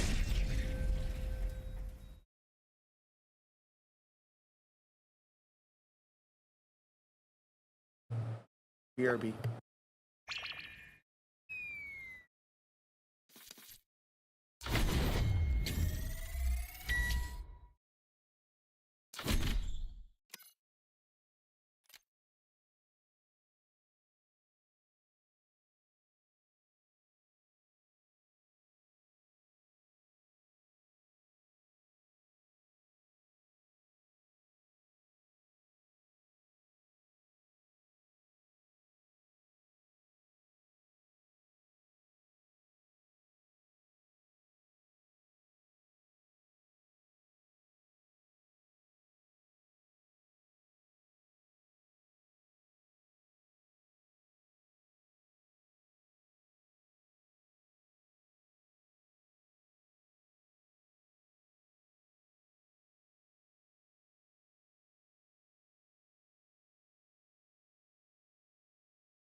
Yeah, one guy in bathroom. Hey, man.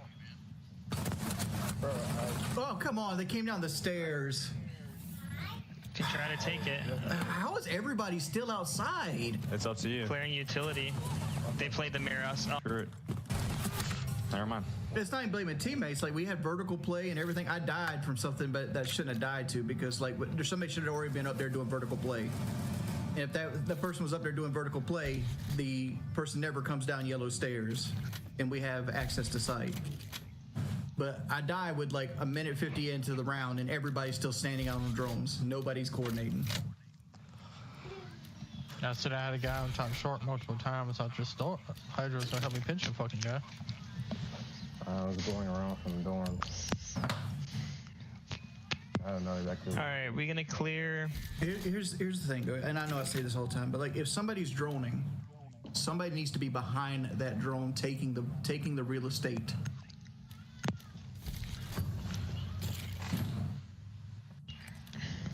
Use your drone to locate a bomb. We're gonna push from behind. You guys gonna push the side wall? Where do you want to do? Just let me know. I'm gonna push through piano. All right, we'll push piano. Take Nick's side. We're not going for that wall, Hydro. We're not getting that wall. We're going for the bull wall. No touching the TV! Why are you? Watch out! One coming up yellow. One coming up yellow. Chi. We're done. I have a drone on yellow. Nobody's on yellow right now. Attention, you're gonna get attention. That's me. What the fuck? Really? There's probably a warden. Yeah, nice try, you brother. Go! Wow. The diffuser. Drop the diffuser. We have been eliminated. Christ!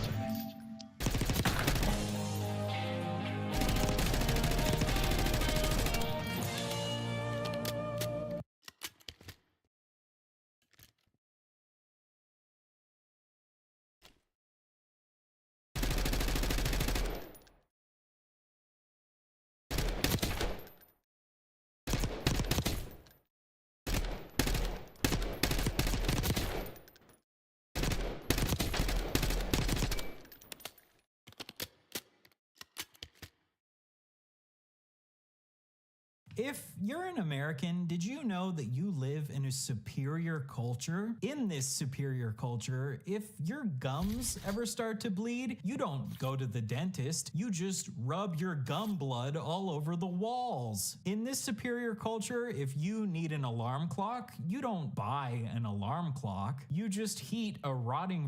Why the wall? Why can't you put your gum blood like on a glass? Or wash it out with water.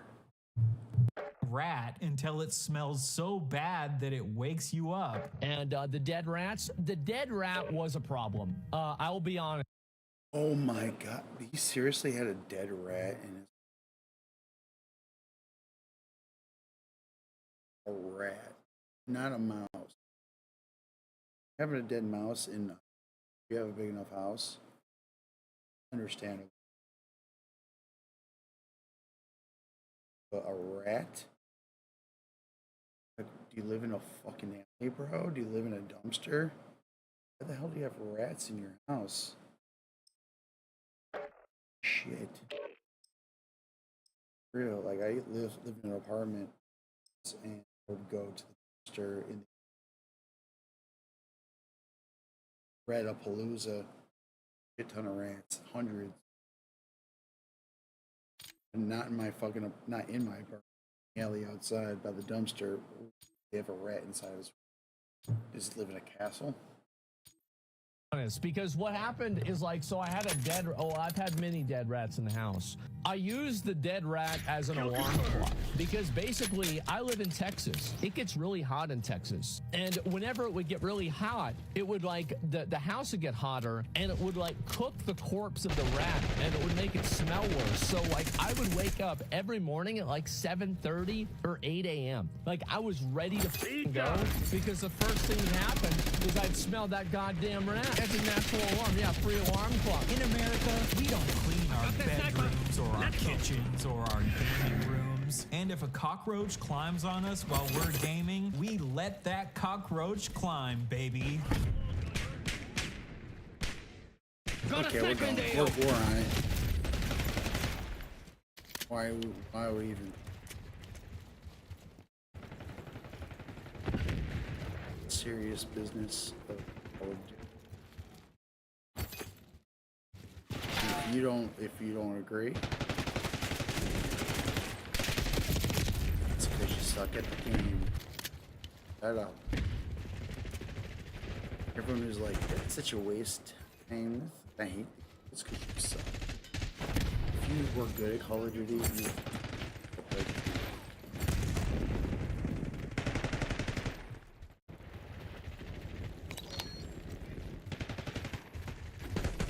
playing Call of Duty is the most fun you can have on the planet. Hostile eliminated. As far as like testing your motor skills, not risking your life at all.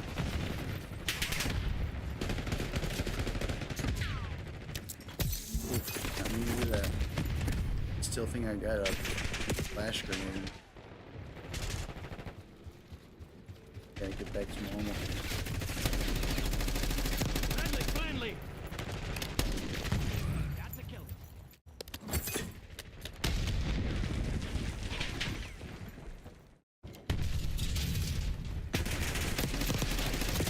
Sorry, though. Wait, did I put tracker on this? Look. Yeah, I do. I can't see shit. Is tracker not working?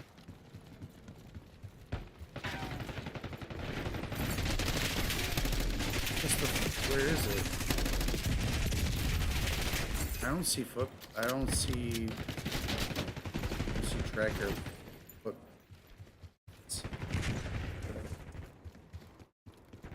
It's like crazy Next call. Enemy watchdog helo inbound. Shit.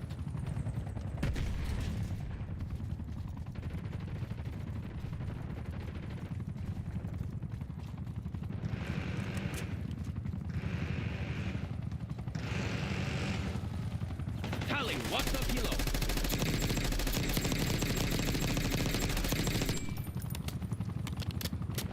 Come on, you're losing this fight. Enemy watchdog helo overhead.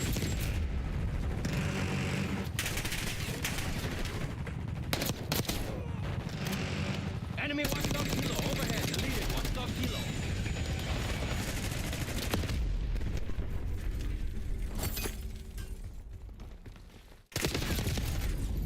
Are they? I can't tell. Maybe that guy was crack, but I have yet to really see it. Tracker's super bad. I'll take it off.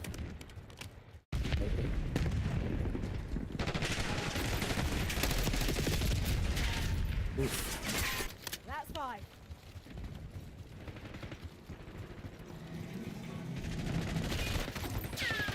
Bingo.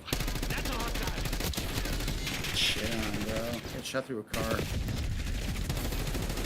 Blue, check your fire.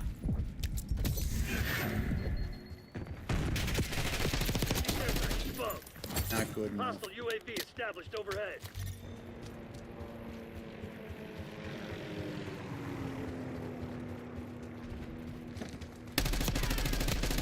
Shit. Take out that care package.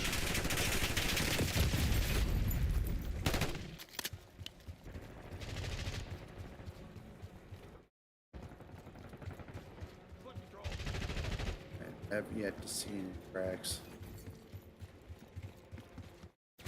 Okay, so they're fucking light as hell.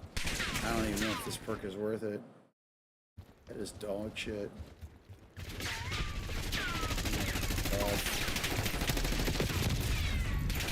Like, it's not even noticeable.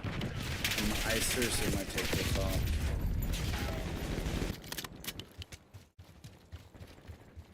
I've been noticing. Enemy UAV inbound.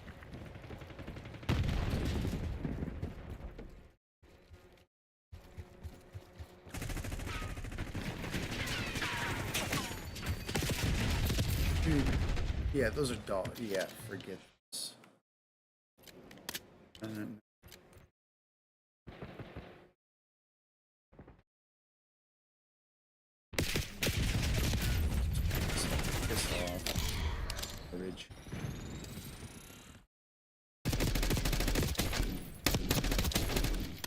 Yeah, tracker. Okay, tracker confirmed. Dog shit.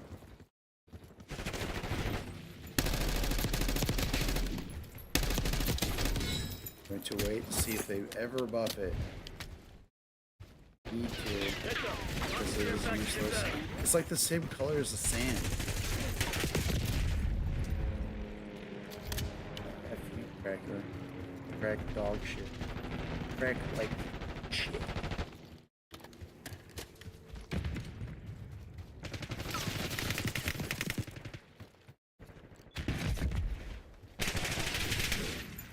Where are you? Where are you?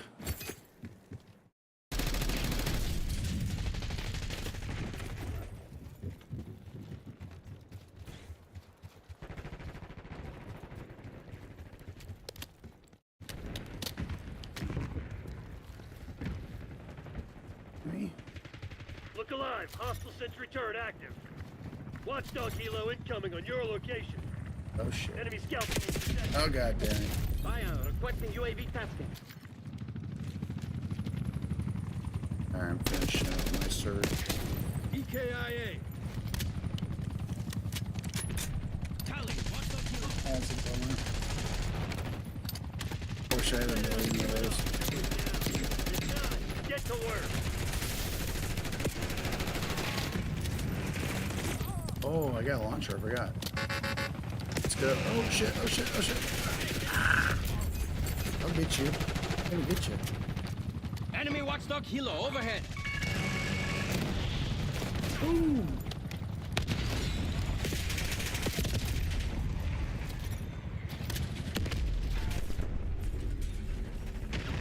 Yeah, the watchdog kilo is making me want to use the launcher.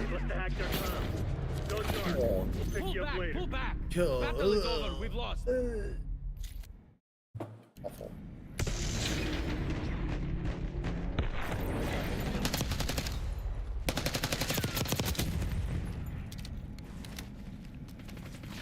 Scout pulse activated. Enemy bomb.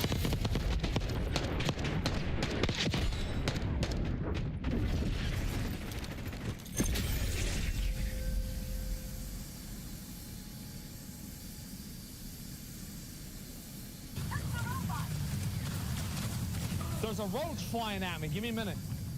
Where'd he go? Oh, shit! He's on my belly. Look at him. He's right there. He got, oh, God.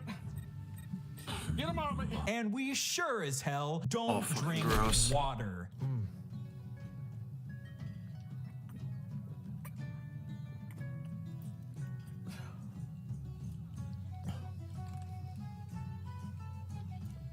It's better. Wow. Who the fuck drinks this shit? Yeah, I just... Whoa, he's drinking bottled Fiji and he's like has to wash down water with whatever was in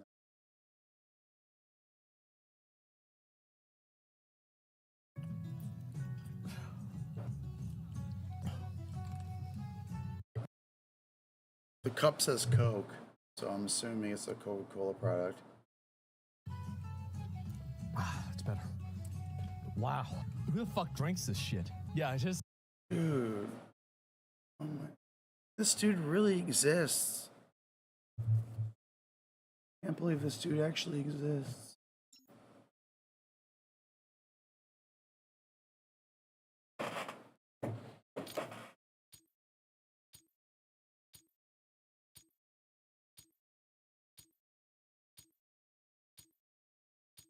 Unbelievable. What's the max level one? So Team deathmatch. Use of deadly force has been approved.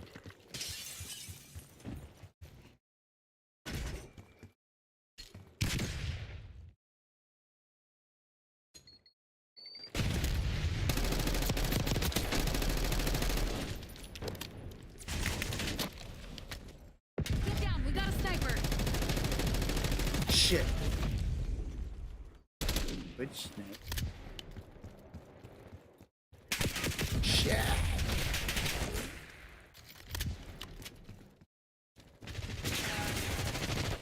Whenever I'm in a match like this where I'm in spawn trapped, I feel like I should bust out a sniper, but I should slow my roll.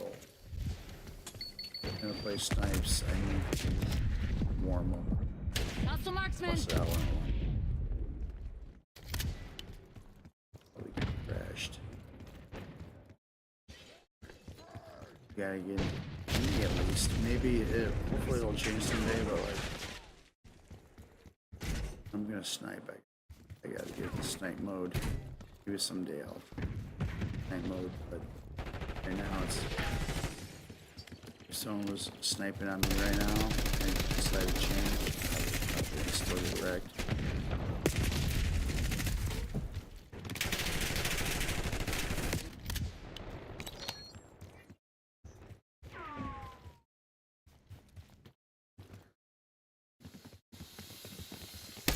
Enemy sighted.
Let's get 10 more. Knock it off, genius. Get down, we got a sniper.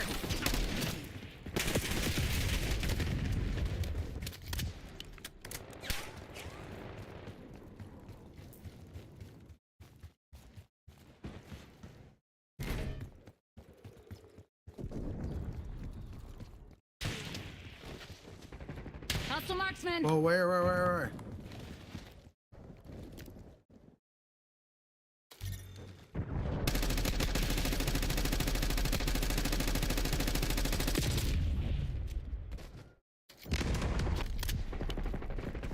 Got me good. Can I get up on them? Where are you? You? Oh. See me coming? UAV up or something?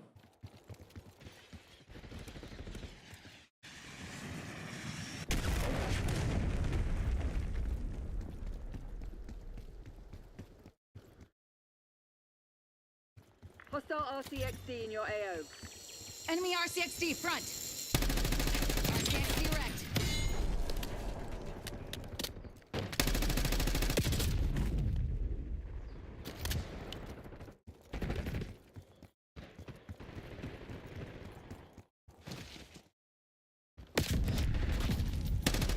Get down, we got a sniper.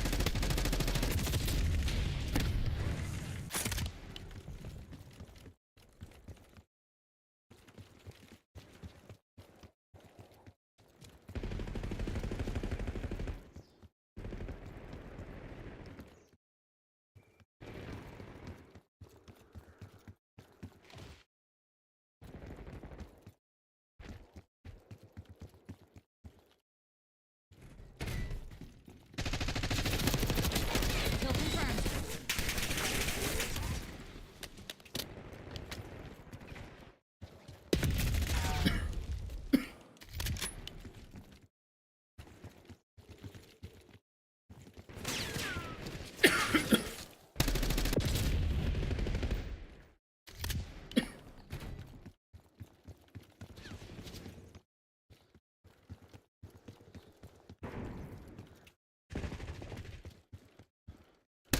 Target confirmed.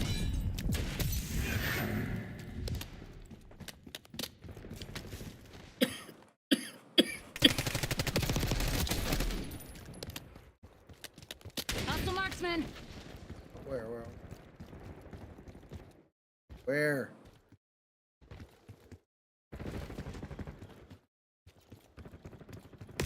Oh, you.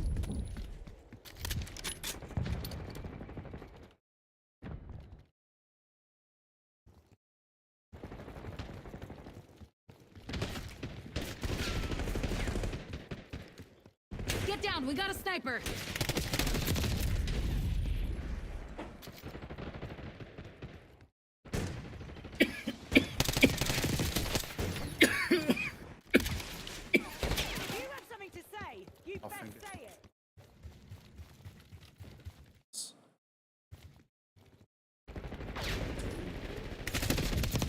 Oh, getting wrecked.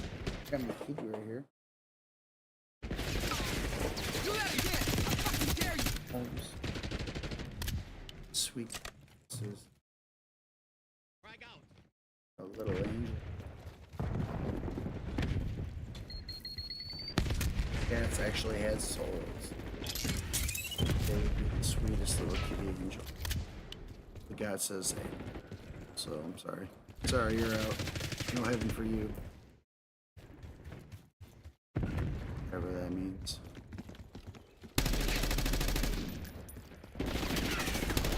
Don't make me return Okay. fire. Okay. Where? Oh my goodness, I hear you. Where? Oh.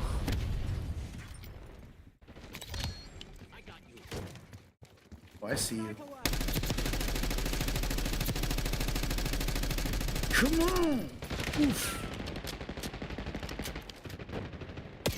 Shit.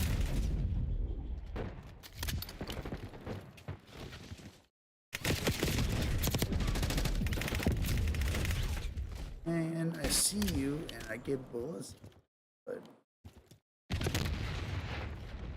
this ain't happening.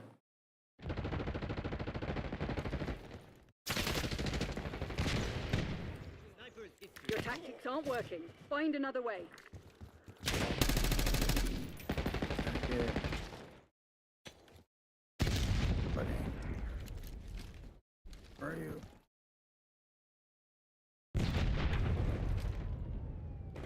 That sniper. Did they flip?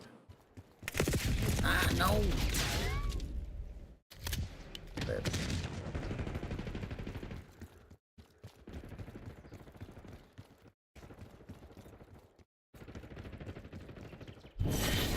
Don't reward failure.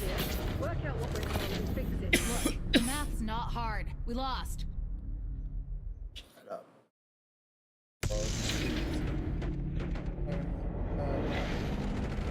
Just get off. I love you. Yes, chat. Is this real? I'm just going in here. This is for everyone.